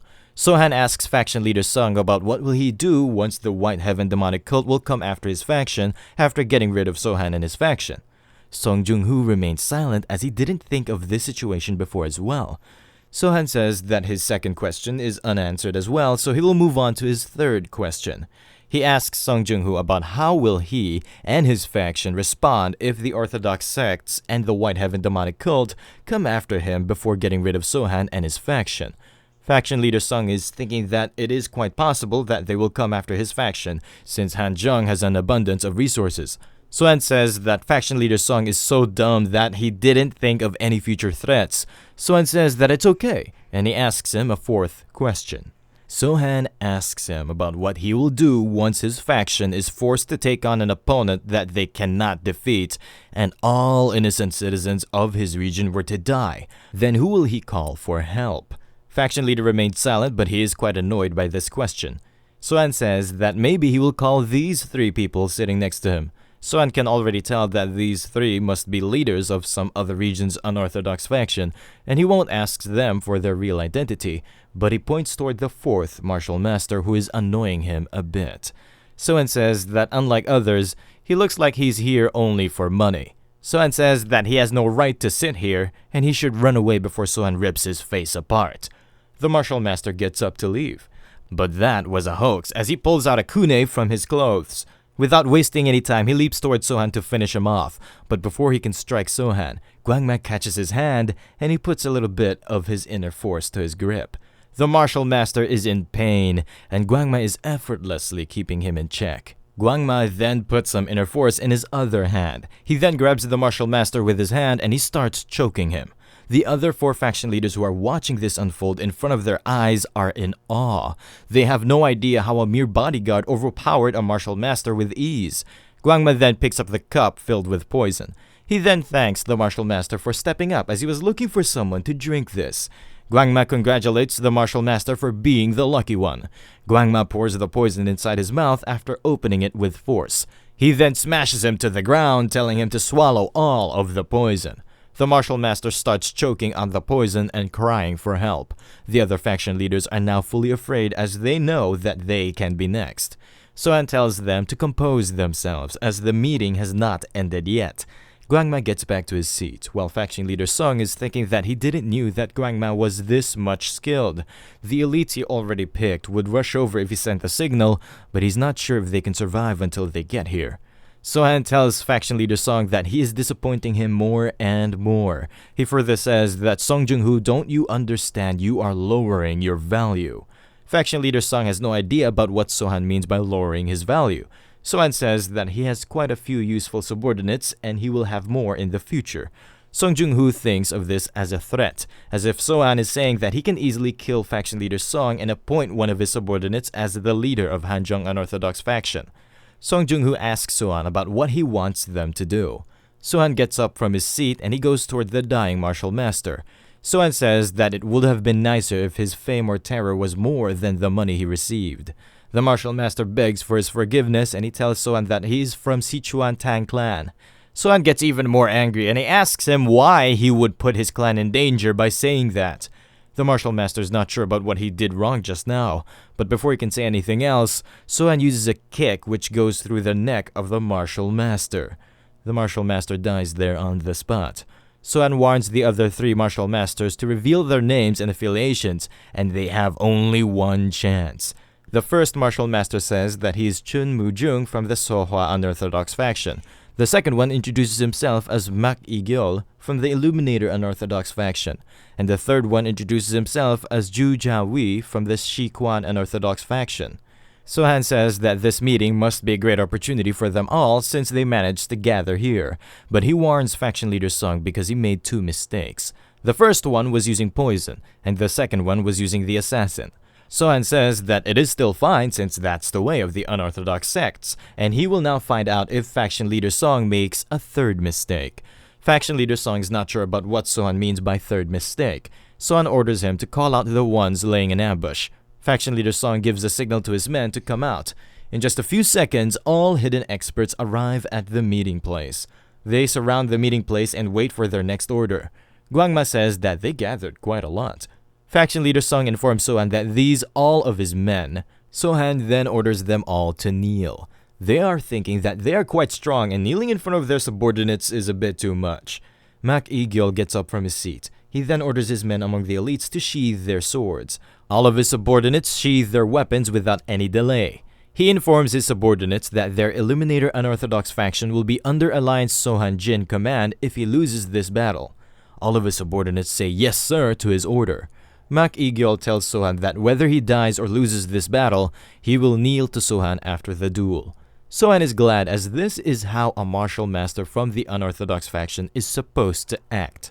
Gwangma tells him to fight him first. Mak-il says that he will have a duel with him later, but today he will be challenging the alliance leader Sohan. Gwangma is thinking that this guy is quite useful. Sohan becomes happy after hearing it and he says that it was worth coming to this meeting. Both Sohan and Mak-il go out in the open ground for their duel. After reaching a suitable spot, Sohan tells Mak-il to get ready. Mak-il unsheathes his sword and he tells Sohan that he is ready. Without wasting any time, he covers himself with inner force and he jumps towards Sohan. He tries to strike Sohan, but Sohan steps back a bit to avoid it. Mak-il keeps on attacking Sohan, but his attacks are not fast enough. He tried to pull a sword barrage technique on Sohan, but Sohan deflects his attack instead of dodging this time. Sohan cuts off some of his hair while he is stunned. Sohan then strikes him again and again. Mak-il uses all of his force to deflect the sword strikes of Sohan. Mak-il now knows well that Sohan is unbelievably strong, but he thinks he can still beat him if he goes all out. Mak-il uses all of his force to strike Sohan, but Sohan easily deflects his attacks, and it seems like his speed has gotten faster as well. Sohan puts some of his inner force to his leg, and he uses that leg to kick Mak-il. The impact of the kick was quite strong and Mak-il gets thrown into the distance. Before he can get up, something gets struck next to him. It turns out Sohan had thrown one of his dual crescent blades toward Mak-il. Sohan says that his hand must have slipped, and he requests faction leader Mak to pick up that sword for him. Mak-il picks up the sword and he gets up. He then returns the sword while thanking Sohan for sparing his life. Sohan sheathes his blade and he tells Mak-il to move to the next step. Mak-il is utterly lost, but a promise is a promise. Mak-il is about to tell his subordinates that from now on, Sohan will be their leader, and he's about to kneel down as well. But Sohan interrupts him by asking him if he will be on his side from this point onwards. Mak-il is surprised to find out that Sohan didn't ask him to be a subordinate. Mak-il pays his respect to the alliance leader Sohan, and he tells him that he will stay alongside him from now on. Sohan asks the Illuminator Unorthodox faction elites if they think the same. All of them get down on their knees while shouting that they will be alongside alliance leader Sohan. Sohan gives them his word saying that from today onwards, the enemy of Illuminator Unorthodox faction will be his enemy. Faction leader Sung is thinking that he made a mistake and he should have responded like Mak-il. Sohan looks back and he says that now there are only 3 factions left whose fate will be decided right here. All faction leaders are a bit afraid as Sohan is a bit unpredictable. Sohan says that they have not done anything good for him as they hired assassins and they tried to poison him. They couldn't even step up like Mak-il, and he further says that he understands that they all have strong egos as faction leaders. He asks them once again if they think they can win against Sohan. Gwangma starts laughing out loud like a maniac because Sohan turned out to be much more meaner than he imagined, and the expression on the faces of these 3 faction leaders is quite comical. Sohan tells Gwangma to shut up because he's too old to be acting like a maniac. Sohan pulls out a wooden box from his pocket, and Gwangma warns him not to lecture him. Sohan throws the wooden box containing 3 pills in front of the faction leaders. Gwangma asks him about these pills. Sohan tells him that these pills are counter for the poison wine they just fed him. Sohan tells the faction leaders to eat the poison pills, but to make this fair, he will drink the poison wine. The faction leaders are not sure what this maniac is going to do to them. Sohan pulls up the poison wine cup and he says that he will continue the conversation with those who survive.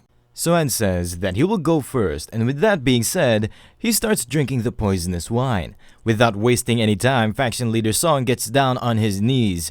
He says that he along with his Hanshong unorthodox faction will swear loyalty to him. Sohan says it is too late, and he keeps on drinking the poisonous wine. The faction leaders think that Sohan is really crazy as he drank the wine knowing well that it is poisoned. Sohan breaks the cup while telling them to take the pills if they don't want to die. Without wasting any time, all of them pick one pill. They gulp the pills down thinking that they are dead either way. Sohan sits down and he tells them that they can collect their antidote from Chang'an, and now they will continue their meeting. First, Sohan calls out Chun Mujung, and Chun Mujung asks Sohan for his orders. Sohan gives him 60 days to bring all the unorthodox faction leaders from Gansu province to Chang'an. He further says that he don't care even if he has to persuade or force them. Anyone who doesn't come will be killed later by Sohan. Chun Mujung bows down and he says that he will do it. Sohan then moves on to Jujiawi.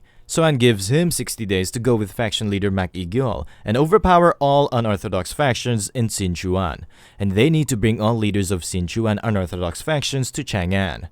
Both leaders obliged to the orders of Sohan without any further questions. Sohan then call out faction leader Song. Sohan tells him that the faction leader Jie Galpyo is dead, and soon there will be a fight to decide who will be the new patriarch. Faction leader Song has 60 days as well to manipulate the situation so that the indirect lineages point their swords at each other. Song Jung-hoo obliges to Sohan's command without any hesitation. Sohan further informs them all that he will not be lazing around while they are working, so he tells them to check what happens to the Zhongnan sect once they return from here. Guangma asks him if both of them are going to hit the Zhongnan sect on their own. Sohan says that whether he hits them, poisons them, or kills them, he will figure out on his own. What's important is making sure that no one wants to be enemies with him. With that being said, finally, the meeting is concluded. After some time, Sohan and Guangma are moving through a forest. Guangma asks him if he saw their faces earlier. Sohan tells him to not forget that his face was similar to them not too long ago. Guangma says that it is true, and he asks him again if he's really going to wage a war against the Zhongnan sect with just the two of them. Sohan asks him if he's an idiot. Zhongnan is a proper faction and they are not pushovers who will be taken over by two martial masters. Guangma asks him, then why are we heading toward Zhongnan Mountain instead of Chang'an? Sohan says that they will buy some disguise masks on the way and a few swords. They will change their names as well, and he's thinking of Wandering Warrior Mongwol as his new name. Sohan says that the name of Guangma will be Guangwol. Guangma gets excited for some action as he thinks that they are changing their identity to pretend to be some wanderers or martial artists who are going around challenging strong people. Sohan tells him that he is wrong because the Zhongnan sect is quite strong, and in the past, they have fought against the Mount Hua sect for superiority in Shanxi. They are just going there to learn from them, and he tells Guangma that he should not be so violence-driven all the time. Guangma laughs while saying, okay, let's learn a thing or two from them. Guangma is thinking that he will just reveal Sohan's identity if things get messy and run to Chang'an first. Sohan is thinking the same thing, that if things go wrong in Zhongnan Mountain, he will just reveal the identity of Guangma the Fiend and run away. After some time, they reach a town in Zhongnan territory. Sohan has already disguised himself as Wandering Warrior Mongwol. Sohan changes his voice and he asks Guangma if this new voice matches his appearance. Guangma says that this voice is quite cool and it doesn't match his real voice at all. Sohan is acting as a character who coincidentally came across a martial arts technique in the mountains and he doesn't know anything about his own background. And Guangma is supposed to be a senior who didn't even get the family secret skill passed down despite being the elder brother. They stop near a spot where a lot of Zhongnan martial halls are located. Sohan puts down his luggage and he tells his senior brother Guangwol that it is time to earn some money with the show. Guangma says that Sohan already has a lot of money. Sohan informs him that a real man earns money the dirty way. With that being said, Sohan starts doing acrobatics using swords and apples. The people present around are all enjoying his performance. Sohan throws the apples in the air. Then he chops them all up using a smaller air cross slash skill. Sohan gets a lot of appreciation from the crowd. People from the Zhongnan Martial Hall were also present there and they say Sohan is quite good with his petty tricks.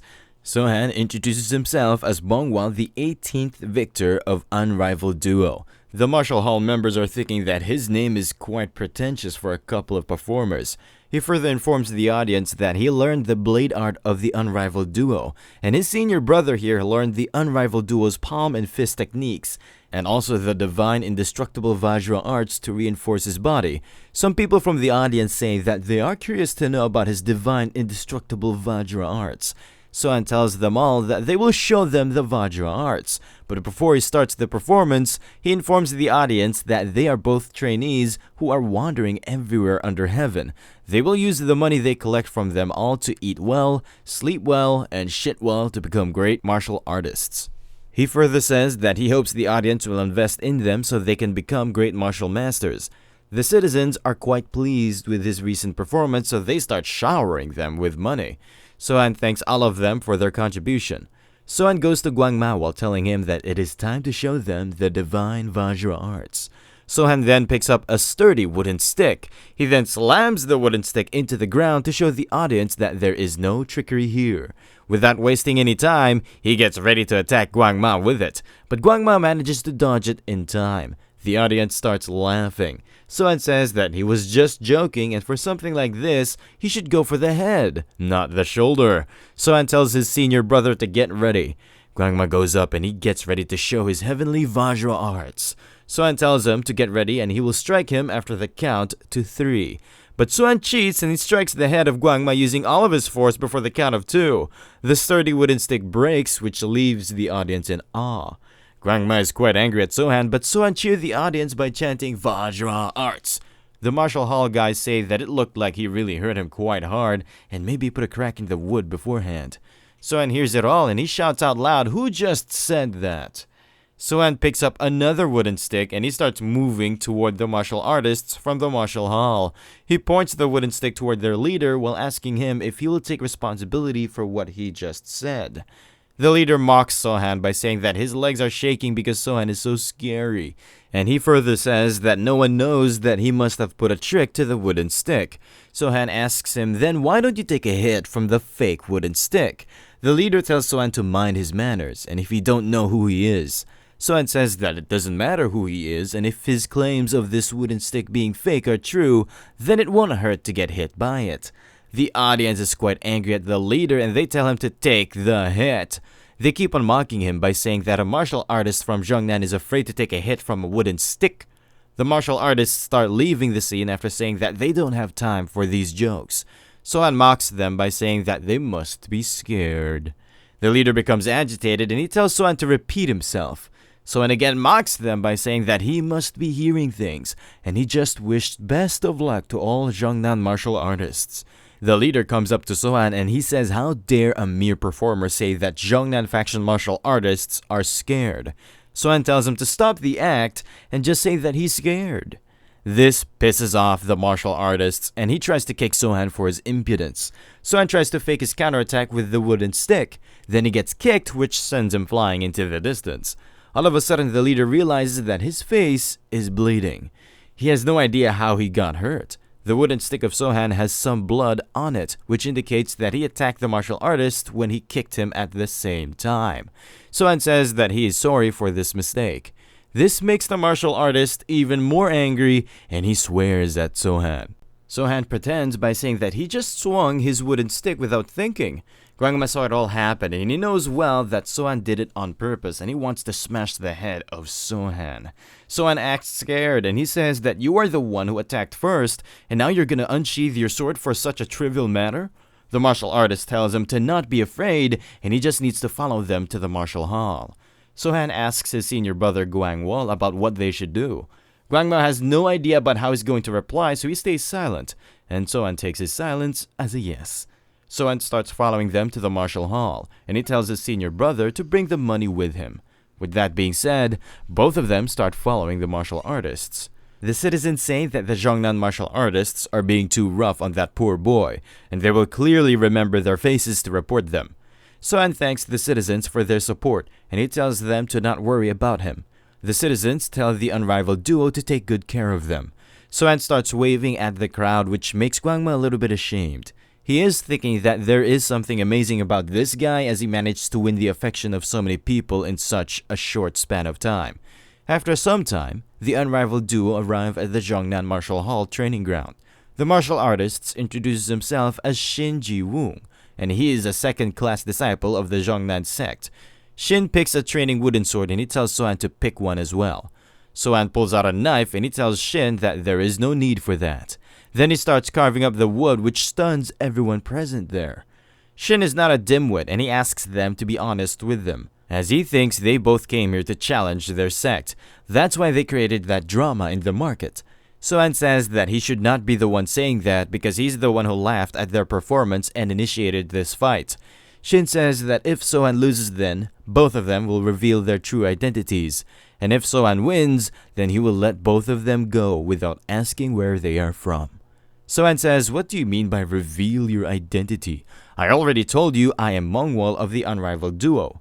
Guangma hesitates for a second and then he says that he is Guangwol of the unrivaled duo. Shin informs them that they are not fools, and they get a lot of disguised visitors who come here to challenge them. People think that the martial artists from the Zhongnan Hall are just pushovers, but most of these challengers lose to them, and he tells Sohan to be grateful because dueling with real swords is forbidden. Sohan then makes a straight face and asks him what is he talking about, as he already told them that they are both from the unrivaled duo. After some time, Shin asks him if he's done. Sohan tells him that he is ready after swinging the sword a few times. All of a sudden, the captain bursts in the room, and he asks them about what is going on. Shin informs the captain that there are some visitors who came here to challenge them, and it's nothing serious since they are only going to use wooden swords. Captain says that it's going to be quite troublesome if he gets hurt, and there have been a lot of warnings from the higher-ups. Shin tells him to not worry as he will not go overboard. But before he can say anything else, his head gets bonked quite hard. Sohan is the one who struck him first without any warning, and his wooden stick broke in the process. The unconscious Shin falls to the ground and his head is bleeding a little bit. Out of nowhere, Sohan starts bad-mouthing Shin. The martial artists present in the hall unsheathe their swords to take revenge for their senior brother. Sohan says that now all of them want to ambush him since he has won, and they're the one who said real swords are forbidden. A martial artist says that he cheated because he attacked Shin when he was not ready. Sohan informs them that Shin was ready, and he's the one who asked Sohan if he was ready or not. He further says that he thought the martial level of Shin is so high that he's giving an opening on purpose. After that, the whole training hall becomes silent. Sohan throws away the wooden sword, and he tells his senior brother that it is time to go. But Gwangma is not sure about what he means by that. All of a sudden, Sohan starts running away. Gwangma quickly gets his act together and he starts following his brother. The martial artists try to follow them, but their speed is above their pay grade. Gwangma asks him why they are running away since they could have easily killed all of them.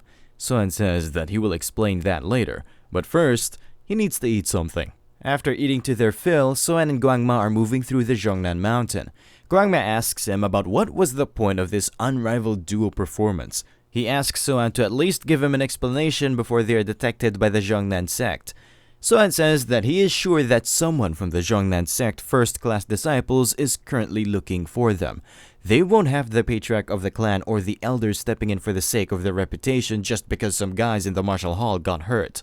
Sohan further informs him that they will now beat up the disciples who come after them one by one. They just need to beat them up enough so that they can't do anything for a while. Gwangma says that this plan sounds good. Sohan says that he don't care if Gwangma kills them or not, but Sohan will only use his wooden sword, and he will only use the real sword if it is necessary. Sohan further informs him that it is not important how many they kill, and the main thing is that they need to show the world that Zhongnan sect was defeated by some random pair called the Unrivaled Duo. Gwangma is thinking that Sohan knows well what the orthodox sects are afraid of, and he is using it to his advantage. Out of nowhere, Gwangma says that he now acknowledges Sohan as one of the 4 great fiends. He further compliments him by saying that you are even better than Gwangma himself and other fiends. Sohan asks him if he really means it, and Gwangma confirms it. Sohan then belittles him by saying that he don't need his appreciation, which pisses off Gwangma. He further asks him if he knows how strong his masters are. His master Tokma, along with his brother Uisun, the immortal physician, are stronger than Gwangma and him. Gwangma asks Sohan if he's on good terms with his masters, and if there are chances of him getting in conflict with them. Sohan says even if the entire world wants to kill them, he will be still on their side. Gwangma is thinking that Sohan is still loyal to Tokma and the poisoned fiend, despite the torture he suffered. Maybe it is the good fortune of Tokma, or it's just Sohan's nature.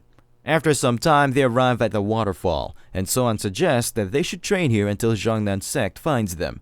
After some time, both of them start meditation near the waterfall. Gwangma asks Sohan how is the Zhongnan mountain compared to Wudang mountain. Sohan says that this place is less relaxing. On the other hand, Wudang mountain was a wondrous place. He also felt the power of a real orthodox faction in there. Gwangma then inquires about the Wudang Sword Immortal. Sohan informs him that Sword Immortal is a man who truly represents the orthodox factions. Sohan asks Gwangma if he thinks he can win against the Wudang Sword Immortal. Gwangma says that he might not know since he is young, but when Gwangma was young, the most famous evil people in the Murim were the 2 elders of Yin and Yang. Sohan asks about the details of these 2 elders. Guangma informs him that the Gincheng and Kunlun faction fell to them along with the patriarch of Ma faction. Those two brothers worked together and won against many powerful people. But once they became famous, the Wudang Sword Immortal came down from the mountain. The Wudang Sword Immortal chased them for 3 years, and in the end, they were cornered and killed by the Sword Immortal in a desert. That is why no one from the 4 fiends dared to mess with the Wudang sect, but Sohan is the only one who went there and made it back alive. Sohan says that it sounds cool knowing that he did an amazing job. Guangma says that he must have deceived the Sword Immortal into thinking that he is a good person. That's why they let him go, but in reality, Sohan is worse than Guangma. Sohan tells him that no one can deceive the Sword Immortal as he already knew who he was and how many people he killed. Guangma becomes amazed after hearing it, but before Sohan can continue, they hear some footsteps sounds coming from a nearby forest. After a few minutes, the martial artists find the unrivaled duo, and they start heading toward them. Sohan says that they will make things interesting by placing bets, and the one who laughs first loses this bet. After some time, the Zhongnan sect martial artists arrive near the waterfall where the unrivaled duo is meditating. A first-class martial artist from the Zhongnan sect introduces himself as One Day, and he asks them if they are the unrivaled duo who caused a conflict in their martial hall. The unrivaled duo remains in their meditation position without replying back. One Day asks them kindly to reply to his question. Sohan raises one of his hand. Then he starts making some weird random signs. At last, he makes a yin-yang sign. Guangma is thinking that this psycho is now again up to something stupid. Sohan gets up and informs his Murim seniors that he was in the middle of his meditation on the unparalleled path, and his brother is still in the middle of his key meditation. He apologizes to the martial artists of Zhongnan sect for climbing their mountain without their sect's permission. One Day is thinking that there is something wrong with Sohan's body, and he is completely different from what he heard. One Day asks him about his conflict with the martial hall members. Sohan says that they had a conflict, so Sohan challenged a second-class martial artist from the martial hall with a wooden stick. One Day says that he heard it was not a proper spar because Sohan ambushed the martial artist before the fight even started. Sohan says that when the match began, Shin intentionally turned his back, and Sohan thought that maybe Shin is showing his back because he's confident in his abilities. One Day looks at Shin, who is standing behind him. Shin has no words to say in his defense, so he remained silent. Sohan says that if they came here for that reason, then he can apologize to them, and if they wish, he can also do an official spar with another person. One Day respectfully takes that offer, and he again politely introduces himself to Sohan. Sohan in return says that he will take this spar as a lesson from his senior martial artist. One Day says that they don't have any wooden swords, so he will fight with his sword in his scabbard, and Sohan says that he's alright with that. After hearing about the spar, Guangma also starts using those random signs. He then finishes his meditation after making a yin-yang sign like Sohan.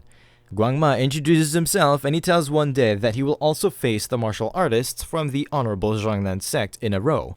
One Day agrees with his request, and he is thinking that this average-looking guy has a lot of dignity. Sohan performs some acrobatic skill with his wooden stick, and he informs One Day that he is ready for the spar. One Day gets in position, and he says that he is ready as well. With that being said, the match starts, and Sohan leaps toward One Day to attack him. But it was a hoax, as Sohan leaps back without attacking him. Guangma is barely holding in his laughter. Even One Day is having a hard time holding his laugh. Without wasting any time, One Day gets ready to attack Sohan. Both of them keep on going back and forth for a very long time. At last, Sohan does a faint wooden slash attack. He then gets One Day by doing a follow-up attack. The veins of Guangma are about to burst as he knows well that Sohan can easily win this fight, but he's still using these underhanded methods. One Day got pushed back a lot after the last attack. Sohan is still doing that goofy movement, but his facial expression is pretty serious, which makes it hard to see through his martial arts. One Day once again leaps towards Sohan for a second round.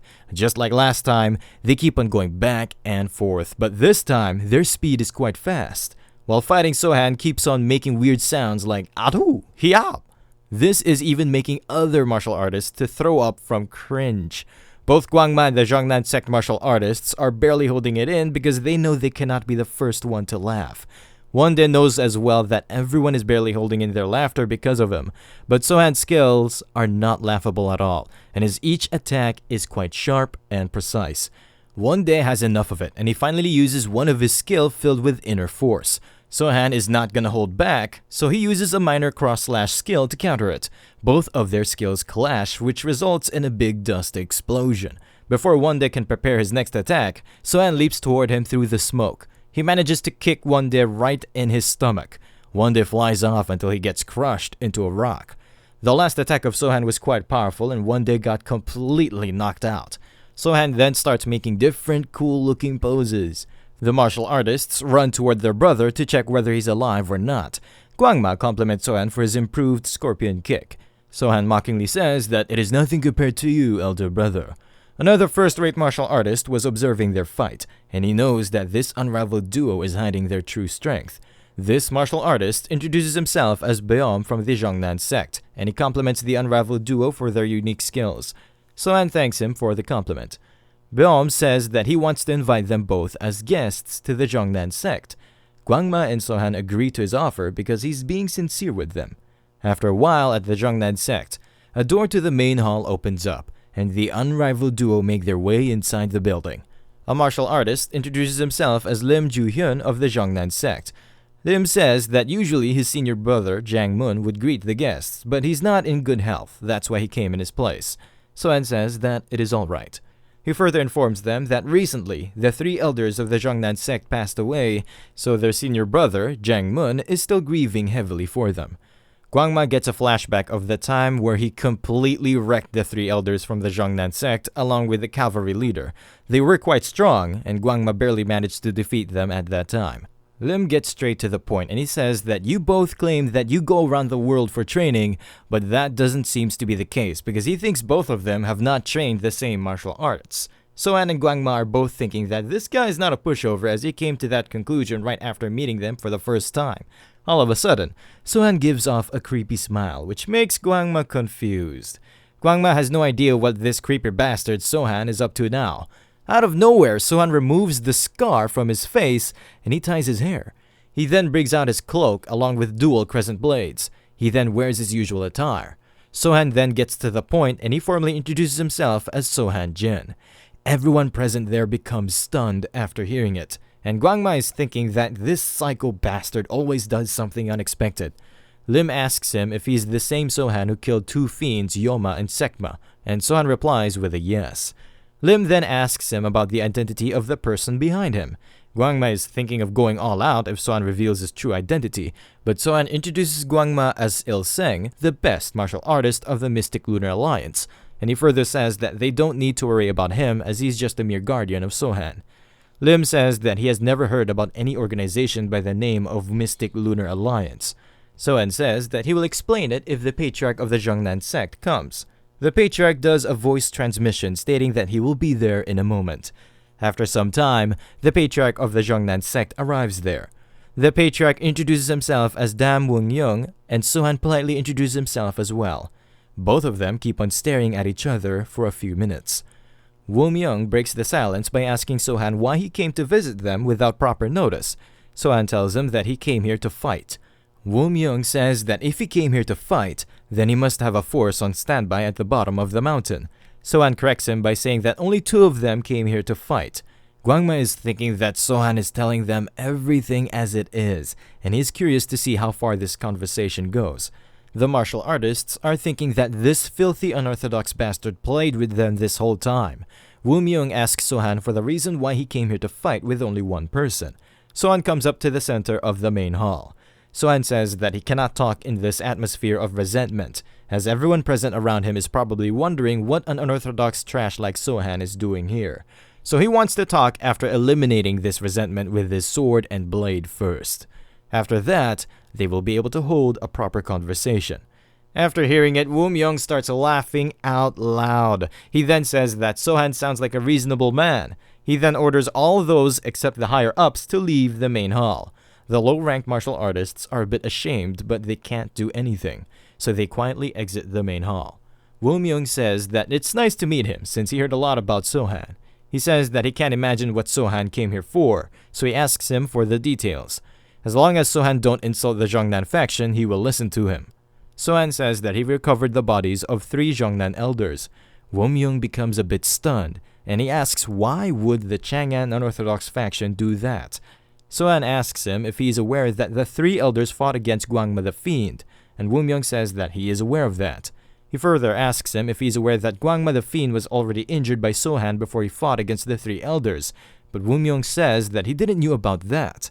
Sohan says that it was not just the 3 elders, as Hubei Alliance elite cavalry was there as well, but they were all killed by Gwangma the Fiend. Sohan further says that he was already tired with his fight with Gwangma, which lasted 2 days and 2 nights, and no one was winning, but in the end, Sohan managed to injure the hand of Gwangma, but he ran away. While Sohan was chasing Gwangma, the Hubei Alliance and the Jiangnan elders appeared there and ambushed the berserk demon. Woo-myung says that it sounds like Sohan was not part of that struggle.